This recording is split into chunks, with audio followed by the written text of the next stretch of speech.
For Monday, March 21st at 6:35. The first item on the agenda is the agenda. Councilor Hightower. Move to adopt the agenda as follows. Remove from the consent agenda item 5.40, resolution investment of unassigned fund balance to improve city services and drive operational efficiencies per CEO Shad, per Councilor Paul. Add to the consent agenda item 5.41, communication G and Bassett regarding North Winooski parking management, regarding TUC and PMP committee resolutions with the action to waive the reading, accept the communication, place it on file. Add to the consent agenda item 5.42, communication Julie Marks, Executive Director, VSTRA, Inc., regarding encouraging the mayor to veto the short-term rental ordinance with the action to waive the reading, accept the communication, place it on file. Add to the consent agenda item 5.43, communication Ron Jacobs, AFSCME 1343, President, regarding current staffing at the temporary library branch in the New North End with action to waive the reading, accept the communication, place it on file.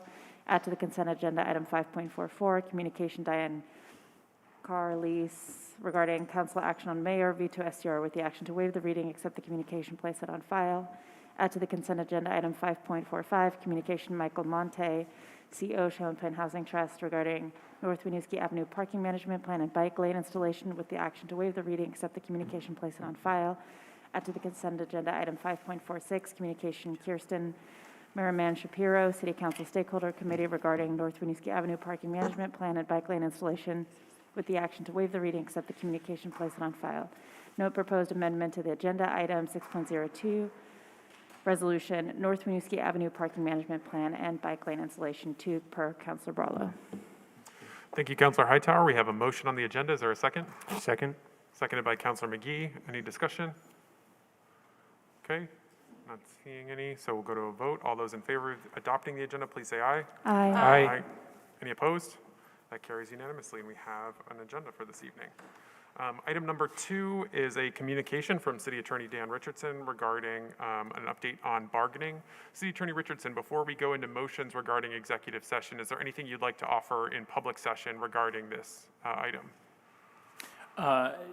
No, other than to simply say that, as we go into collective bargaining agreements with our 4 unions, I may have to update the council from time to time because council is the body that signs off on these contracts ultimately. But, a lot of this is just updates as to events that are confidential within the collective bargaining process itself. And this is simply to keep the council up to date as allowed. And so that when you are presented with a final agreement, it doesn't simply come out of sort of thin air. And so to give you sort of some of the pieces as they're going along, but protected under the dome of confidentiality as allowed by both public meeting law as well as state statutes to deal with confidential labor negotiations. Great, thank you so much.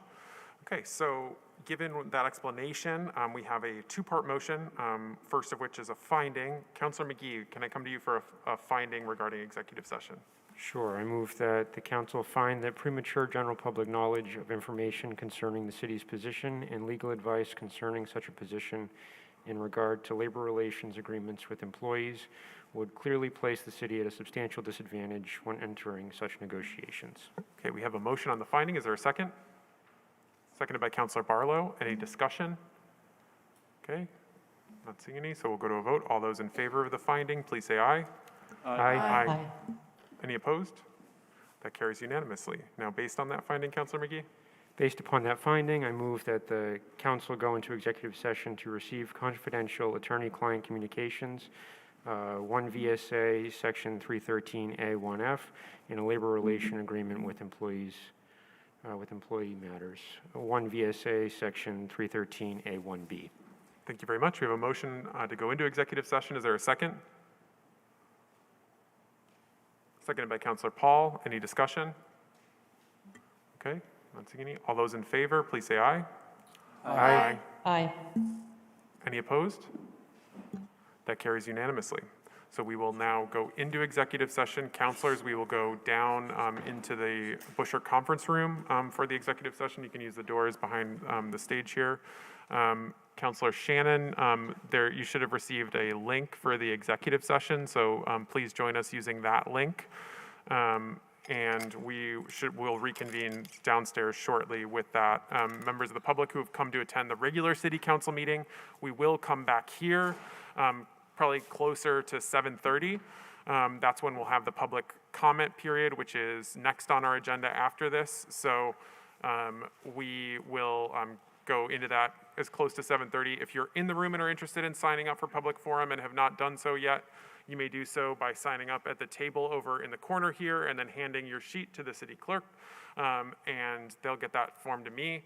If you're participating remotely and would like to comment this evening, the way to sign up, if you have not already, and if you already have signed up, there's no need to do so a second time. Also, if you're planning on coming in and commenting in person, please come and sign up in person. It helps to keep those different meetings or the different orders or groups separate, because we do prioritize Burlington residents in person first ahead of Burlington residents commenting remotely. So just please keep that in mind. But if you are interested in signing up for the public forum, you may do so by going to burlingtonvt.gov/public forum or /city council/public forum. That's burlingtonvt.gov/city council/public forum. So we'll be back with you in a little bit.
had a public forum, so one of the items that I will go to that's a non-deliberative item, but that nevertheless is on our agenda is a committee reports. I know we're coming to the end of this council session and these committee reports, but are there any councilors wishing to offer a committee report, any last items? Councilor Paul. So wow, this is really clear. It's nice. So if folks don't know, we got new mics, and for counselors, you just hit the push button. If it's green, you're on. So if you're green and you don't want to be on, just hit the push button, turn it off. This is like a major advance in technology for us. We've usually had to be so close to, well, you'll know when you come up to speak. It's sort of scary, actually. Anyway, the Public Safety Committee is continuing to go through the CNA report. We have a meeting tomorrow night at 5:30, and it's completely virtual. If you look on board docs, you'll get the link. And then we will have our last meeting to go over the CNA report with hopefully the goal of finishing the report in its entirety next Tuesday, which will be the 28th of March. Thanks. Okay. Any other committee chairs with a committee report? Councilor Hanson. Thanks. The Transportation, Energy, and Utilities Committee is going to meet tomorrow night at 6 p.m. That'll be our final meeting as a committee before the new council comes in. Thanks. Excellent. Any other chairs? Okay, not seeing any, so we will, we're a little ahead of 7:30, but we do have quite a few signups for public forum, so I'll go ahead and get into the public forum. Before we do so, if folks have not signed up but are wishing to speak, if you're here in person, the best way to sign up is to go over into the corner and fill out one of the sheets and then hand it to Lori Olberg, the city clerk, and then Lori will get it to me. If, however, you are participating remotely and you'd like to comment, the way to sign up is to go to burlingtonvt.gov/citycouncil/public-forum, and that'll take you to a fillable form that then feeds into a spreadsheet. In terms of our process for the public forum, the way that we go is we'll do Burlington residents in person first, and those are folks who have listed a Burlington address for themselves on their form or on their online sign-up, because then we go into Burlington residents participating remotely. We then transition to non-Burlington residents who are participating in person, to be followed by non-Burlington residents who are participating remotely. In terms of the forum itself, folks will have 2 minutes this evening. You'll either see, if you're in the room with us, there's a timer with lights that are available right in front of you at the speaker's table right here, as well as a timer, a large clock here to give you your timing. If you're participating remotely, we will have a share screen with a timer there. When your time is up, I will tell you that your time is up, and then tell you that, and continue to tell you that your time is up until you stop talking. So please respect the time limits. We do have quite a few folks who are wishing to speak this evening, and it's important that we have, and we also have a very full agenda, so just please respect the time limits this evening. In terms of the content of the forum itself, we ask that folks please not use profanity, that people do not engage in personal attacks, and please stay focused on the issues that are facing our city, not personalities or personal attacks regarding how you feel about individuals here this evening. In terms of the actual process, I'll call off a few who are on decks just so that folks can know about that in terms of who's coming up next.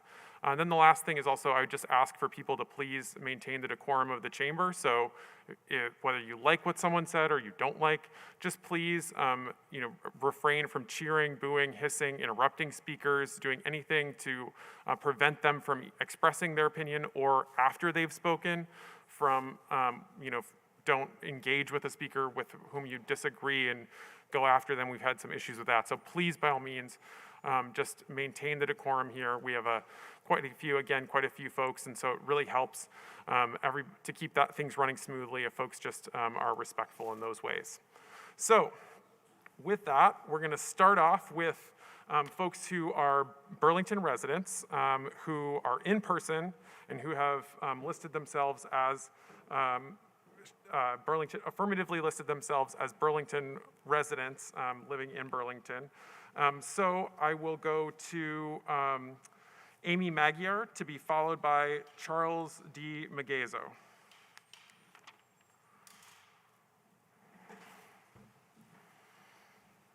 Okay, don't start this first. I'm going to test the microphone. It works. Yay! My name is Amy Magyar, and I'm asking you to consider supporting the mayor's veto to the ordinance passed recently for short-term rental. By supporting the mayor, you are still supporting regulating short-term rentals and collaborating with hosts to be a part of the solution to the housing shortage. We as hosts want to help. We have offered many ways to help, including additional nightly fees to support the housing trust. We don't have to go back to a blank slate for the ordinance, but instead go back to some of the suggestions Councilor Carpenter made, the Joint Committee, and your planning department suggested. Thank you. On a lighter note, American Idol, The Amazing Race, Chicago Fire, Bob Loves Abishola, 100-Day Dream Home. These are all shows that Chip Mason has missed watching on Monday nights. But I have grown to know that even though Chip will no longer be sitting as a city council member, he most likely will be sneaking onto Zoom to watch every other Monday, because that's who he is, a dedicated citizen to Ward 5, as well as an advocate for the city of Burlington. Chip, your growth mindset, your even keel, your curiosity and open mind will be missed. It has so served you and your constituents. Thank you.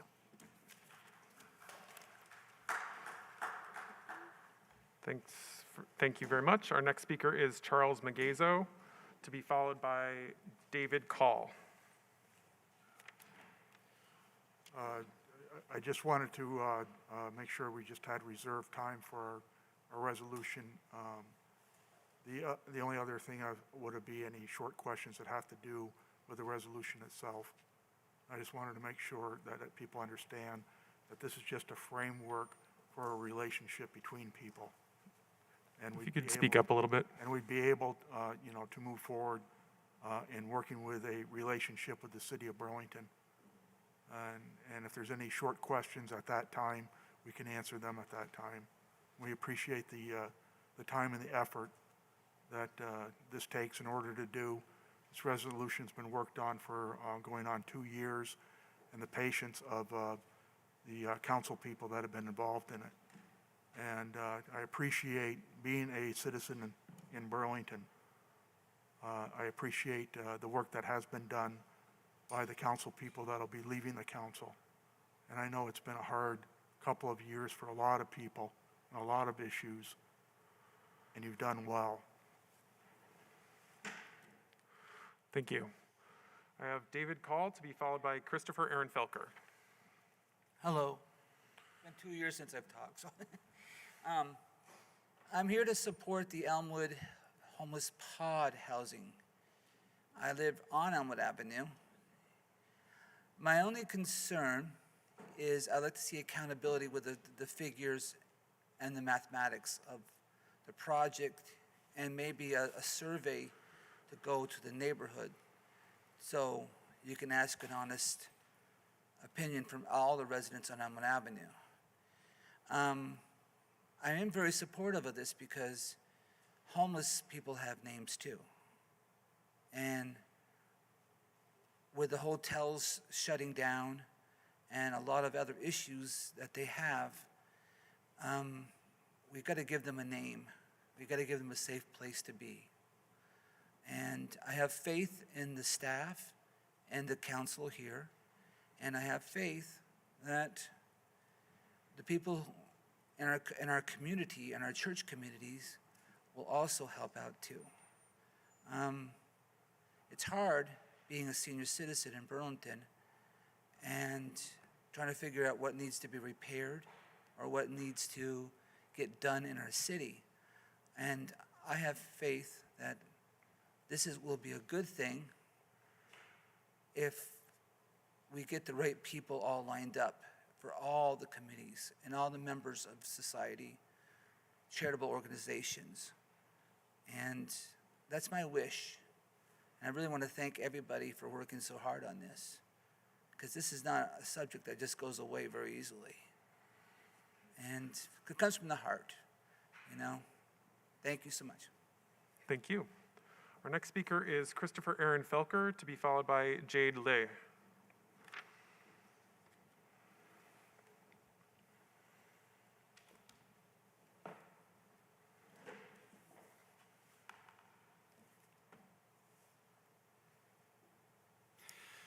Good evening. My name is Christopher Aaron Felker. I'm chairman of the Burlington Republican Party. I'm here tonight to speak on agenda item 6.06. We do support the administration's plan to roll out this temporary pod housing to support our homeless community. However, we do not support the selection of 51 Elmwood Avenue as the spot of that proposed site. Okay, so I'm going to touch base upon some of the unintended consequences of stationing this on Elmwood Avenue. I'm not sure if anybody on this council has actually reached out to members of the community, including the multiple parishes that are right in that area. I have. They've expressed concerns, including Joseph's House, which offers financial assistance to lower income Vermonters, Burlingtonians, specifically in the Old North End. They have a finite number of resources, and they are concerned that an influx of additional people in need into the neighborhood will limit severely their ability to continue to provide these resources, including helping Old North Enders pay their utility bills and their rent. There are concerns because that parking lot that we plan to use at 51 Elmwood Avenue is used for overflow parking on the weekends for parishioners at parishes. Parking is already limited in that area, and sidewalks are difficult to navigate, so this will be another obstacle for people who are trying to celebrate the First Amendment rights to freedom of religion. Furthermore, Mackenzie House is in the area. I do support this pod plan, just not at 51 Elmwood Avenue. There are better places in the city. I urge this council and the administration to reconsider exploring Institute Avenue. Thank you. Thank you. Our next speaker is Jade Lee. If you could just correct, and if anyone, if I pronounce the name wrong, please correct me. To be followed by Robert Bristow Johnson. Hi, my name is Jade, and I'm representing for Home Restaurant on North Winooski Avenue, and I'm here because of I think the item 6.02 parking on East Street. I'm here to ask for a reconsideration, not to take away the parking spaces on East Street, because not just us, but there's a lot of small business around the neighborhood. We've been there for almost 14, 15 years, and after we saw a lot of small business open, not just from other people, like other immigration owner like us, and it's just so bad to see if we lose all the parking spaces, and it kind of hurt the business. And we do have, I don't see a lot of bikers during the winter months, and not a lot during the summer too. And it's just such a waste to take all the parking spaces away. We do have a lot of customers park on the street to come in. There's not a lot of parking spaces on East Street. I'm here just to ask for the reconsideration not to take in all the parking spaces away for the East Street. Thank you. Thank you. Our next speaker is Robert Bristow Johnson, to be followed by Diana Carlisle. Greetings. So this is for the 9 of you who will be remaining. And I understand that 2 weeks ago, there was some discussion about the redistricting that's coming up, the ward redistricting. I just want to remind us that because this BCA didn't have its act together, even though we were given a blank check by the state legislature to draw whatever map we wanted, we passed that by and we got a map that was drawn by somebody who doesn't live here. It's not a terrible map, but it has warts. And I just want to try to prevent us from repeating warts. And so I'm going to talk about 3 technical things and one political thing. The technical things is if we go back to 7 wards, it is absolutely necessary that the West Old North End is going to have to go into Ward 4 or Ward 7. That can't be avoided.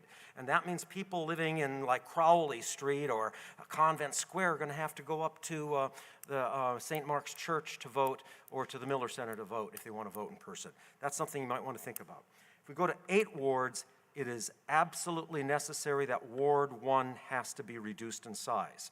Ward 1 is 1/7 of the city. It fits nice for a 7-ward map, not so good for an 8-ward map. You're going to have to make hard decisions about who in Ward 1 gets to move into Ward 2. That's probably where the fight's going to be. Now, if we go to 8 wards, there is a really interesting movement going on to do instead of the student ward, which everybody hates, I take responsibility for that, to do a downtown ward that might have the Buell-Bradley district plus downtown plus the King Maple district. One thing, my biggest regret about the current map is a line down King Street. We shouldn't do that. Unfortunately, the state's putting a line down Maple Street. We shouldn't do that either. This neighborhood called Bob and Mill Apartments is really part of the King Maple Street neighborhood. We should include them together with the King Maple Street district. Last thing, this is political. Oh, crap. You're done, yep. All right, next speaker is Diana Carlisle, to be followed by Dave King.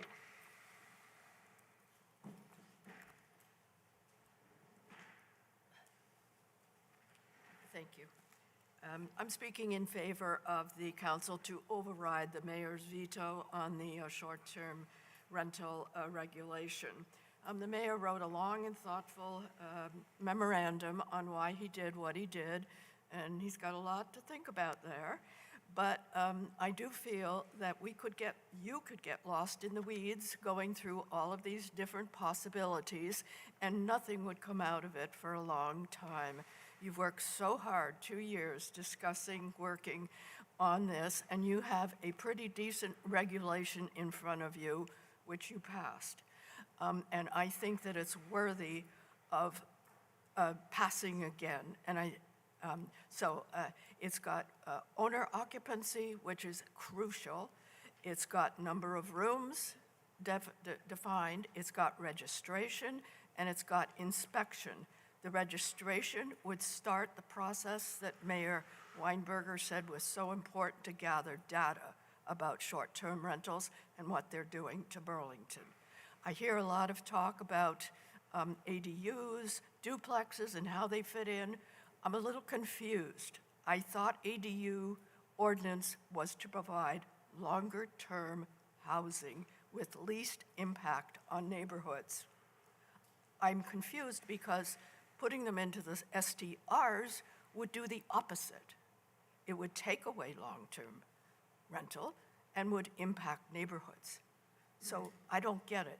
But if you decide you want to look at that, you should spend some more time looking at what the impacts are on whom, what, and how they will help and how they will hinder. Let's see what else I have to say. I think that's about it.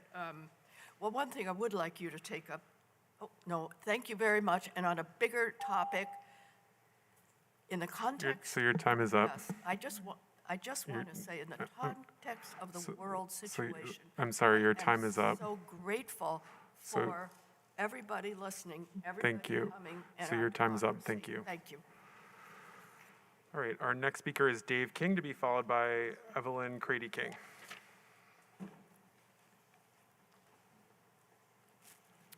Hi, I'm here to urge the City Council to override the veto's mayor of the short-term rental ordinance. My wife and I have owned a home in the Old North End for 17 years, and for 15 years we've had neighbors. And now the home across the street from us has been empty for the last 2 years, except for a handful of weekends. There's another building that I walk by on my way home from work every day on South Union Street that is a giant duplex that could house many people, and there's a little Airbnb sign in the window, and it's almost always empty on weekdays.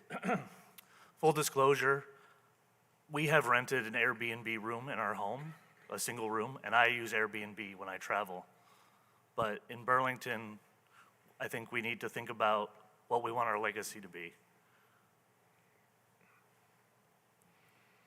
Do we want to think about the interests of property owners and large corporations like Vrbo and Airbnb? Or do we want to think about our young people and our low-income people and their ability to live and work in Burlington? Thank you.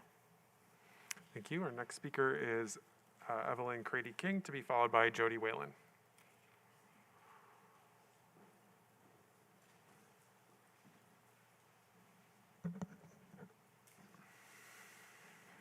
Hello, thank you for having me here. My name is Evelyn Crady-King, and I'm here to ask you to override the mayor's vote to move forward on the restricting short-term renting. I've lived in Burlington my whole life.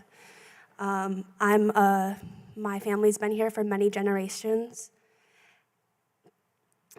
And there's an issue with young people leaving Vermont. And part of that issue is because there's not enough housing. I want to raise my family here. I want to be here. But that might not be a possibility with the rate we're going and how housing is becoming harder and harder to find.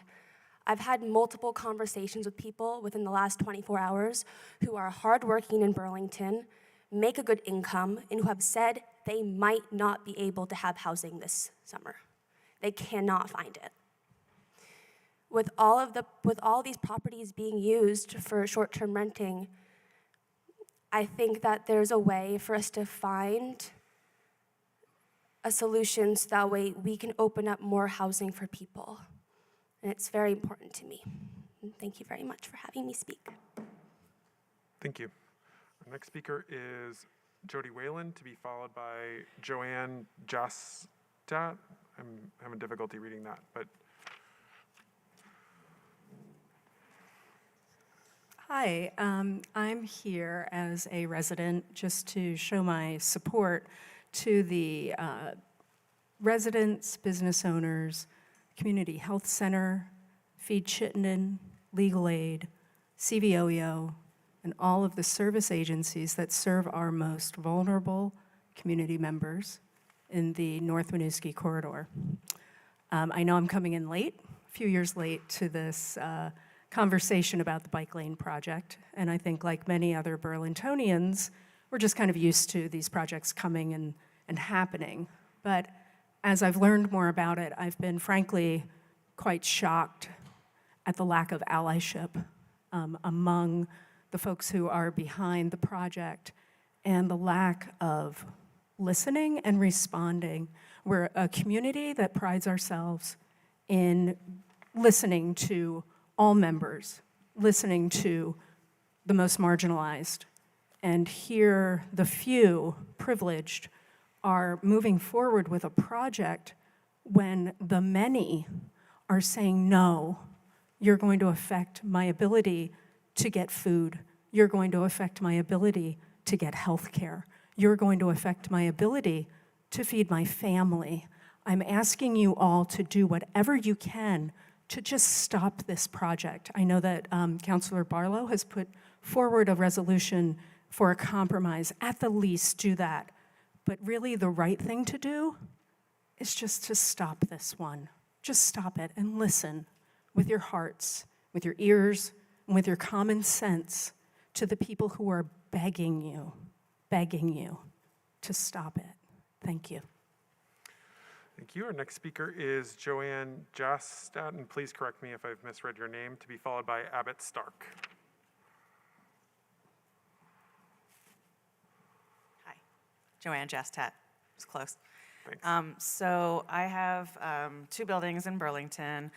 I work part-time. I spend a lot of time with my kids and shuffling to all the places they need to get to. I had to sort of take my work and take a step back from it during the pandemic to do a lot more childcare.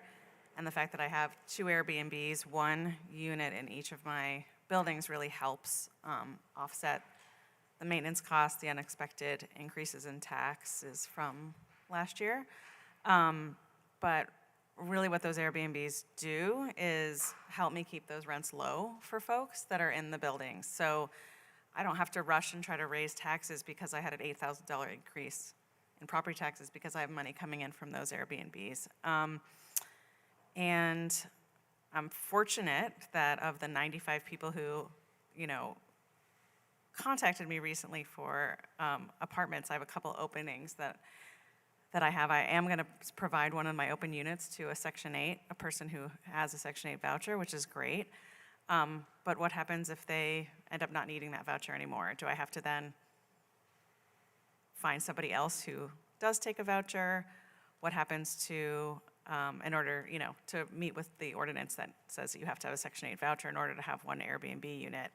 Some of my tenants have tried to get Section 8 vouchers, and the lists are so long and they're not part of the categories where they qualify, so they're not able to get them. Am I supposed to then turn them out? Because I really do need the income from those Airbnbs just to make the numbers work. I'm not making a ton of money, I'm not wealthy. I'm just trying to make it work to have properties where I can provide a lot of good services for the folks that are in there. Not a slumlord, like I'm a really good property manager.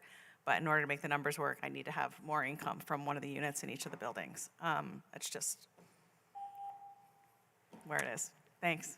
Thanks. Our next speaker is Abbott Stark, to be followed by Jason Van Dreisch.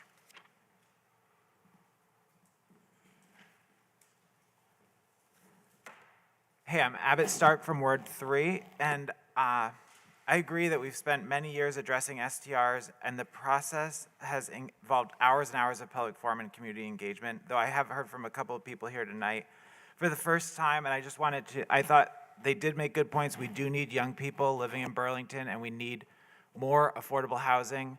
As I said last time, there's a shortage of available Section 8 vouchers. It's a 5-year waiting list. So if we sustain the veto tonight and pass the Carpenter Amendment, that would allow for that true low income for short-term rental trade, which would further enforce the creation of housing for young people, for lower income people. And aside from that, the people who are running the short-term rentals are the economically disadvantaged. We want to have a system here in Burlington of economic mobility through property ownership. We have these mega landlords. That is not who we're talking about here when we're talking about STRs. The data from Airbnb says that it is mostly women, it is mostly minorities, and it is mostly low to middle income people who are doing the short-term rentals in the first place. We have this huge economic divide in this country. We all know that's true, and it's right there in front of us with the real estate. So if we want to see more small-time landlords, more home ownership, we should support this councilor amendment to allow for people to get homes and to stay in their homes. Personally, and this is just, my personal story here in my last 15 seconds, is that I was back in the rental market, for the folks who haven't heard this before, and the only way that I was able to get a home here in Burlington was by having 1 STR in that house. So that's why I support the councilor amendment, the Carpenter Amendment. Thank you. Thank you. Our next speaker is Jason Van Dreisch, to be followed by Scotia Jordan. Thank you. As those of you who know me can probably imagine, I'm here to speak about Winooski Avenue and the bike lanes, although there's no shortage of interesting and juicy topics on the agenda for tonight. I'm very much in favor of moving ahead with making North Winooski Ave safer and more welcoming for people who are walking and biking. And I'm more than a little frustrated that the action that seems to be on the docket for tonight is to once again delay on a substantive fundamental change to how that street is set up. But I'm not going to talk to the specifics of why I think that's the wrong choice because I think there's a bigger issue here. I want to call attention to why structurally this seems to keep happening, why we repeatedly make plans for bringing our streets into the 21st century and then with some regularity fail to follow through on those plans. I think the reason is a fundamental imbalance in our decision-making process for these kinds of projects that structurally favors the opposition and disadvantages people who support those projects. Because the reality is that the support for bikeable streets in Burlington is diffuse. A majority of people in Burlington, if you ask them, would say, yes, I want our streets to be safer for biking. But that support it isn't a drop everything and fight like hell issue for much of anybody. The opposition, though, is very specific because for every street on which changes are proposed, there's a small but very motivated and determined set of people who are very opposed to that change.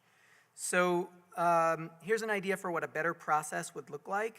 I would love to see a process where DPW presented a single slate each year of all of the projects that are going to change conditions for walking and biking on our streets, and then had a single public involvement process and a single public vote for them. That would level the playing field and really represent how people in Burlington feel about these projects. Thank you.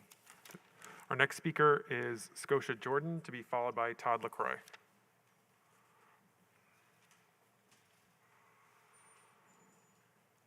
Thank you. I am here to represent a minority.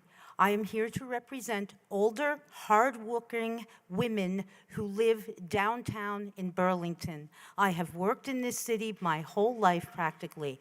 I am saddened to see that we are going to put a 30-pod homeless community downtown where, looking over headlines, I've seen no less than 7 to 8 very serious public safety issues that have occurred in encampments, including a murder. There is an elderly housing subject right next to where this is going. I support the pods. They can be at 51 Institute Road. There is a bus route there. There is parking.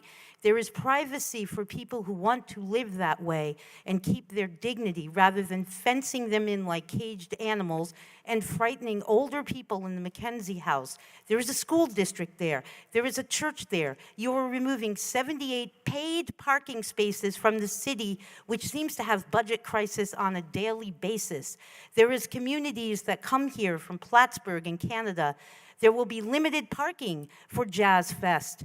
Church Street is a mess as it is. We need the income. We need to find a viable place for these folks to live. I suggest Pine Street. I suggest the Institute Road, and I suggest you pay attention to the hardworking people in this town already and stop forgetting us. We have a voice, and we want to be heard, and we are tired of taxes, and we are tired of being misrepresented. And I'm speaking for minorities that have small businesses in that area, and I am speaking for children, and I am speaking for women who don't feel safe in this town as it is, now that we only have 58 police officers to guide and protect us. I am saddened at what this town has become. We can come together, we can find a solution for these people, and thank you very much for listening to me. Thank you. Our next speaker is Todd LaCroix, and then we're going to transition to Burlington residents participating remotely, at which time I'll have Aaron Manganaro to be followed by Alex Twombly, among many others.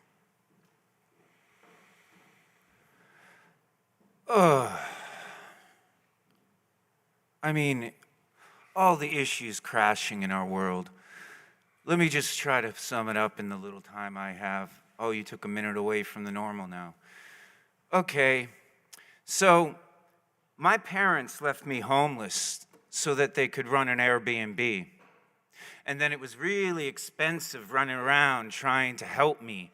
Oh yeah, did I also forget the part to mention where like the Burlington police tortured and abused me and left me for dead and you all ignored it and now you all pretend like you care about that? Well, continuing to put everything into the hands, including our children's future, to military people who've all for 20 years been trained in torture. Yes, for 20 years. Our military has been training everybody in torture. You all want to avoid talking about it. Well, these are the people we're allowing to protect us. And you know what? 20 years of history, and especially the last 10, has proven they're not doing a very good job. And you're all leaving your children out there. And the Band-Aids aren't working. And your disposable solutions for what you have deemed your children to be, which is disposable, in your disposable mindsets, in your disposable world, is not working. It's falling apart. You people think that you can steal Venezuela's money, Russia's money, Afghanistan's money. You think that you can steal your children's future and not have consequences. Well, we're about to see all the consequences coming crashing down on all of us. Wake up and do something for your children, please. Your time is up. Something that Your matters. time is up. Your time is up. Your time is up. Our next speaker, we're going to transition to Burlington residents who are participating remotely. So, as I said before, the first Burlington resident participating remotely will be Aaron Manganaro, to be followed by Alex Twombly. I'll read off a couple more. Rabbi Jan Saltzman, Beth Seitler, Mark Hughes, Dan Beto, Kirsten Merriman Shapiro, Joshua Katz. There's others to follow, so if you signed up, don't worry, we'll get there. We'll get to you going in the order that they were received. You'll see the timers up there on the screen, so and I'll let folks know when I've enabled their mic. So for our first speaker participating remotely, I'll go to Aaron Manganaro. And Aaron, I have enabled your microphone. Awesome. Hopefully you guys can hear me. Yes, go ahead. Okay. So yeah, my name is Aaron Manganaro, and I am a Burlington resident, and I'm asking the city council here to not override the mayor's veto on the short-term ordinance. I think his actions to veto the STR ordinance shows good faith that our voice was heard, and it's important to him and the community that you all get this right. You know, we understand there's a housing crisis and do agree that some regulations should be put in place to help mitigate the ongoing issue, but this ordinance is not backed by data.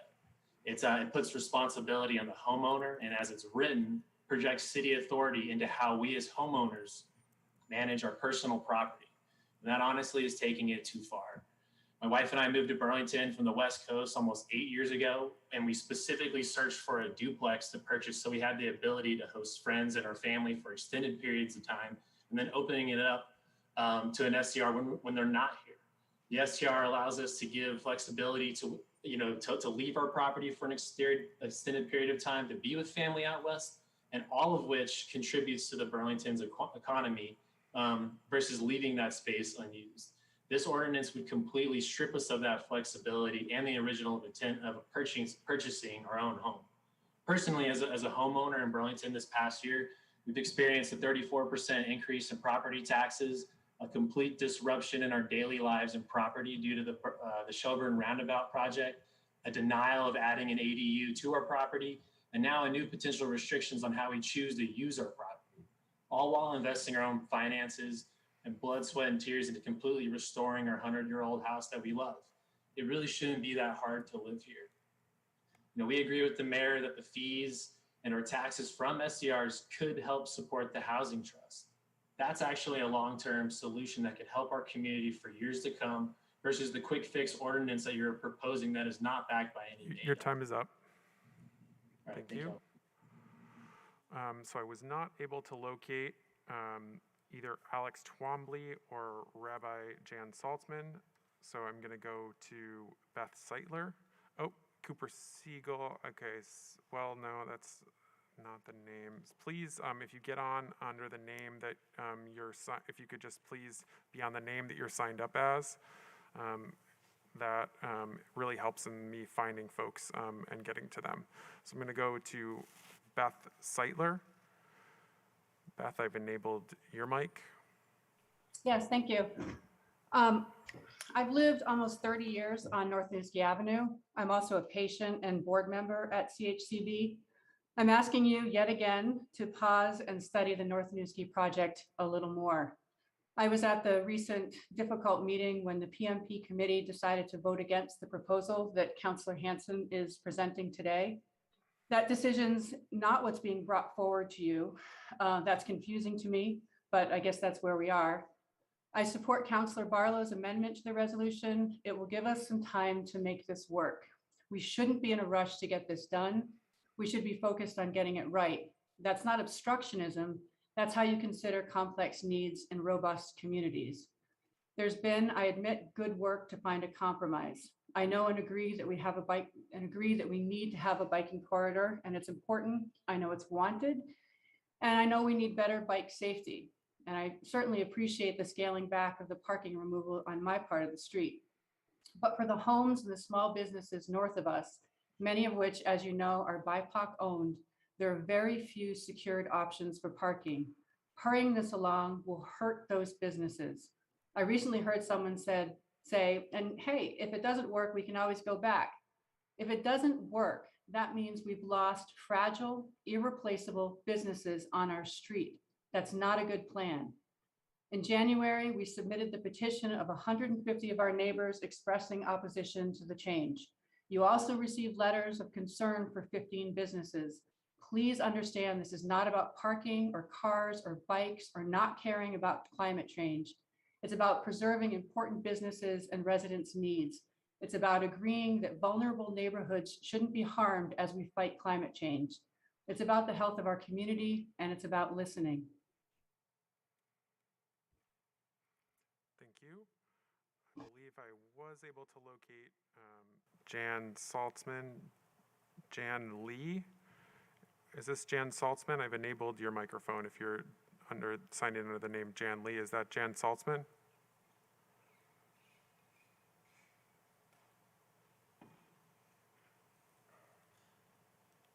Okay, not that person. So I'll keep moving. I'm going to go to Mark Hughes next, to be followed by Dan Beto and Kirsten Merriman Shapiro. Mark, I believe I've located you and have enabled your mic.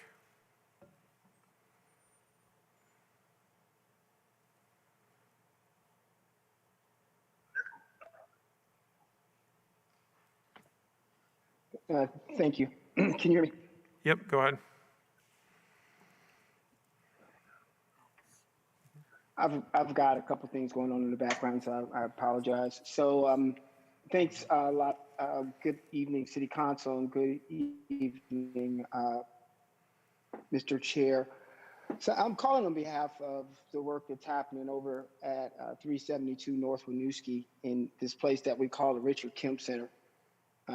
This is sitting there right on the corner, for those who don't know. Used to be the old Sam's furniture store. I like to say that because I've only been in Vermont for 14 years, and folks in Vermont usually say, hey, you remember where this was? So that's the project. It's a Mark, I'm having a little Vermont Race difficulty and hearing Justice you. Alliance initiative. Can you hear me now? Yeah, Can you it's a hear me little now? muffled. Just trying to make sure we can all hear you in the room. Can you stop the timer? Okay. All All right. right. Where did we leave off at? Did you hear the part about where the building is located? Yes. Okay, so I'll just pick up there, and it's just joining in with what you have heard to be a chorus of folks that are calling out on this this biking project, which we were aware of. I was aware of probably a couple of years ago. I saw it coming. Had no way of knowing that the Kemp Center was going to be there, and didn't really know. I didn't see this, because I always thought the project was a good idea, but I guess I didn't understand the impact that was going to cause to these vulnerable communities. The Kemp Center is, programs and services being delivered by and for Black and brown folks in these underserved communities. And there's just a whole laundry list of other organizations down there. So guys, I know what you're doing. I see what you're doing, and I think it was a good idea until it wasn't anymore. And now it's really not. I think we just probably need to bring this thing to a halt and really talk it through instead of trying to ramrod it through. I mean, there's already a lot of disappointment about the Champlain Parkway and what it presents as well. We won't go there. So think about it, maybe slow it down, and Thanks, your time is up. Let's see what we can do So your to time make is up, it, Mark. Thank you. Next speaker, I do see Rabbi Jan Saltzman. So Jan, I'm going to enable your mic. Got it. And I'm unmuted. Yep, I can hear you. Okay, great. Hi, I'm Rabbi Jan Salzman. I live on the corner of Archibald and Germain. I am already having an inordinate amount of trouble finding parking in front of my house. If you go on Pomeroy Street, the parking now is on two sides of the street because you're not allowed to have your tires touch the ground, and it's impossible to pass through there, especially in winter. I am a bicyclist. I walk everywhere, but I do not support removing parking places from my neighborhood. It's already pushing people to park on our street. And, I'm 69 years old, and there's going to come a time when I'm going to want to park closer to my house to bring my groceries into my house.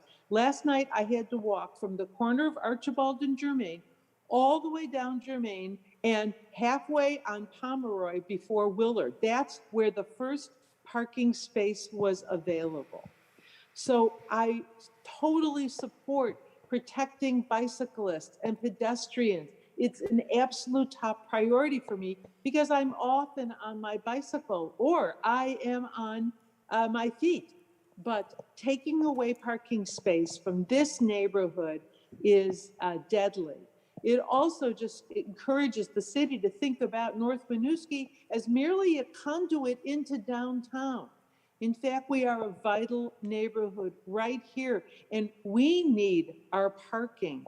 Our businesses need our parking. Dolan Mechanics needs its parking. Everybody needs the parking. So you've heard what I've said. I bless you for all the hard work that you are doing. I know that it is not an easy task. Thank you for listening. Thank you. Our next speaker is, I'll read off a couple more. Dan Veto, to be followed by Kirsten Merriman Shapiro, Joshua Katz, Melissa, Graham Turk, and Sharon Busher. There are still a few others to follow on the Burlington resident side, so don't worry if I didn't call your name. I have Dan Veto next, and let me just believe I've located you and enabled your microphone, Dan. Hi, can you hear me? Yes, go ahead. Okay, I'll start. So I don't believe that pods are a long-term solution to homelessness, but if this is the short-term approach, I want it in my neighborhood. I live right off of Elmwood Avenue, and I want to address some of the concerns that opponents have brought up in this meeting. We do deal with crime in this neighborhood. I mean, we've had our bikes stolen in my apartment complex. We've had, car break-ins and stuff like that. And let me tell you, money spent on police responses to that is wasted money because the police aren't helping us as the victims of crime. The police aren't going to buy us a new bike or, get us a nice lock or anything.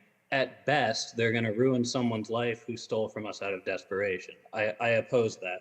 I think that, we need to have solutions such as giving people shelter, giving people a leg up from poverty that are going to disincentivize them from antisocial behavior or harmful behavior, right?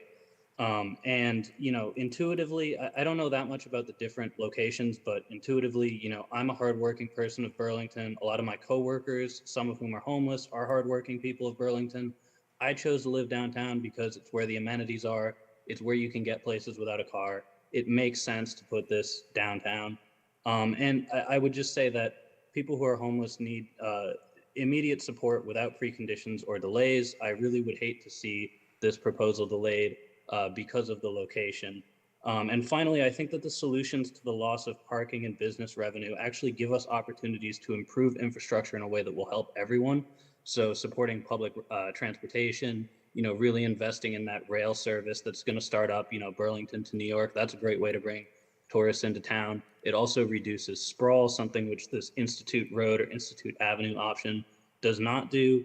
And it will just, in general, make the city better, both for low-income residents and homeless people, as well as enriching the business and revenue aspects of town. So thanks. Thank you. Our next speaker is Kirsten Merriman Shapiro, to be followed by Joshua Katz. Kirsten, I've located you and have enabled your microphone. Good evening. Thank you for allowing me to speak to you tonight. I had the pleasure of serving on the stakeholder committee for the North Winooski Parking Management Plan. And over the past year, I participated in all 6 meetings. I listened to the concerns of the residents, the nonprofits, and small businesses. I also engaged regularly with staff, asking questions, providing information related to the development of the plan. Sadly, in February, our committee found that the plan failed to meet the essential parking needs for residents, businesses, and service providers, and offered recommendations. Those recommendations should be viewed as supplemental to the previous studies. They were based on the current work of the consultant, took into account the additional feedback and consultation with the neighborhood regarding these impacts and the realities of potential mitigation. The recommendation does not say no to bikes. It simply recommends a pause on the removal of parking until the additional efforts around shared off-street parking, transit, and transportation demand management can mitigate these negative impacts on these entities.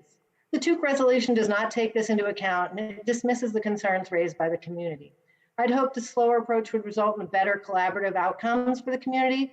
As proposed, it will have negative impacts on the people accessing these social services, as well as the residents and small businesses along the corridor, many of whom serve disabled and low-income people and people of color.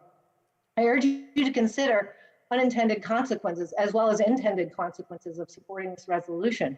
An unintended consequence is to push more parking pressure onto the adjacent streets. But is it your intention to increase barriers for people who need healthcare, food, and in-person support? Is it your intention to damage the affordability, vitality, and diversity of this mixed-use corridor?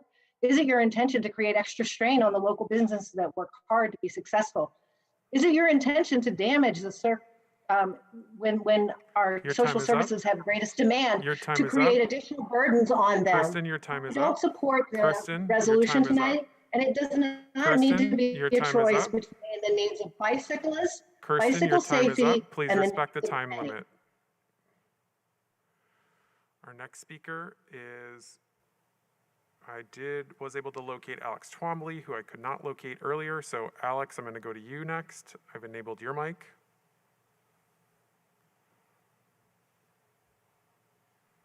Hi,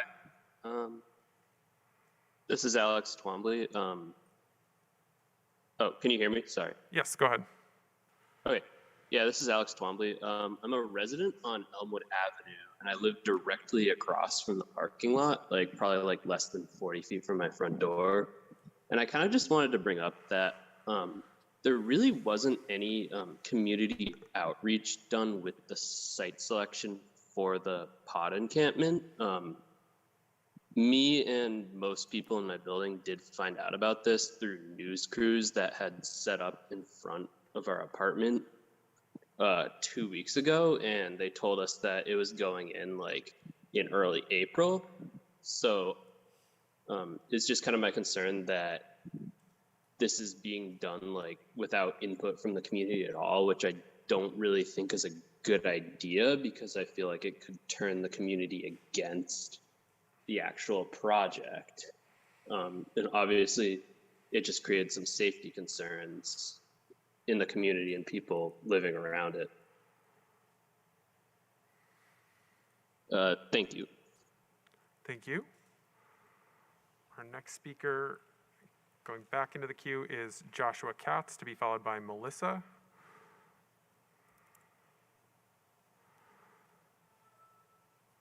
Josh, I've enabled your mic. Hi, can you hear me? Yes, go ahead. Great. Thank you for having me and allowing me to speak. My name is Josh Katz, and I work at CATMA, the Chittenden Area Transportation Management Association.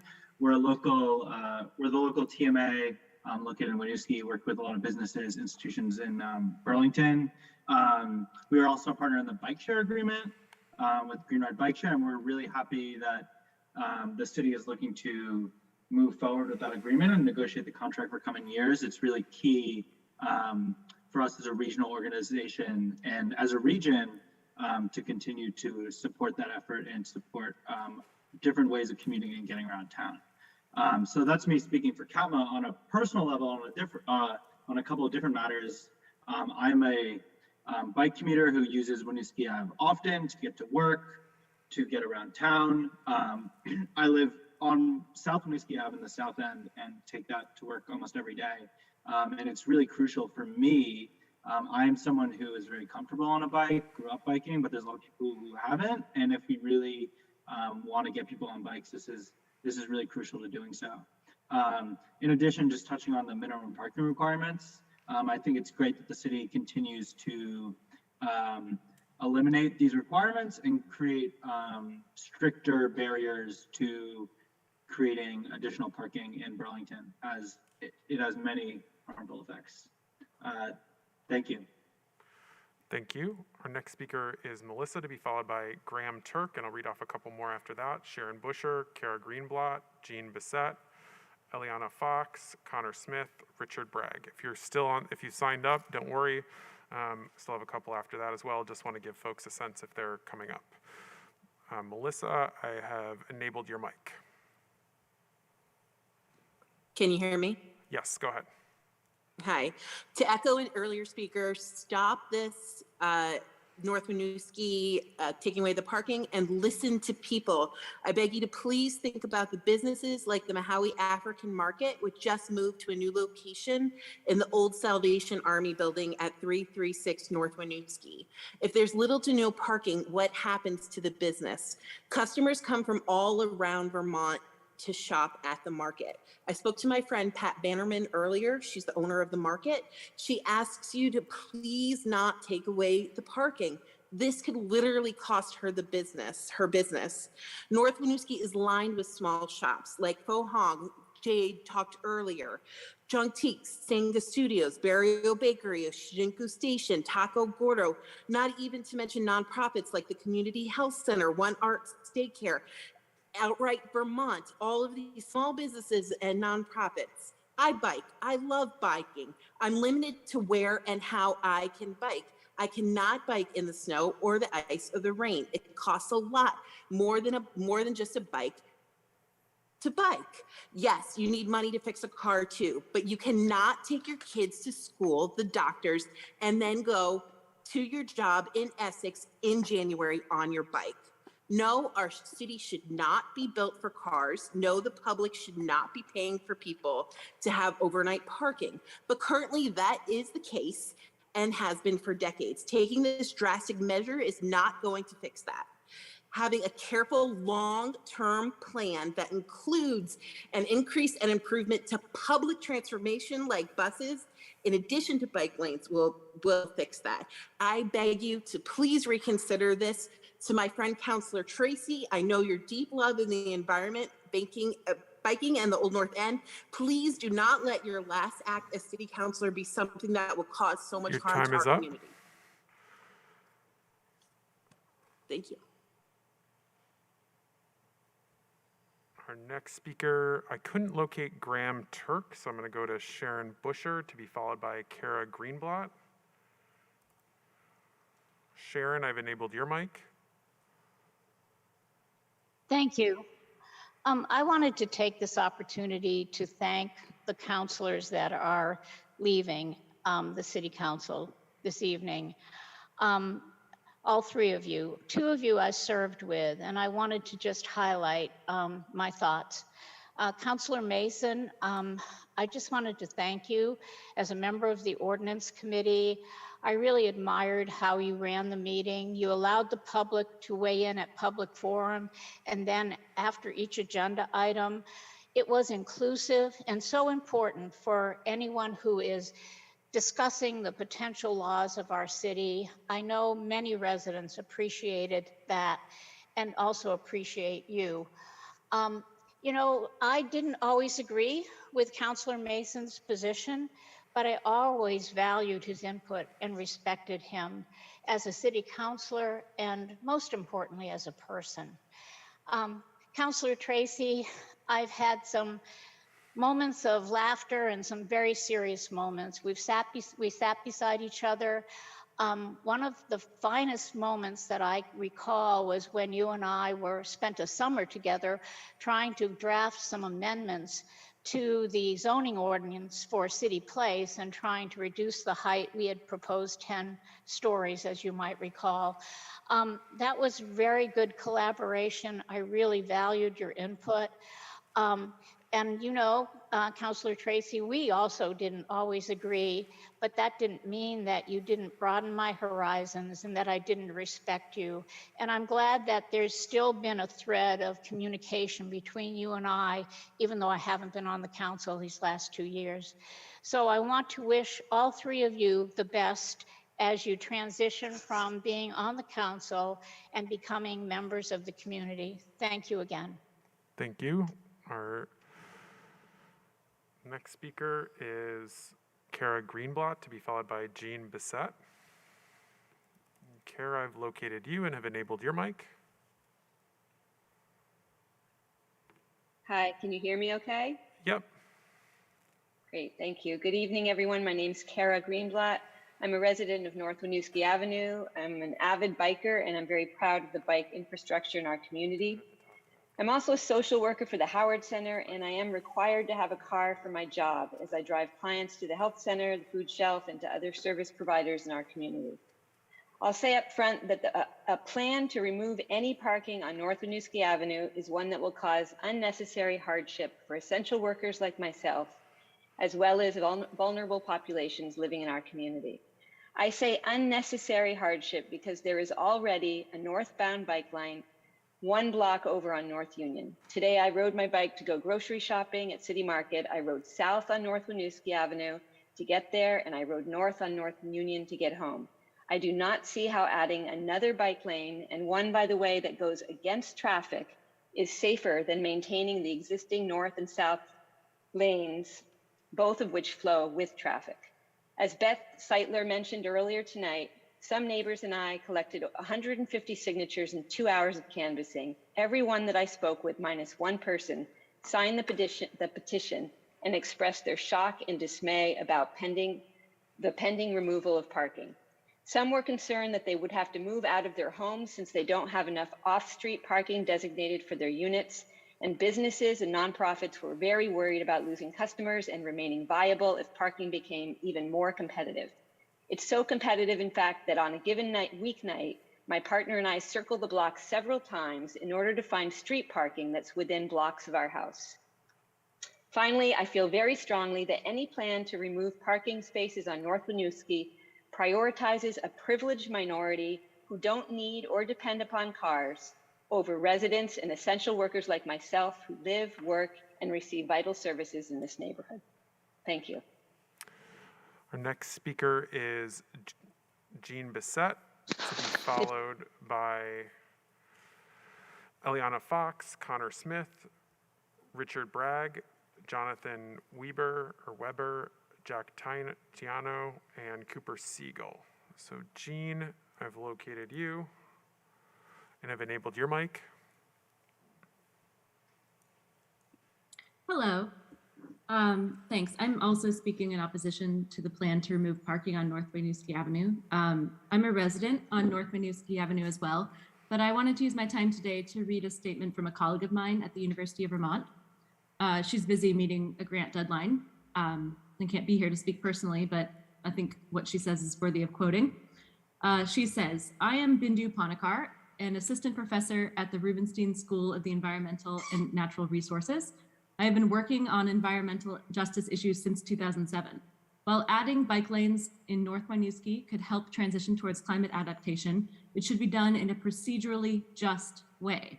That is, by making sure that the benefits and the difficulties and the inconveniences of such a transition are duly discussed with relevant community partners, and transitions be made only after their concerns are met with relevant accommodations. We cannot add on to the environmental inequities that the disadvantaged communities already face, and we need to engage them in finding apt solutions that also benefit them. Thank you. So she ends her remarks there, and I'll speak briefly now for myself. Like I think Kara and Beth have mentioned, 15 small businesses, nonprofits, and social services have signed letters strongly opposing the removal of parking on North Winooski Avenue. And several, I think perhaps half, are BIPOC immigrant-owned businesses. And if I'm not mistaken, the 15 signed letters include almost all of the BIPOC immigrant-owned businesses on North Winooski Avenue.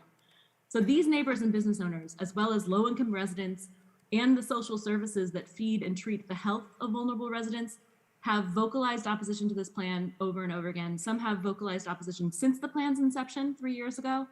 Others have only just learned about it recently because they weren't consulted originally. And so I think I wanted to just speak to Kirsten Miramo-Shapiro's So your time is up. Thank you. I was able to locate Graham Turk. So Graham, I'm going to enable your mic. I'll come back to the other speakers after that, but Graham was one of the folks we weren't able to locate. Go ahead, Graham. Thank you, Chair Tracy. I just want to say, it is the role of government to look beyond the immediate impacts of what a small group face. Okay, in the meantime, while this plan has been delayed, we've seen the highest temperatures on record. It was recently 50 degrees above the average temperature in the Arctic last week. We've seen superstorms, we've seen floods. This will continue if we don't take action. Someone had the comment earlier that that we weren't, to look at only the privileged few that can bike in the city would be unjust. I find that preposterous because it's only the privileged few that have cars in the city, and the people who aren't even here tonight are the ones who might benefit from us investing in bike lanes to expand access to a sustainable and cheap mode of transportation. Gas right now is $5 a gallon. People can't overnight invest in electric vehicles and make the transition that I know this city and Burlington Electric and a lot of residents want. What you can do overnight is switch to biking. Okay, so that is something that the city can do fast. It can improve the cost of living by making that investment, by signaling to people in Burlington that this is a safe mode that everybody can utilize, especially older residents with the advent of e-bikes and other things that we can do to make it safer.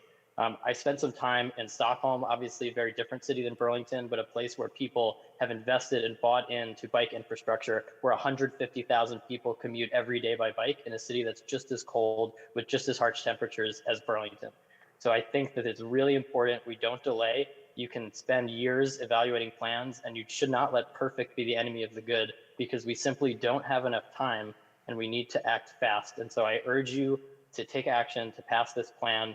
And yes, there will be immediate pain for those who are impacted directly by the removal of spots, but it's the people who can't even speak tonight that we should be thinking about for today and for the future. Thank you. Thank you. Our next speaker is Eliana Fox, to be followed by Connor Smith. Eliana, I've located you and have enabled your mic. Thank you. Can you hear me? Yes, go ahead. Great. I want to express my support for the resolution relating to the North Winooski Avenue Parking Management Plan and bike lane installation. I believe the resolution is a good compromise that will improve connectivity for people who bike while minimizing the removal of parking. With the addition of funding for transportation demand management, the resolution also provides support to organizations along the corridor. As we think about parking, it's important to consider both the goods that need to be delivered to businesses as well as the humans who may be unloading from a bus, a Uber, Lyft, a taxi, a bike, walking on the sidewalk. Warehousing a private vehicle in that space only locks up the access point and doesn't allow for full access to move goods and people from the street to the sidewalk. I have a few other points I'd like to add in support of the resolution to implement connected bike lanes on North Winooski Ave. Biking and walking in our city are not luxuries, but necessary modes of transportation for many, including myself and my partner, who only have one car, which means he drives to work and I bike or I walk. If Burlington prioritizes equity, let's not forget equitable access along our public right-of-way. Burlington has also committed to net zero energy roadmap that indicates by 2030, Annual household vehicle miles traveled will be reduced by 15% due to alternative transportation options such as walking, biking, and public transit. Prioritizing the Winooski Avenue corridor will help us address this goal by reducing vehicle miles traveled. Passing this resolution will help the Old North End thrive by providing more options to connect people to destinations. Thank you. Thank you. Our next speaker is Connor Smith, to be followed by Richard Bragg. I'll read off a few more after that as well. Jonathan Weber, Jack Tiano, Cooper Siegel, Ali Kinney, Ben Traverse. So I'm going to go to Connor Smith right now. Connor, I believe I've located you and have enabled your mic. Hi, yeah, I just wanted to support the Winooski Avenue bike lanes and the removal of certain parking spaces there. I was a part of the discussion 2 years ago when we first were talking about changes to Winooski Ave, and they were very contentious, and we heard very, very similar arguments against the changes that we've heard tonight. And we moved forward in certain parts of Winooski Avenue, and we also came up with compromises in the form of a transportation, a parking management survey that took a look at this part of Winooski Avenue, and it determined that we could remove certain parking spaces. And so it seems pretty clear that based on the discussion that we had 2 years ago, the plan that was put in place, the study that was done as a compromise, that we should move forward the plan that was put in place. Burlington does a lot of planning, does a lot of studying, contrary to what some people think here tonight. And it's time to do something. It's really not that radical. It's not nearly as radical as other cities across the world are doing with active transportation. We're talking about paint on a road. And it's just really disheartening to hear the pessimism here tonight, people that aren't willing to think out of the box and a little bit bigger and plan for the future. If we don't stop planning, if we don't stop the endless discussion and just start doing something for a change, nothing at all will get done. And we'll just keep on this track that we're going on. So I really hope that we move forward with this. It's the thing that we planned on doing 2 years ago. We did the study that we set out to do 2 years ago, and it's done. It said that we can move forward, so let's just do it. Thank you. And if folks can just please stay focused on the issues and not what other speakers say. I do have Rick Bragg next, to be followed by Jonathan Weber. I think this is it. Rick, I've enabled your mic.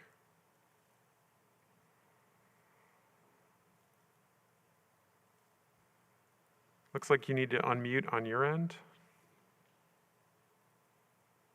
Yeah, sorry, can you hear me there? Okay. Yep, go ahead. I saw that. Thank you. So I live on Decatur Street, right off of North Winooski Ave. This is about the North Winooski Ave parking issue. I also want to say that I work at the Howard Center, and I have also worked as an administrator for the Vermont Bicycle Pedestrian Coalition. Share the Road is our big bumper sticker, if you've ever seen any of those. So I'm a big advocate for biking. I still bike along North Winooski Ave all year round through winter and summer. And that's my thing. I love biking, and I love bike safety. Bike safety is a big issue to me, but I have to say that I am against this North Winooski Ave plan. I think what we have right now is a slow one-way shared space with cars, parking, and shops all along the street. I think this plan, this kind of a treatment should be done for things like places like North Ave, Route 15, Shelburne Road, but not North Winooski Ave. This is going to cause a lot of safety issues. People circling around, trying to find a parking spot, people trying to shop, this is just not thought out. This has not been thought out. This is not a good plan for this North Winooski Ave. I'm against this plan. And again, I've worked as the administrator for the Vermont Bicycle Pedestrian Coalition, and I'm a big advocate for bicycling all year round. And that's what I have to say. So thank you. Thank you. Our next speaker is Jonathan Weber, to be followed by Jack Tiano. Jonathan, I've enabled your mic. Thank you, President Tracy. Jonathan Weber here from Local Motion. Speaking tonight to encourage you to support the resolution for North Winooski Avenue as passed by the TUC. This allows us to move forward with making North Winooski Avenue safer for people biking. And the resolution also provides time and resources to help organizations adjust their parking needs. The Winooski Avenue corridor study was a lengthy process with extensive community engagement. The product of that was a recommendation for continuous bike lanes along Winooski Ave. That recommendation is based in countless city goals around encouraging higher rates of biking, creating opportunities for residents to get around by modes other than driving, which is something that's even more important today with gas prices where they are and our climate crisis worsening. A lot of the conversation here is focused on equity, so I want to just give a few relevant facts from census data. Vehicle ownership is correlated with lower income, that lower income folks tend to own cars at lower rates. The parking management plan study area has some of the highest percentages of households without cars in the county and in the city. Residents who are Black, Asian, or identify as multiracial are more likely to get to work using modes other than driving. Let's also not forget that to address the climate crisis, the old saying, we've got to think globally and act locally. This local act of installing bike infrastructure is part of our effort to reduce global impacts, which are most severe in the global south and in low-income countries. So I encourage you to support the resolution as passed by the TUC. It represents a good compromise that gives organizations along the corridor time and resources to adjust their parking needs while still greatly improving bike connectivity and helping residents get around in a way that is affordable, safe, and in line with our climate goals. Thanks.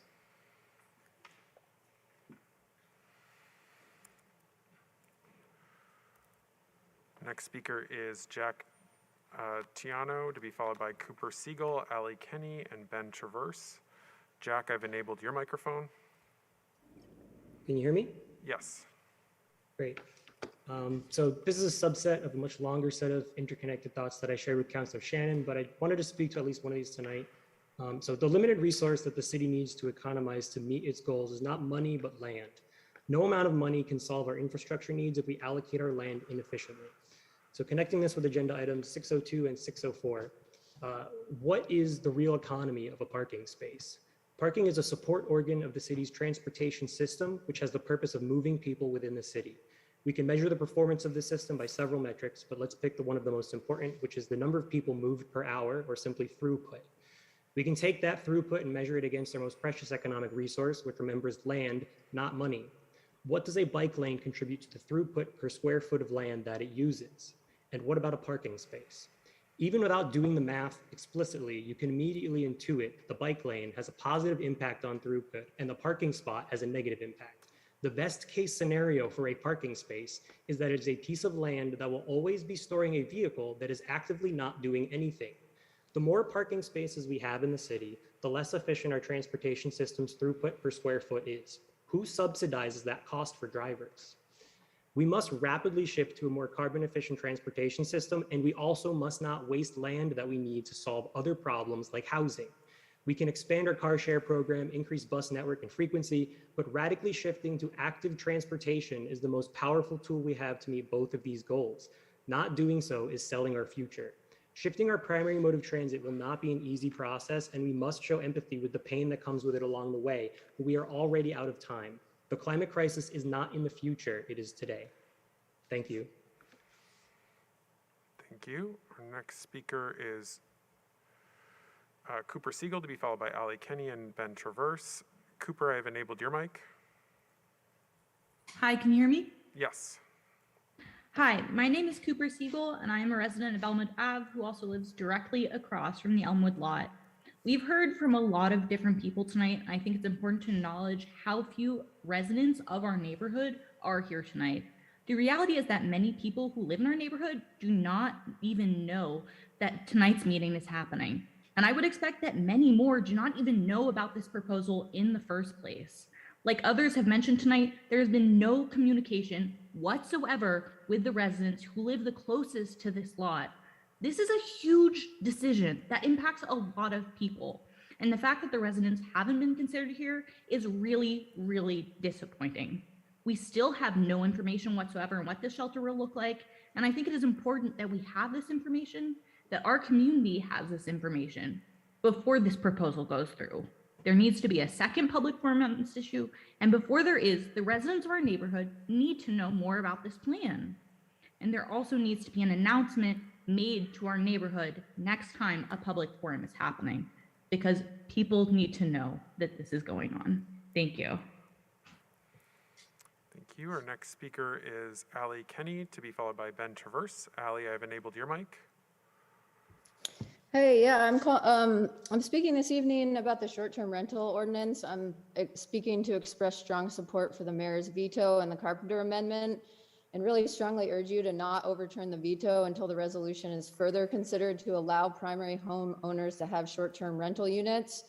The restriction on primary homeowners from not being allowed to create an ADU or rent a unit in their home is foolish. It's the opposite of progressive, and instead an action I believe will actually cause the inverse of the desired effect of affordable living for Burlington, and only allow opportunity for income to go to the wealthiest, which is out-of-state buyers and the few people that can own hotels. I think it's a false assumption that an ADU is in a primary home, often made to support family members, will shift to long-term rental supply. They're often an intimate part of people's homes. People depend on this income, and we cannot assume that suddenly people with extra space will shift to long-term rentals. We're in a city with a high residential tax burden and a situation which we will likely need to fund a brand new high school with increasing taxes. We deserve, Vermonters, Burlingtonians deserve and need the opportunity to use their homes to supplement their incomes to pay these taxes so we can stay in Burlington. I have a story of my mother. We have property we bought in 1947 on Apple Tree Point Road. $1,200 was the cost. My grandmother did it by working part-time at the post office. The taxes are $38,000 right now, because of out-of-state buyers coming in and paying millions for homes in this area. If we cannot find ways to have short-term rental income, you will lose property owners that have owned property for 75 years because they cannot pay the taxes. We need to ensure that people can stay in their homes and get creative and find ways to have income, instead of assuming that that will shift to long-term housing. Thank you. Next speaker is Ben Traverse, and then we'll transition back to in-person commenting. Ben, I've enabled your microphone. Thank you. This is Ben Travers. I'm sorry I could not be there in person, but nonetheless wanted to take an opportunity to thank Councilor Stromberg, Councilor Mason, and Council President Tracy for your years of service to our City Council. Council President Tracy, you admirably presided over this body during some of the most challenging years in our city's history, and I thank you for your leadership. And on behalf of my family and our Ward 5 community, Councilor Mason, we're all grateful for you. You've heard it from your colleagues. Even at times of disagreement, they felt heard and respected by you. I suspect that hasn't always been a universally held feeling, but nobody's perfect, right? I've always trusted you're thinking about each issue carefully, thoroughly, and that you're working to do the right thing by our neighbors. You carried on a standard set by Bill Keogh, who very well may be tuned into this meeting. I hope both you and Bill will continue to tune in, but wholly understand and respect if you don't. To all departing this council, your successors have big shoes to fill. I trust we'll all try our best. Thank you. Thank you. Our next speaker is, we did have a Burlington resident late sign up, so I'm going to go to them first, and then we'll go into non-Burlington in person. So Deb Ward Lyons.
Your time is up. Thank you. All right. Our next speaker is Chief Richard Menard, to be followed by Donna Toniati.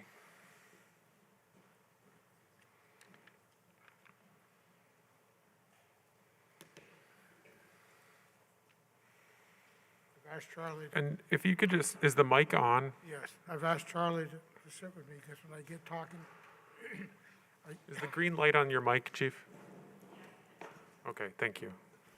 I've asked Charlie to come in, talk at some of my behalf because when I get talking, I can't stop coughing.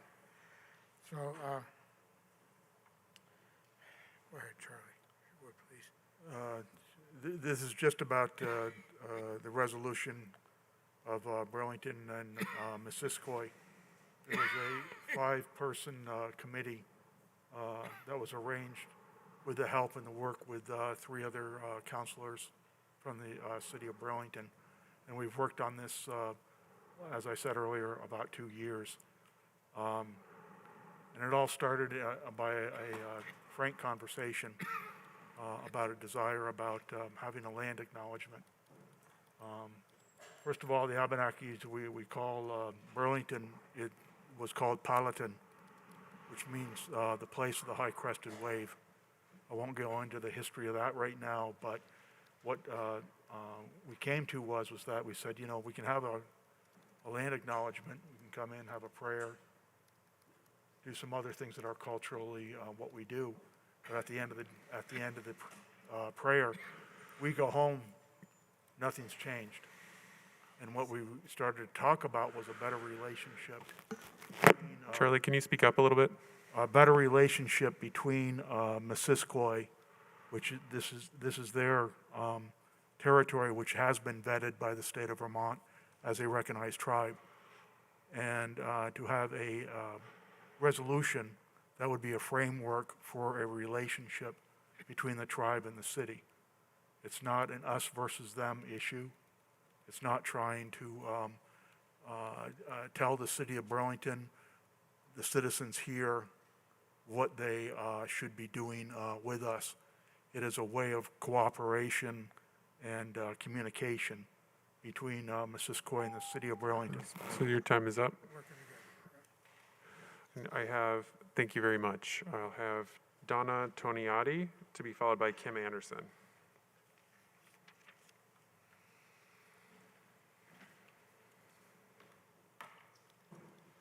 Thank you. I'm the community program facilitator for the Abenaki Nation of Missisquoi.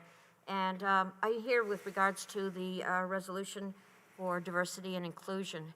And I want to thank the council beforehand for adopting this resolution. It's the beginning of communication that is long overdue. And I want to thank the council for opening the door to better communication between our peoples and the people of Burlington. Hopefully it will recommend, and maintain a positive relationship in the future for generations to come, because that's what we're all here about, generations to come. Thank you. Thank you. Our next speaker is Kim Anderson, to be followed by Chol Dor.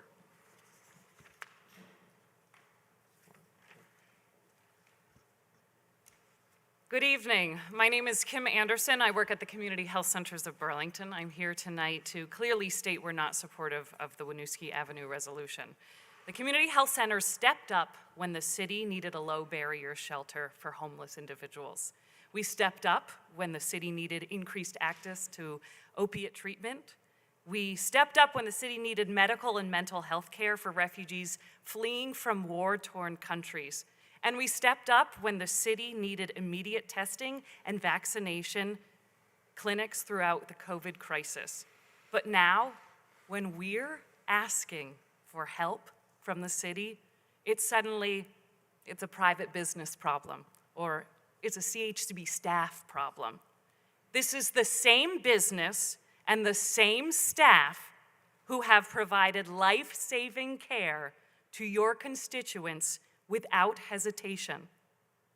This resolution is not a compromise. A compromise would be putting a pin in what's happened so far to really invest the time and energy to understand the needs in the neighborhood. It's been 4 years of a failed process. CHCB has been involved in every single meeting since the beginning. We've met with DPW, CCRPC, city councilors, and even the mayor. Every step of the way, our voice was ignored, and as city leadership pushed through their agenda, even when the stakeholder committee that Tuke formed recommended differently. So the resolution will lock in a process that burdens residents, nonprofits, and small businesses in the Old North End to carry the cost of a bike lane without city investment to not make for a plan those affected. An amendment at least provides some assistance from DPW. That's better than nothing. So let me be clear, we're not asking for more parking. We support improved safety for cyclists and encourage able-bodied to choose cycling for transportation if it's reasonable. So your time is up. Thank you very much. Our next speaker is Chol Dor, to be followed by Eric Hanley.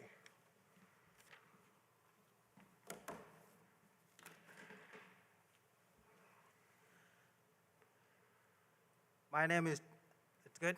Yep. My name is Joel Dorr. I'm the Director of Diversity, Equity, and Inclusion at the Community Health Centers of Burlington. Mr. Mayor, I'm profoundly grateful for your effort in making sure Burlington is livable, workable, and a green city. Equally important, I'm speaking tonight on behalf of the Community Health Center, our patients, our staff who are concerned about the North Winooski Avenue parking plan by the city of Burlington. There are a number of impacts that are going to be brought by this change. Our patient will be driving around and around, finding a place to park. When that happens, they might as well leave, and that means their care is compromised. This will also lead to their appointment, being late to their appointment because they can't find parking. It also affects our ability as an organization to retain staff, employees, and that also compromises the quality of the care we provide. Our new recently resettled former refugees and immigrant families come to the Community Health Center seeking immediate help. Because they cannot find parking, because biking is not a luxury for them, it's harder to provide care for them. Mr. Mayor and this City Council, these new immigrants relied on volunteers to drop them to their appointments. If parking becomes an issue, it's very hard for community members to volunteer and help these new families. Imagine what will happen if that parking is enforced. Imagine what will happen to our role as a community health center for this great city. I am asking you to reconsider this resolution. Thank you. Thank you. Our next speaker is Eric Hanley, to be followed by Robert Pritchard, or I'm sorry, I'm having difficulty reading it, but Eric Hanley first.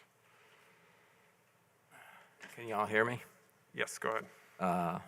It's been 2.5 years that we've been working on this for the short-term rentals. I grew up in Burlington. I don't live in Burlington anymore. I've been a landlord here in Burlington for 30 years. And I do support the mayor's veto that he did on Friday. And I think it would be very hard to do the other one with just a Section 8 voucher. That would mean in my case, I have a duplex, and I would have to get rid of my current tenant and get a Section 8 person in there. But I would like everybody to open their minds on the inclusionary zoning, make that just the same price as the Section 8 vouchers. Section 8 vouchers are very hard to get right now. You know, it's very difficult. And I just wanted to go on a couple reasons why I support the mayor's veto. I keep hearing that there's no new housing being developed in Burlington right now, and that's not true at all. I had a meeting with Mary O'Neill a couple weeks ago in planning and zoning. Doug Netty's building 99 rental units at the Chittenden Bank Old site right now. Eric Farrell's next project out on North Avenue is 900 units right now. Then there's another project not many people know about across from the hospital that Frank Von Turkovich is doing. 71 bedroom units is going to start pretty soon over there too. You know, we're a small group of people. We want to be regulated. You know, we pay, if you if we have to pay an extra fee, you know, and, you know, that's what we'd like to do. Airbnbs are a nice alternative for families to come visit Burlington instead of paying expensive hotel rooms. Thank you, and thank you for the outgoing counselors, for your dedicated service, and the counselors that are staying. You guys have a tireless job, and thank you for your service. Our next speaker is Robert Pritchard, please correct me, and then to be followed by Julie Marks. I'm Robert Richard, Abenaki Tribal Council for the Missisquoi-Sakokiki tribe. And we are the only tribe in Vermont. The Mohegans and other groups are bands. And we are the only recognized tribe in Vermont. And it's our feeling in our tribe that we don't want to be the I and BIPOC, as this is a label that people around this city and the news and everybody, legislators, have all been using. A label, all these ethnic groups together, it minimizes everybody's losses. We've all suffered indignities and losses. Some have lost more than others. And I just want to make sure that you try to refrain from using that label, BIPOC. And as this gentleman just said, there's 1,000 units getting ready to be built in Burlington. When you have a sewer plant that's failing, that's polluting our lake, well, shouldn't they be doing more upgrades to this plant before 1,000 more units be added onto this system? I mean, it just doesn't seem right. And I don't know if you saw in the paper last week, in the Free Press, all about the Abenaki and UVM getting $35,000 a year still from indigenous lands being sold.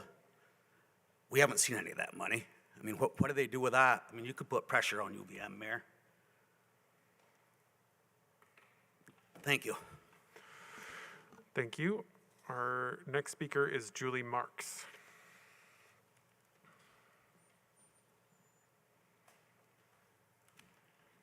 Hi, thank you. There are a lot of big issues tonight, and I'm going to try to touch on all of them because they all personally affect me. Number one, short-term rentals. Mayor Weinberger, I want to thank you for your veto. Thank you for listening to your constituents and hearing our concerns and recognizing that this policy would have created many unintended consequences, and the city of Burlington, its residents, its businesses deserve a more long-term solution to regulate short-term rentals, and we're willing to work with the city to continue to find that better solution. I think the fact that so many new ideas have come up so late in the game just speak to the fact that none of these ideas are fully vetted, and we deserve to give it more time and do it right. So thank you for that opportunity for this council. Secondly, I own a property on Elmwood Avenue directly across the street from the proposed pods, and it just strikes me as ironic that you know, we can't tell you what to do with your land. So I'm about to get a new neighbor, and I'm just trusting the city is going to have the right rules in place to mitigate the impacts, much like we would hope the short-term rental regulations would follow that vein of focusing on mitigating impacts rather than telling people how they can and cannot use their property. Lastly, on the Winooski, I also own a property on Winooski. Parking's tight. The driveway is so small. My tenants can only drive in forward. It's a one-way street, so cars have to back out of the driveway to get back onto the street. The current parking lane is the only barrier to slow that car down out of the driveway. If you're concerned about biker safety, may I recommend a bike helmet law for college students at least. Thank you. So we're going to transition back to non-Burlington residents who are participating remotely. We have a couple more there. Kelly Devine, I'm not able to locate you. So I'm going to go to Sybil Kim. Sybil, I've enabled your microphone.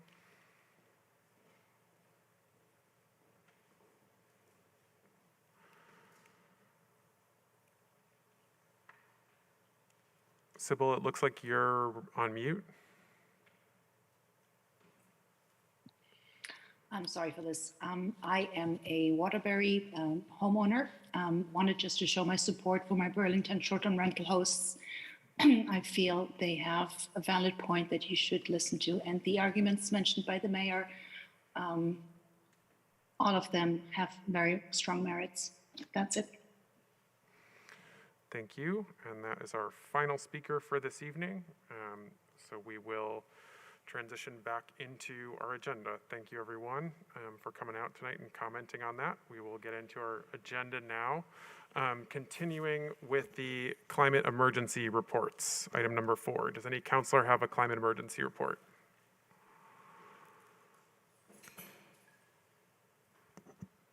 Mayor Weinberger. Thank you, President Tracy. I just want to note that before we convene again to do another climate emergency report, there, I believe, will be 2 town hall meetings that my office is convening with 2 different, really quite interesting experts on the climate emergency. The first town meeting will be next week, and we will be having is a town meeting with Saul Griffith, who is one of the co-founders of Rewiring America, really one of the country's leading experts on electrification and the key role that electrification as a strategy must play to meeting our climate goals. And then the following week, after Realization Day and the State of the City, we will be having a second town meeting with experts from MIT who have developed an interactive model for viewing really the action that needs to take place over the next decade if we're going to meet the international goal of keeping warming below 2 degrees Celsius, 6 degrees Fahrenheit. And again, I saw this interactive model at a mayor's public officials meeting last fall, and it's really, I think, one of the best tools we have for just envisioning both the challenge in meeting our climate emergency goals, but also the viability of doing it if we take certain strategic decisions, specifically the electrification decisions. Both of these town meetings, I think, will be an opportunity to understand better the role that Burlingtonians can play in leading the way towards electrification and moving away from the use of fossil fuels for our cars and buildings towards an achievable, really optimistic vision of the future. Thank you, Mayor. Anyone else with a climate emergency report this evening? Okay, we will move to our next item then, the consent agenda. Councilor Stromberg, may I please have a motion on the consent agenda? I move to approve the consent agenda and take the actions indicated. So we have a motion on the consent agenda. Is there a second? Seconded by Councilor Mason. Any discussion? Okay, not seeing any. All those in favor, please say aye. Aye. Aye. Aye. Any opposed? That carries unanimously. Before we get into the deliberative agenda, I want to take care of the Local Control Commission meeting. So I will recess the Burlington City Council meeting at 9:07 and go into the Local Control meeting at 9:07. First item on that agenda is the agenda, Commissioner Mason. Thank you, President Tracy. I'd like to make a motion to adopt the agenda as presented. Thank you. A motion seconded from Councilor Mason, seconded by Councilor Shannon. Any discussion? Okay, all those in favor, please say aye. Aye. Aye. Any opposed? That carries unanimously. Commissioner Mason, may I please have a motion on the consent agenda? Thank you, President Tracy. I would move to adopt the consent agenda and take the actions indicated. We have a motion seconded from Councilor Mason, seconded by Commissioner Shannon. Any discussion on the consent agenda? Okay, not seeing any, so we'll go to a vote. All those in favor of adopting the consent agenda, please say aye. Aye. Aye. Aye. Any opposed? That too carries unanimously, and that completes our business in that meeting. So we are adjourned at 9:07, and we will now go back to the Burlington regular city council meeting, which I'll reconvene at 9:08. Counselor Hanson? Yeah, I don't know if this is the right time to do this, but I wanted to request that we move the Abenaki resolution to the top of the deliberative agenda, just given the length of some of the other items and the fact that we have the chief and other members of the tribal council who have to travel back to Swanton tonight. I was hoping we could do that item first, if possible. Sure. So you are able to make a motion to amend the agenda once it's been approved. It does take a 2/3. So are you making such a motion? Yes, yes, please. This Okay. would be item 6.05, moving it to 6.01. Okay. Thank you, Counselor Hanson. Is there a second? Seconded by Counselor Hightower. Any discussion? Okay, seeing none, we'll go to a vote. All those in favor, please say aye. Aye. Any opposed? That carries unanimously, and we'll start off with that item. Counselor Hanson. Thanks, everyone. I appreciate that. I will move to waive the reading and adopt the resolution and ask for the floor back after a second. Moved by Counselor Hanson. Is there a second? Seconded by Counselor Hightower. Counselor Hanson, you have the floor. Great. I'll speak briefly and then invite folks up to speak as well.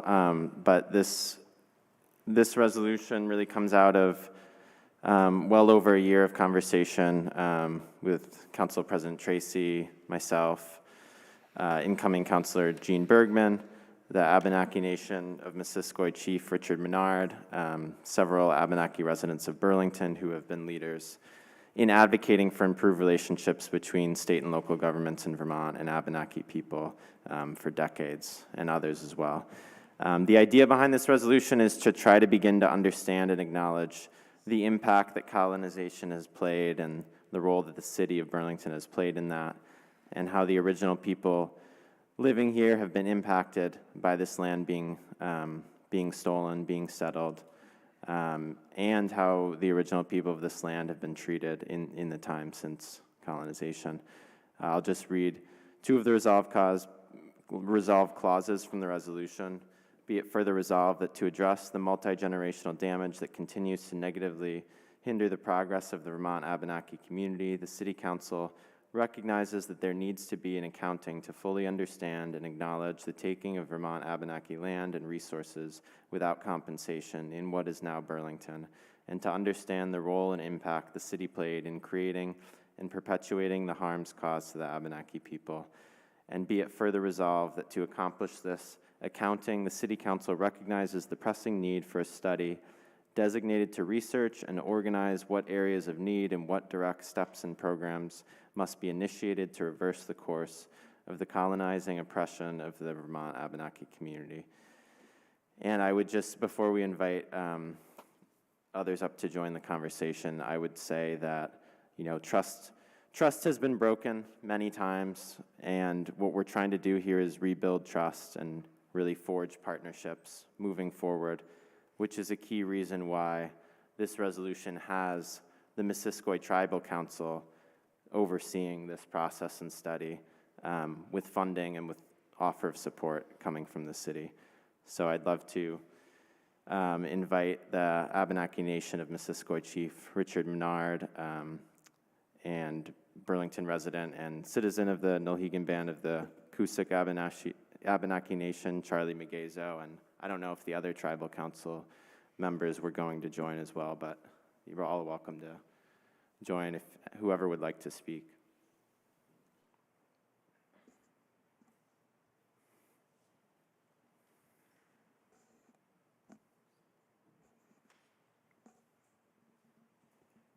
And thank you all for being here.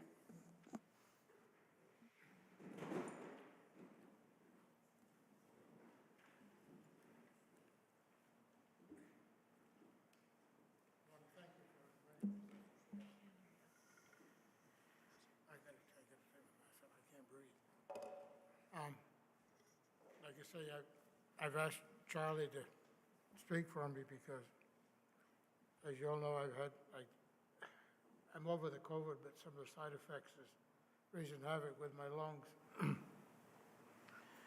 So I'm struggling just to be here, I guess. I'm fine. Charlie, would you please?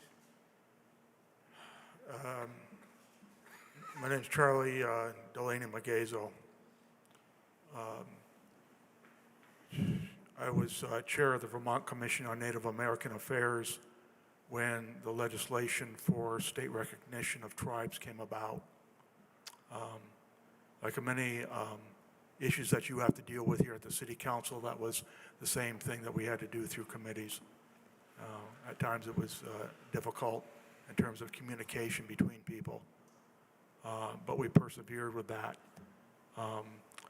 What the council member Richard had said is true. You know, Missisquoi, they've been vetted. They are a tribe, state recognized. And one of the things that had to do with that was come up with an accepted form of geographical territory. Each tribe or band that went for state recognition had to go through certain hoops, if you will, for lack of a better word, and jurisdiction of geography was one of them. And it had to be accepted by the state. It had to be accepted by the communities that were involved in that. The reason for this type of recognition was that they were mindful of what the Indigenous Permanent Forum at the United Nations was doing at the time. And it allowed us to show through our family groups, through some genealogy, through other means, who we were as a people. And we had the authority to decide that. That ended the question of who was an Abenaki and who wasn't. And then it was up to the tribes in order to coalesce and decide on what was best for them in their geographical areas. And that's brought us where we're here today at this point. And it's been a mishmash across the state. If you ask most citizens in the state, how many recognized bands or tribes are there? Most people don't know. We're just getting that together in order to get something of who we are into a curriculum in the school systems and in the state history books. And this resolution is helpful to that. And as I presented before, it is not an us versus them in terms of cultures. You know, history is history. People on different points of view are going to have it in terms of their own culture and the way they see the world today. And that's what makes us all human beings. Can't change some things. It's not right or wrong. But what steps can we take forward in order to have something in place where communication between different cultures can persist, can come up with ideas that are workable for everybody?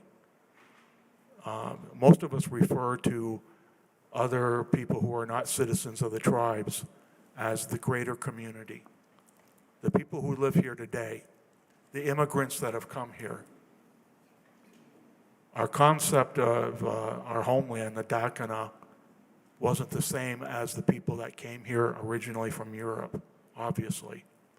We didn't think of borders, towns, places you can and cannot go. It was where we lived. And we all live here today. And this is an opportunity in order to find ways of going, forward, as a people together. We appreciate, what Burlington Palatine has done in terms of reaching out to us, asking us what can work and what can't. And we came up with this resolution. I was here in 1995 when Bob Clavell was mayor, and I worked with Barbara Nolfi, who was a counselor at the time. And the city of Burlington passed a resolution recognizing the Missisquoi tribal nation. And they did that with a spirit of knowing that there was an original peoples here, that we still exist, that we still have a tangible culture that goes on. That helped us on the road in terms of state recognition and was helpful on other petitions with the government. It put us on that road, and here we are today with, through state recognition. I want to emphasize that, you know, this isn't about a legal opening that is going to ask for specific legal rights that other citizens here don't have. The state of Vermont made it very clear and very narrow in terms of the recognition process about allowing us to live as a culture, allowing us to continue. But they also realized that there were still a lot of questions of how are we going to live with the greater community. Now, if you ask some Abenakis from some of the tribes, they're going to have strong opinions about some things that have happened, such as what Richard had expressed earlier as one example. It's one subject. But the state of Vermont realized that this is a process. And how do people, like a family, grow together? And we realized that this was the only way that this could be accomplished, but to find ways that were common. The state of Vermont made it clear they are in charge of high-stakes gaming. That's not why we're here tonight. They also made it very clear that we don't have standing to ask for land. We're not here to ask for that tonight. We're not asking Burlington to do those things that legally they can't do. I realize that. But what we want is a better relationship with the city government in terms of being able to work with its departments, be it with the school district, maybe coming up with a better curriculum for Abenaki history, or the ability to put a Missisquoi flag up at the school district building. Some things simple, some things need to be worked on. But where do we start? This resolution that we've worked on is a basis and enables us in a positive way with Burlington and with the citizens in Burlington to do this. And that's what we're asking for tonight. I can't say anything else that I think would be relevant to try and pass this. This is you can look at it in different ways. This is good for the Abenakis. This is good for the citizens of Burlington. This is good for human rights. It's a step forward. Is it a complete answer? No. But it's a positive step in trying to find some of those answers. And we need the support of this council, this resolution to do that. We also recognize that a resolution is not an ordinance. It's not codified in a regulation of law in order to be enforced. But before, we had nothing in terms of how to talk to different departments in the city of Burlington, how to communicate some of our concerns or some things that would be beneficial, not just for us, but for everybody here. And not just to be on the sideline, as it was referred to earlier, the I and BIPOC. I was glad to be asked to be on the BIPOC board when it started. And initially, our job was to get money out to the immediate minority businesses in Burlington that did not have a brick and mortar front, which is more easily serviced by the CEDO department. There's a lot of home businesses, as simple as somebody baking bread or cookies in their house, or childcare, or other things that have to do with minority status. And those were the people who couldn't do business readily, right away. They're the ones who, I believe, suffered first before the brick and mortar businesses. And we did a good job, I thought, of getting money out the door to some of these businesses. We had to come up with a curriculum of questionnaires that they had to answer. And it was difficult. You know, we thought about a point system. And then we reneged on that because we saw ourselves doing the same thing that a greater culture does. You know, because I'm Abenaki and I'm an original person from here, Should I be number 1 or 2 on the list? An immigrant from Africa, should they be number 3 or 4? You see what we're doing? We had to try to pay attention to these things and to be fair about it. And I think we came up with a good system. We got the money out of the door. The greater work that had to be done with the businesses in Burlington through Veto did. That happened. And it happened partially because of the diversity department that was formed here in Burlington. I think that that's an important department that should be filled and supported in the future. They helped us in talking with them about, what do you think about this resolution? We tried to talk with other people about it too, about people's feelings about it, how they felt that it would be an effective thing or not. Fear. How do we move forward from that?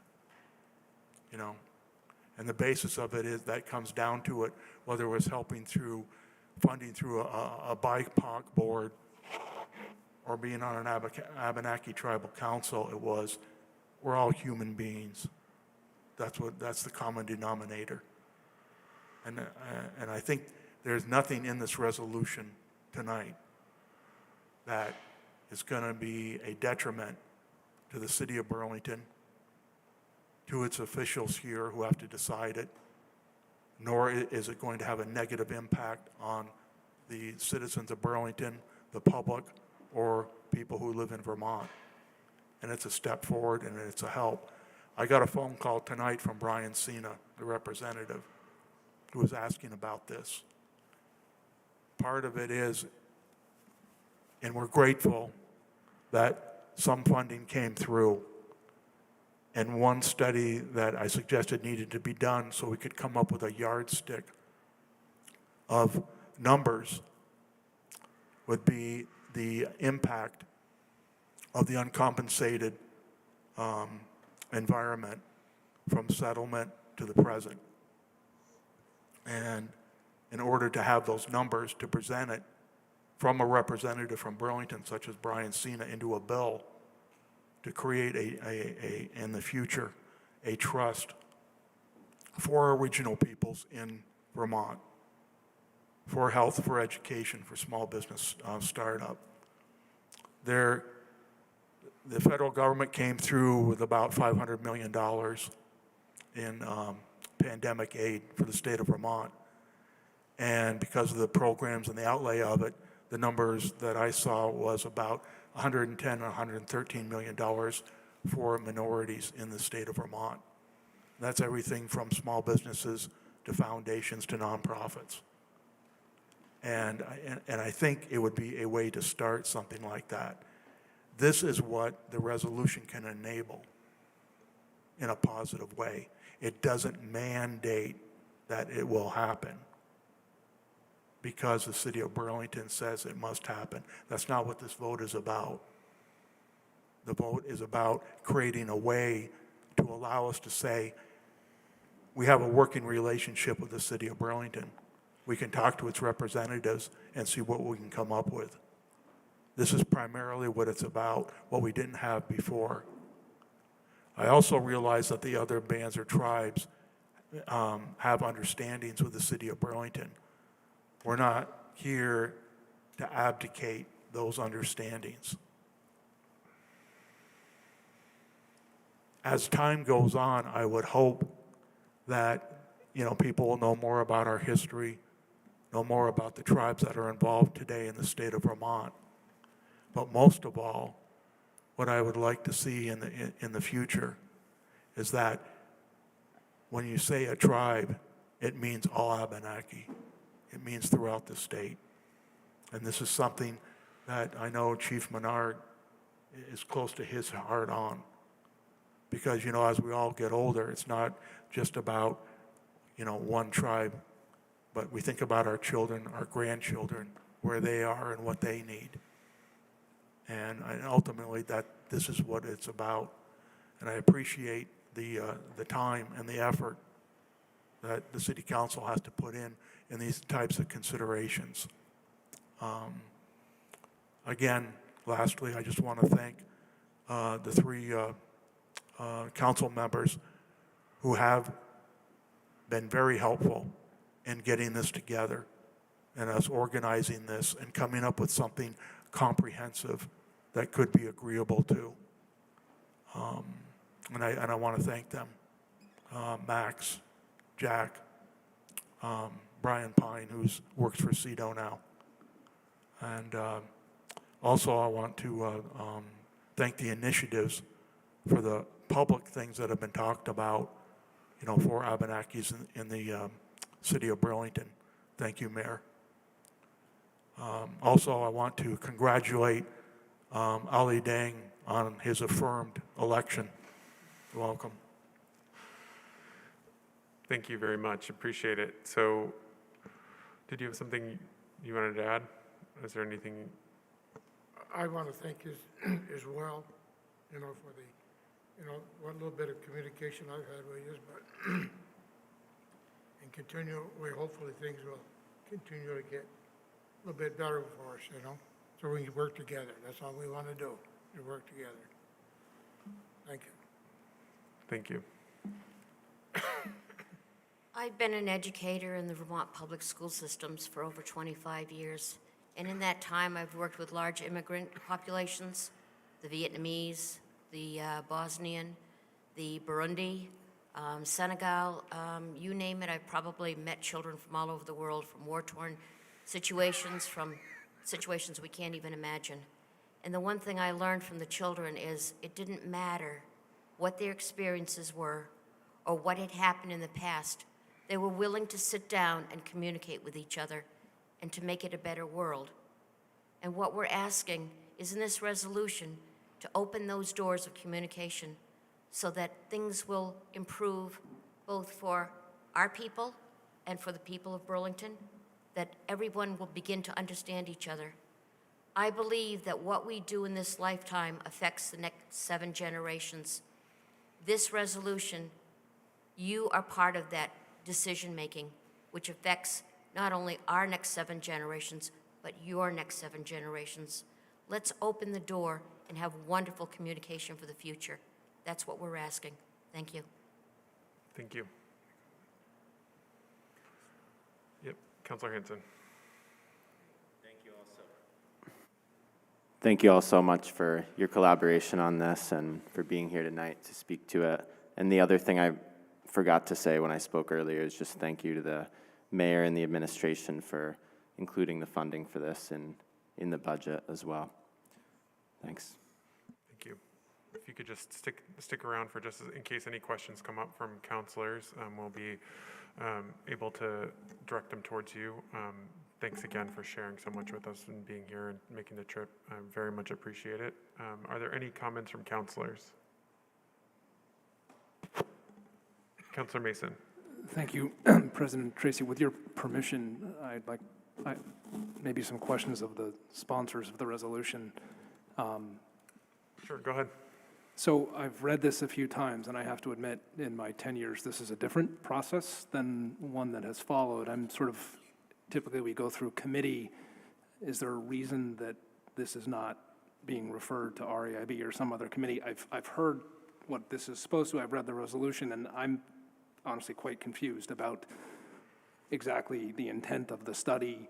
I don't fully understand the language about it not being a city work product, yet the city is potentially supposed to be taking action on the work product. And I also don't really understand the budget. I appreciate there's been allocated up to 50, but it's not clear to me, do we or is anyone presented with a budget in terms of what that $50,000 is for? Those are sort of not really questions about what's in the resolution, but really more process questions. And I'm not sure if the sponsor's able to address some of those, but those are questions I don't know answers to. Yep, Councilor Hanson. Yeah, I can speak to it. So this would be overseen by an advisory committee, which is, I think, that aspect I think is more typical of having an advisory committee that would oversee the commissioning, the conducting of the study, and that could, you know, request funds towards those ends from this this up to $50,000 appropriation. I think what's different about this resolution is the advisory committee, the city isn't choosing the advisory committee. It's the Missisquoi Tribal Council that is going to make those appointments to that advisory committee.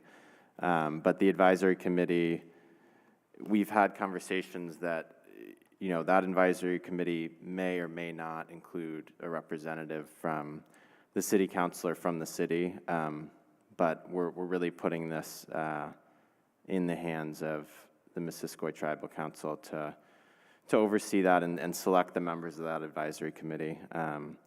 And the advisory committee would oversee the process and request funds as needed to conduct their work. Councillor Mason? Sorry, just as a follow-up, there's a request to Catherine. I mean, I'm trying to figure out, like, there's no city oversight of this. There's an independent, I respect an independent committee that has the ability to access up to $50,000. But again, where I'm scratching my head, that report, which is what the 50K is going toward, is not to be shared with the city unless the commission specifically authorizes it to be shared with the committee. But if I'm understanding the report, it's intended to address or provide opportunities for how we as a city could deal with the colonization and the negative impacts upon the tribe. Am I correct in understanding that? So I guess, again, I'm wondering, we're spending $50,000, but we're not assured of the work product in order to address the deficiencies in the oppression? That doesn't make sense to me. Were you looking for a response, Councillor Mason? I'm not sure there is a response. I mean, I'm in favor of moving forward, but I'm struggling with, in essence, how the city is expected to be taking action on a report that it's not assured of receiving. That there's a disconnect for me in that. Okay. Councillor. May I ask a different, is there a specific reason that language was included? I mean, that's very specific language about it not being shared unless the committee, the advisory committee authorizes that. There may be some considerations that I'm not aware of as to why that was in there, but that gives me pause about exactly what we as a city are getting and expected to be taking action on. Councillor Hanson? Understood, yeah. The report would belong to the Abenaki Nation of Missisquoi, and the conversations that we've had, and I'll let, if anyone wants to speak on this, please do.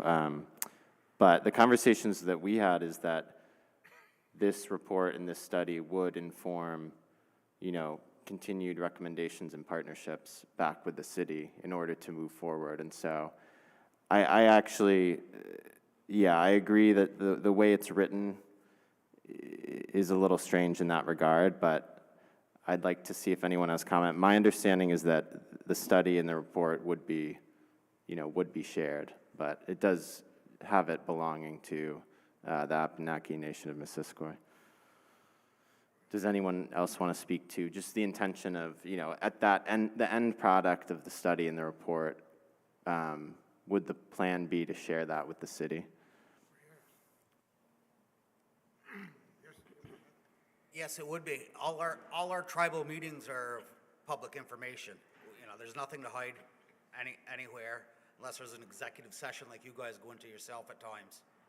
I mean, so at any point that you want to see what we're doing, if we don't forward it to you, you can see what we're doing. I mean, we keep minutes of everything. Of what's said, what we're planning on doing.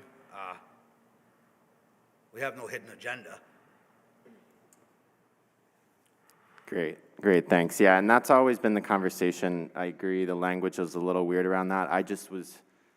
It took a long time to get to consensus around the language in the resolution through this process, this collaborative process. So I was hesitant to make last minute changes when I first heard this concern, which I think was today or yesterday that I heard this concern, but my understanding is that we're all on the same page that the report would be shared back with the city, and the whole idea of it is to try to take action and move forward, coming out of it.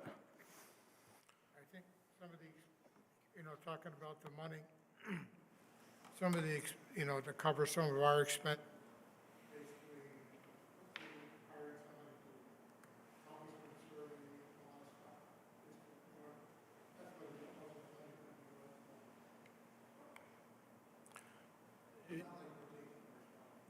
Right, exactly. Yeah, if folks didn't. It's designed as a collaboration with the city and its departments, such as the example of education.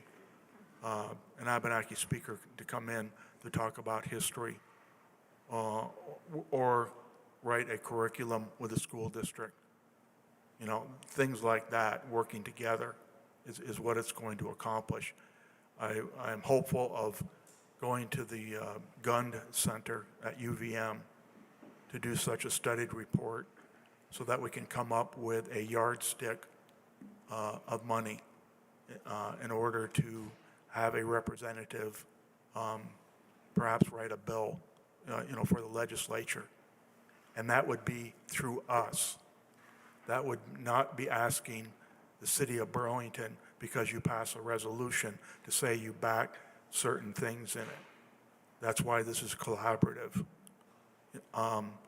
One reason why you might find it different in terms of the way that it's written is that I had this question with the chief about this. And I said, if you don't put down what you want, they're not going to hear it and you're not going to get it. So here's an opportunity to put down what you want and how it's going to work with the city. But as the tribal council member said, Richard, everything's documented even on a council level, just like it is with yours. Nobody is going to be able to put certain amounts of monies in their pocket in order to do things. This is for a people, and this is the way it should and we want it to operate. Okay, I don't have anyone else. Councilor Mason. Sorry, I'm not sure whether I had. Can I ask a point of information of the city attorney? My understanding is that this council cannot bind a future council either in terms of policy or financial commitment. I'm reading lines 43 and 44 that imply that the city shall cooperate if it requests additional research and studies, which there is a financial impact, as well as working with legislative reps. I appreciate that may be the sense of this council, but am I correct that that doesn't necessarily bind the city in the future? That's correct. I understood that language to be more aspirational and future-driven than an actual commitment to specifics because of the general tenor of the language. As did I, just wanted to put that out. Yeah, that would be my official, that was in my Okay. review of this, that's what I understood to be. Thank you. So I want to circle back to the question of whether reports. I'm not sure I understood that there was consensus that it was going to be shared, in which case I would be offering an amendment to actually make explicit that. If that is problematic, then I won't make it. But I thought I heard agreement, so I will make the amendment and it can be voted down. So in line, I would propose, consistent with the conversation that was just had, changing line 40 to strike out, or say, shared with the Abenaki people of Burlington and then I would strike out that, leaving in the city of Burlington, and then strike out the remainder of lines 41 and 42 other than the and. The impact of that change is to be clear that the report and supporting documentation would be shared with the city of Burlington. Okay, Thank so you. we have an amendment seconded by Councilor Shannon. Is there discussion? Councilor Freeman. Thank you. I was going to speak to this on the underlying, but it's an amendment now, so I'll speak to it very specifically. Thank you for bringing this up, Councilor Mason. I think for me, I like the language as is, and I understand the perspective to change it. I do also think that if we think about a sort of analysis of power in this situation and the way we're building this forward, that to me, the resolution and the intent of the resolution is to empower folks who have, historically and literally have experienced this sort of this power dynamic of a colonizing imperialistic entity taking away immeasurable things. And so for me, and based on the intent is to be collaborative. But I think that if we want to look at how power is the sort of, sorry, it's a very esoteric way to look at this and sort of existential, but it's also literal. And I think if we want to recognize that, and if I want to recognize that, then saying that those documents and that work will be shared with us as the city to collaborate in ways that it gives sort of power and control to determine what is helpful. And so you have these sort of, I'm sorry if this is a little bit confusing, and also if folks disagree, by all means. But to me, that is why it makes more sense. It's about consent to me, really. It's about getting to say, we choose to continue collaborating in X way or Y way, or this is what will be helpful. And it sounds like the spirit is to be transparent and to continue that collaboration. But for me, in this dynamic, I think agency is so important.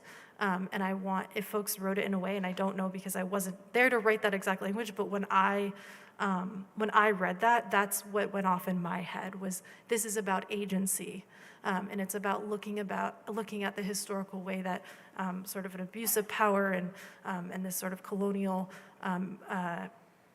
history has happened, and really trying to reestablish healthier and consensual and really understanding what agency looks like in this space, and being able to choose. And so to me, that's why it's there, and because there is an intent to collaborate, that's why this resolution was created. And so I understand it is both symbolic, but it is also literal. But I don't think there won't be an actual, I think the idea is to collaborate. So I think we will be able to partner as a city. So that's why I think the language works the way it is. I understand it in a symbolic way, in a literal way, and I think also it works in a functioning way. So that's why, and by all means, if there was a different intent there, I would want to welcome and hear that. But that's how I read it, just as like off the cuff. So thank you. Thank you. We're still on the amendment. Any further comments on the amendment? Councilor Paul. Thanks very much. I think that were it not for what is on line 39, that I would find myself very much in agreement with Councilor Freeman. But I think it is important to note that the study will be the property of the Abenaki Nation of Missisquoi. It's not our property. We are giving the money to you. And whatever the product is that you develop is yours. I think what the intent of the amendment is just simply that if the intent of the entire resolution is for us to be working collaboratively, that we be able to access the report as well and as much as anybody else can. Now, if that's not what you think is appropriate, obviously, I mean, I would hope that you would say so, and I would respect that, and that would be the end of it. But, I mean, for me, the end of the amendment. But that's my impression. I mean, we don't own this report. If there is any sense of influence or power, the power is with the person who owns the report, has written the report, has control over the report, who writes it, where the information comes from. That, to me, is where that lies. So unless I hear otherwise, I don't see a problem with the amendment. Thanks. Counselor Hanson. Yeah, I don't think the amendment is controversial or conflicting with anything we've said, but if anyone wants to share thoughts about, this is, yeah, the amendment just to share the report with the city. Does anyone want to share any thoughts on this? The reasoning for the wording of what you're bringing up had to do exactly with intention. The intention of that was for a way to try and establish a different kind of fund on a state level for us to be able to do that. If others, entities own the report, you know, if it's going, as this report would describe the environmental impact, basically, if the city wanted to take that report and go and say to the Interior Department or to the federal government, we want $50,000 to plant trees because of this. It's not, if we're working under a budget that monies that are given to us, it takes away from that. We have an expressed purpose in terms of ideas of how we want to go forward. And that is where the empowerment that was talked about, you know, comes from. We didn't intend it to be an us versus them issue. We just didn't want monies or acknowledged reports to be used for other means outside of what Missisquoi would like it to do, that would help its citizens, that would help original peoples here in Burlington. That was the sole intent of it.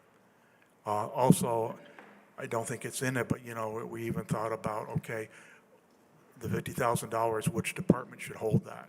Should it be the diversity and racial department? Should it be the treasurer's office?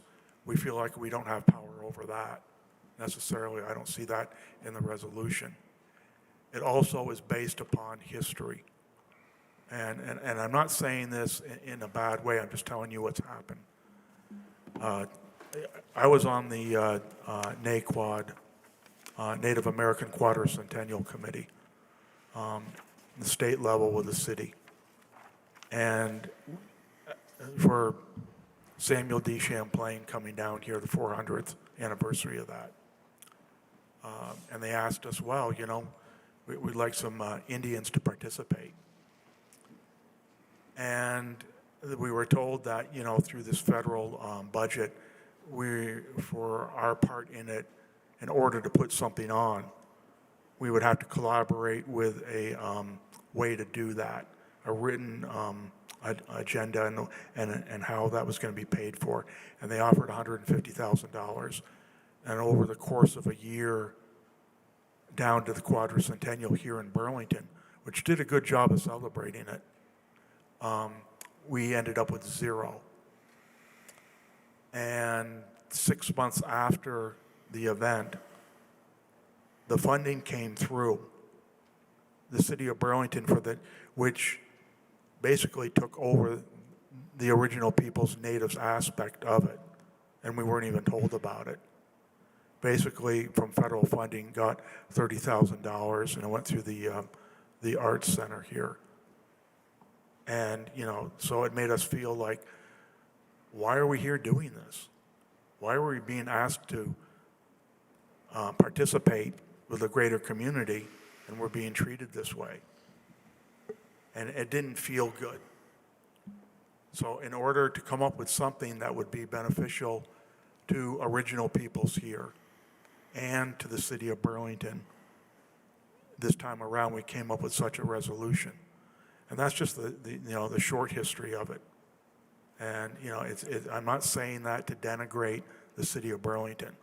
I'm just saying what happened, our experience from our point of view, what happened. And you know, that part of it's over. But I don't believe that an extra amendment or to change these lines is going to make a difference. Thank you. Thank you. Councilor Freeman. Thank you. I just was, I agree, or I think that I won't support the amendment, but it sounds like there's support for it regardless of whether the amendment goes through or not. I think that those examples are sort of what I was getting at, is that, and I mean this in a very sort of neutral way, but people love to feel helpful. It's why in academia people talk about saviorism and the issues in advocacy with something like that. You know, I love to feel helpful too. I think that wanting to be helpful and helping are just two different things. And so when we are building ways to sort of move forward and move past harm, that's why the aspect of agency and being able to own, so that it's not just just giving people sort of who are already in a position of power, who are already sort of who are going to be in that position to feel like they're being helpful, but as the examples just provided, it wasn't actually helpful. And so I think for me, that's why I lean towards the language as it's written, because it allows for more say and more agency from people who've been harmed and who have been impacted to say, at every step of the way, this is what is helpful to us now. And to me, that is so much about how we sort of repair harm, whether it's historic or individual. It's about looking at that agency at every step of the way. So that's where I'm at on this. But we probably want to move towards a vote soon, but thank you. Yep. So anyone else on the amendment? Okay, if not, let's go to a vote. Will the city clerk please call the roll on the amendment? Counselor Barlow? Yes. Counselor Carpenter? Yes. Counselor Freeman? No. Counselor Hanson? No. Counselor Hightower? No. Counselor McGee? No. Counselor Mason? Counselor Paul? No. I'm sorry? No. Counselor Shannon? Yes. Counselor Strongberg? City Council President Tracy? No.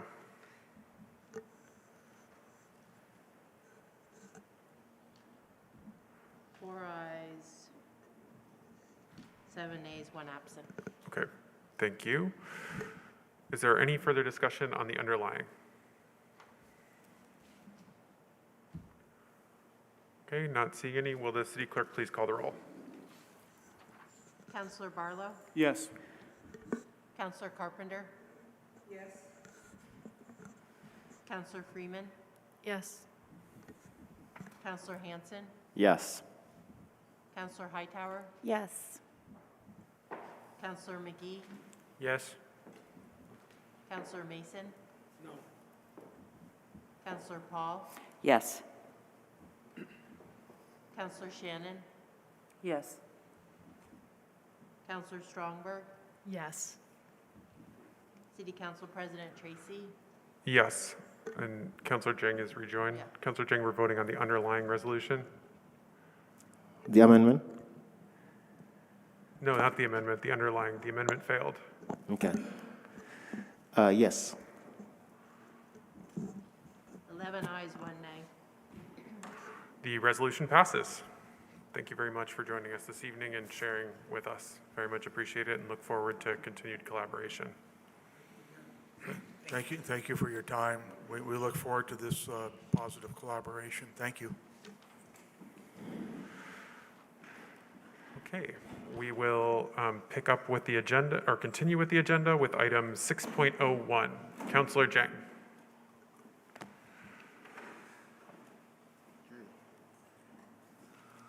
One minute, Council President Tracy. Hi, thank you so much. I would move to move agenda item 6.1, the declaration of inclusion for the city of Burlington. And as you know, probably the city of Burlington has already declared racism, declared inclusion and racism as well as public health emergency. But this one is a process from a community group that is called the Vermont Declaration of Inclusion, and they have presented at least, I believe, twice to the Racial Equity, Inclusion, and Belonging. Point of order, I think, was there a second? Sorry, there was not a second. Is there a second? Seconded by Councilor Shannon. Thank you. Go ahead, Councilor Chang. Thank you.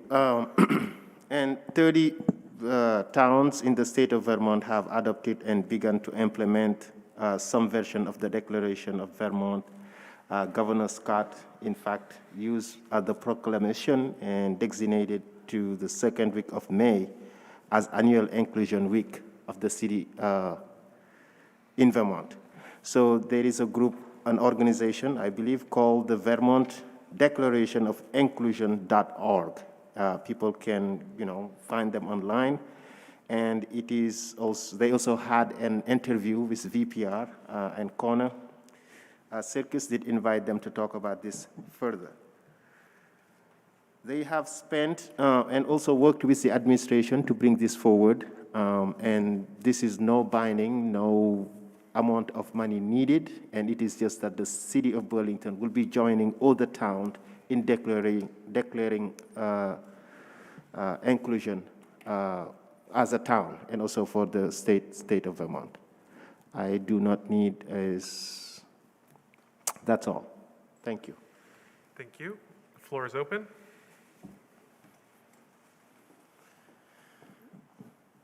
Okay, I'm not seeing any, so we'll go to a vote. All those in favor, please say aye. Aye. Aye. Any opposed? That carries unanimously. Brings us to the next item, which I don't know where the counselor who was supposed to introduce it went. Yeah, if you could just go grab him real quick. And for this item, I'm actually going to pass the gavel. I don't know if you're actually supposed to pass the gavel. I've only done it once before virtually, so.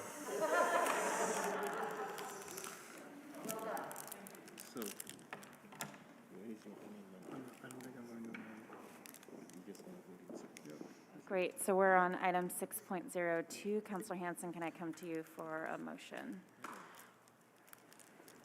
I move to waive the reading and adopt the resolution. Is there a second? Seconded by President Tracy. Would you like the floor back, Councilor Hanson?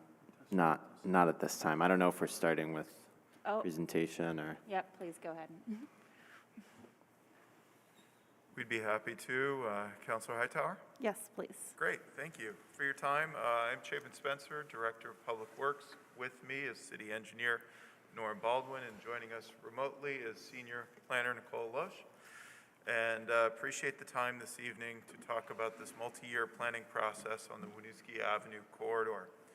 I want to thank the many residents, businesses, and nonprofits who have taken time to contribute their time, their perspective over the years. We've worked hard to listen, to seek understanding, and to reconcile the various interests and the various city policy objectives along this corridor. We have worked hard to bring forward a fair account of the process and the options moving forward, and we have a short 10-slide presentation to summarize the council-directed process of the parking management plan and the resolution brought forward to you tonight by the Transportation, Energy, and Utilities Committee. So with that, I'll ask Senior Planner Loesch to share her screen. And she will provide a brief overview of the project today. Thank you so much. I will try to keep this brief, but as Director Spencer said, thank you for having this tonight, and thank you for everyone who's been involved along the way. So I want to give a quick background to the parking management plan. This was a recommendation of the 2020 City Council resolution related to the Winooski Avenue corridor study. It directed us to identify practical strategies for balancing parking supply and demand with the goal of meeting essential parking needs while freeing up space for bike lanes. This resolution also accepted the advisory committee's recommendation to retain green belts and instead remove one lane of parking to accommodate bike lanes in both directions north of Pearl Street. The parking management plan was overseen by a joint city council stakeholder committee, was comprised of the 3 members of the Transportation, Energy, and Utilities Committee of City Council, and 4 community members appointed by President Tracy and Mayor Weinberger. The committee met 6 times over roughly the last year, with their most recent meeting in February. One of our big tasks along the way was to identify essential parking needs and to really understand demand. So what we heard along the way is that there are parking demands for residents, notably south of North Street, for the community health center visitors and employees in the northern section of the corridor, and for visitors to businesses and nonprofits all along the corridor.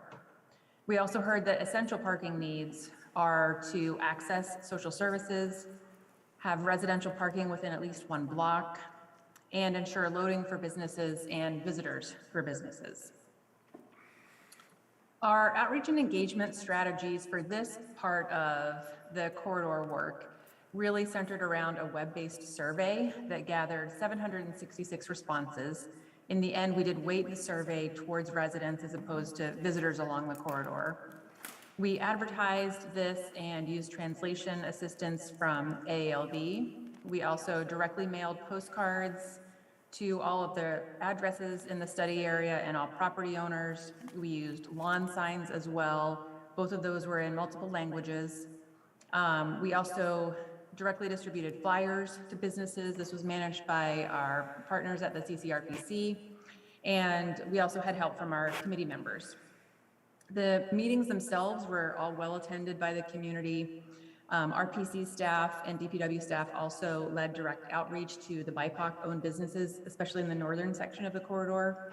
And Director Spencer led direct outreach to property owners that had potential off-street parking opportunities that we were trying to explore. What we found along the way, we used a parking model to compile this information and also relate that to the survey and the feedback that we were getting directly. The study area is shown on the right here. It includes the entire corridor from Pearl Street all the way up to Riverside Avenue, and also 1 block in either direction. We recognize that this study was done in the midst of a pandemic, but we did try to conduct it in a way that really minimized the impacts of the pandemic on this process. We used pre-pandemic parking counts. We used the community survey to really understand current trends in the midst of the pandemic. And we supplemented that with national parking guidance that is based on specific land uses. Some of the things that we also heard tonight from others just reflects what some of the census data shows for this area. It has the region's lowest rates of vehicle ownership. This does increase with income levels. BIPOC residents commute more often by modes other than single occupancy vehicles, so they carpool or take transit more often, whereas 88% of white residents drive alone. We also found that parking is most heavily occupied during the mid-morning hours and through mid-evenings. The southernmost block, though, was nearly full and occupied at all times of day. So that's the block from Pearl Street to Grant Street. The parking study also found that without any changes to behaviors or any new parking management strategies, approximately 50% of the affected vehicles that would result from this parking change could potentially still find parking within 600 feet of the corridor, and that a 5% shift in parking rates could offset those impacts. And this could include travel demand management strategies, increased rates of walking, biking, and transit, and longer-term shifts away from vehicle ownership. This all led us towards parking management strategies that are outlined in detail in the draft parking management plan, but they are all structured around time-limited parking for the parking that does remain, and this would generate turnover to balance out the different needs between employees, visitors, and residents on the corridor. So I will turn it over to Director Spencer now to cover a little bit more of our more recent work. Thank you, Senior Planner Loesch. Let's see, the advisory committee met 6 times, as Nicole referenced.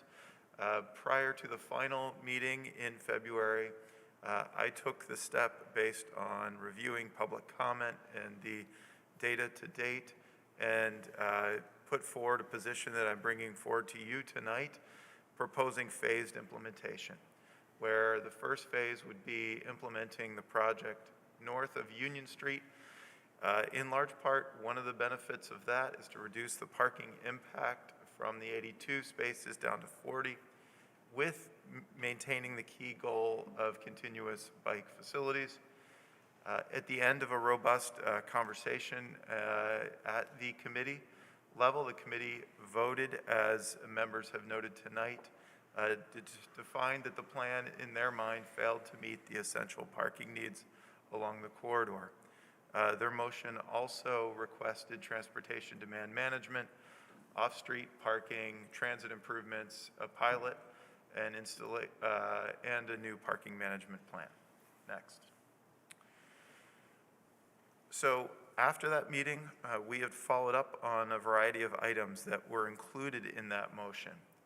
One was to buy us more time. We have followed up with the Agency of Transportation, and they have agreed, if the city is so interested, to delay the paving from 2022 to 2023 on that northern section. We also continued to talk about the potential phased option with stakeholders, counselors, and others.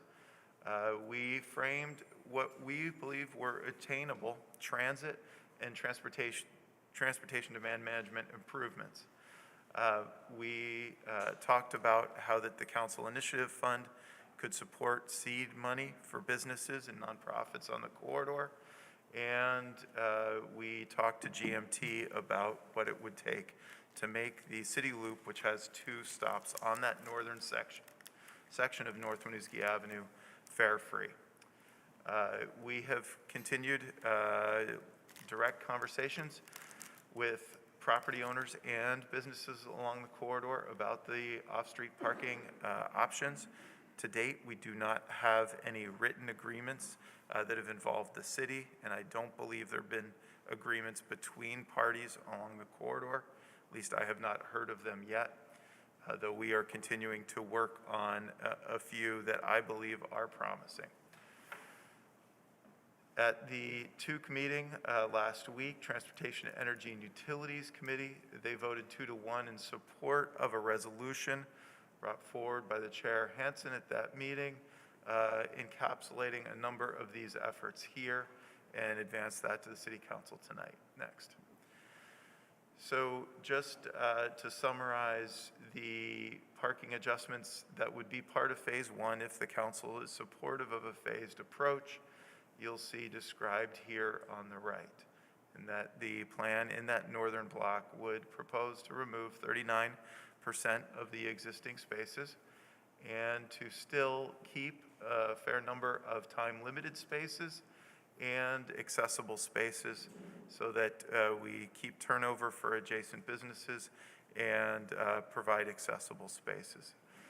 To be clear, we would work more with the adjacent businesses and nonprofits and residents to bring forward a final recommendation to the DPW Commission, who's responsible for approving any change in regulation on the street. Next.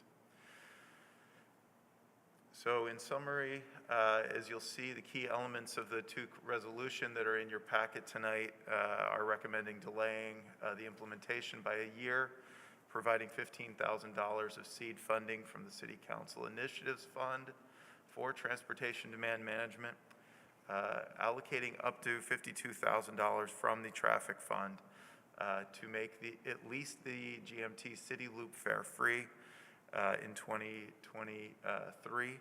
As many of you know, city staff and stakeholders are working to keep the entire transit system fare free, but that is still in flux right now for FY23.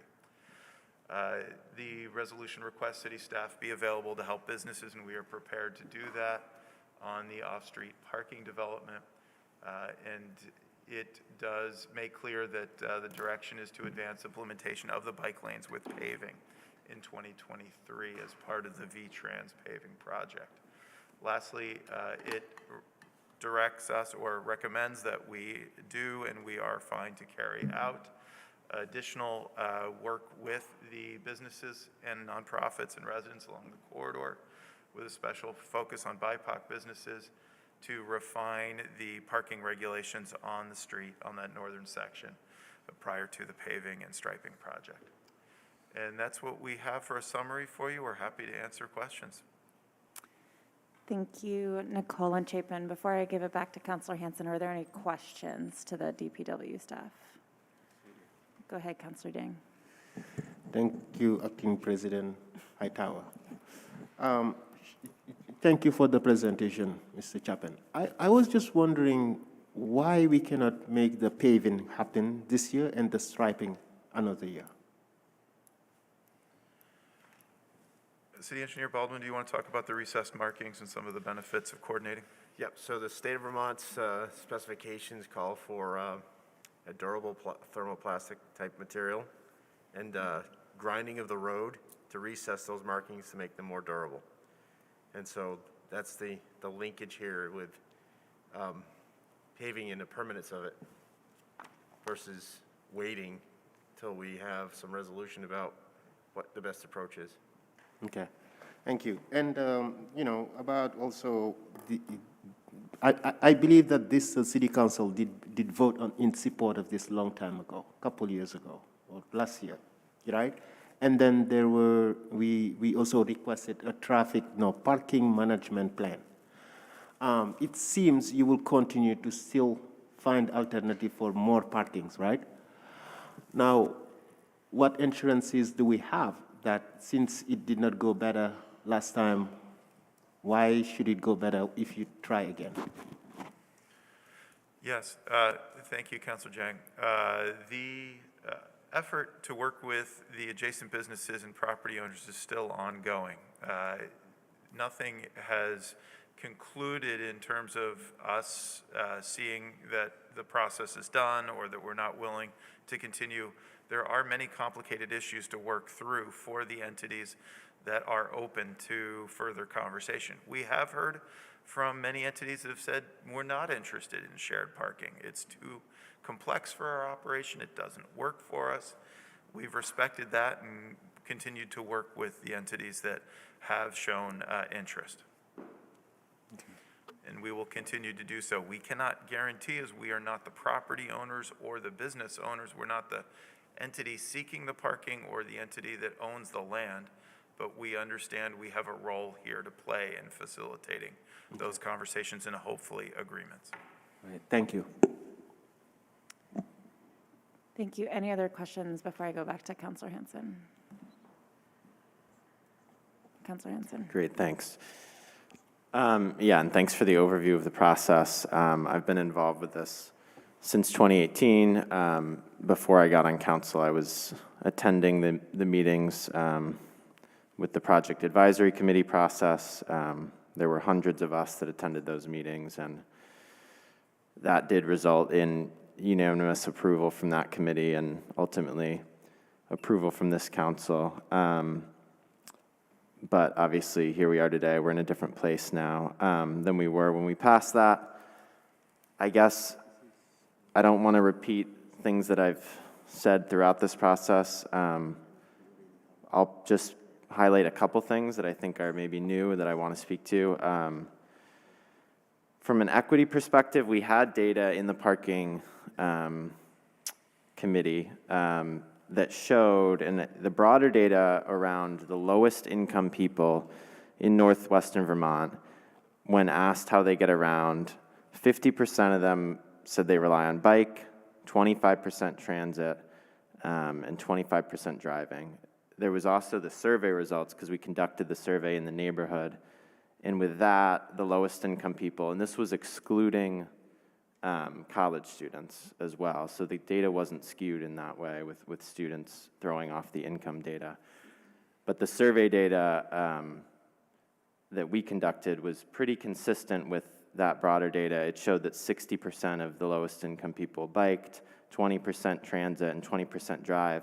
This shouldn't be, I feel like this narrative has been twisted a lot throughout the process, but in reality, this really shouldn't be a surprise because it is the cheapest way to get around. I mean, we do now, currently we have fare-free transit, so transit is cheaper at the moment in that sense, but historically, biking is the cheapest way to get somewhere efficiently, other than walking, which is a lot slower.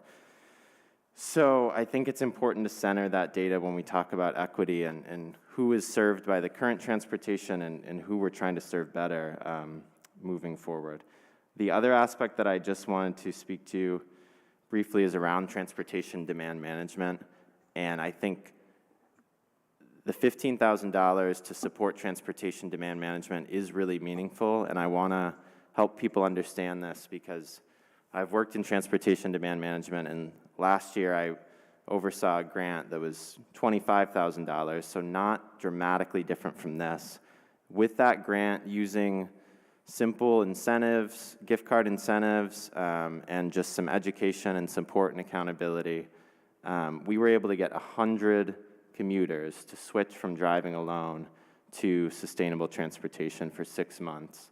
98 of them completed the 6 months, and the vast majority of those participants said that they were going to continue that new behavior. So TDM is effective. We've seen it time and time again. The entities that implement TDM are able to get people, whether it's employees or residents, they're able to get the people coming to and from their location to switch modes by directing those TDM strategies. So it is effective, and if we can free up, we can get 100 people to stop driving alone for $25,000, even if we get half that, that's more than the number of spaces that we're losing here. So I just want people to understand this $15,000 for TDM is a big deal and can really offset any of the negative impacts of the parking removal. Anything else I would say, I've probably said at previous meetings, so I'll leave it there for now. Thanks. Councilor Carpenter, go ahead. I just have a question for Councilor Hanson, if I can. You mentioned the surveys you did. Did you survey the customers of the community health center? Were they included in this? I would probably let the projects, we weren't involved as the parking management committee in the survey process, so maybe the team can actually speak to that, but there were customers of many of the businesses that were surveyed. Senior Planner Loesch, would you care to answer that one? Sure. The health center did help us advertise to both their staff and their customers with flyers in the health center itself, and they also included it in their email. It's either a newsletter or an email communication that goes out to their members and their staff as well. I guess I wasn't questioning their knowledge of the change, but we're talking a lot about commuters. Do you understand how people come and go to the health center? I mean, that's what they're the biggest users of people coming in and out of the neighborhood. Were they surveyed about how they commute to the health center? I don't think we got into that level of detail. We did have specific questions, that asked, let's say, why was someone visiting the corridor? And it might ask, were they visiting social services? And so it was broad in that sense. We did not get down into being able to identify if they were specifically going to the health center and then being able to discern what mode of transportation they used to get there. Okay. Just one other comment. I know that there's reference to visitors to businesses, and I would just comment that visitors are customers of business. Is not necessarily visitors to businesses. Don't have anybody else in the queue. Mayor Weinberger, followed by Councilor Shannon. Thank you, President Hightower. I appreciate the huge work by the city team, our partners, and the major community effort that has gone into years of work leading up until tonight. And I think this is an important vote by this council. And I want to make it clear before the vote that I fully support this proposal that's been brought forward and really see this as one of the most important votes we've had in years in making good on our commitment that we have given, that we've had a variety of votes on over the last decade,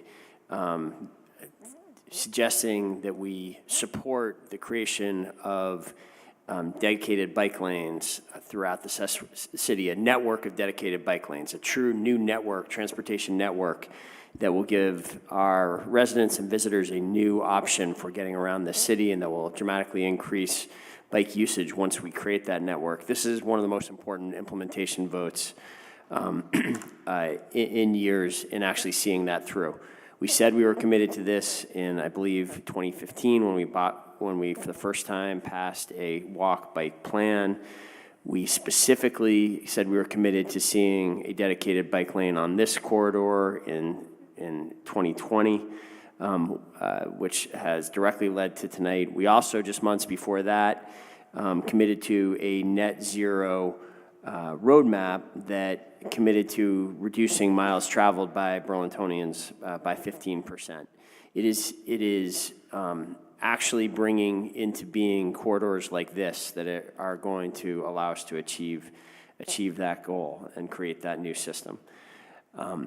I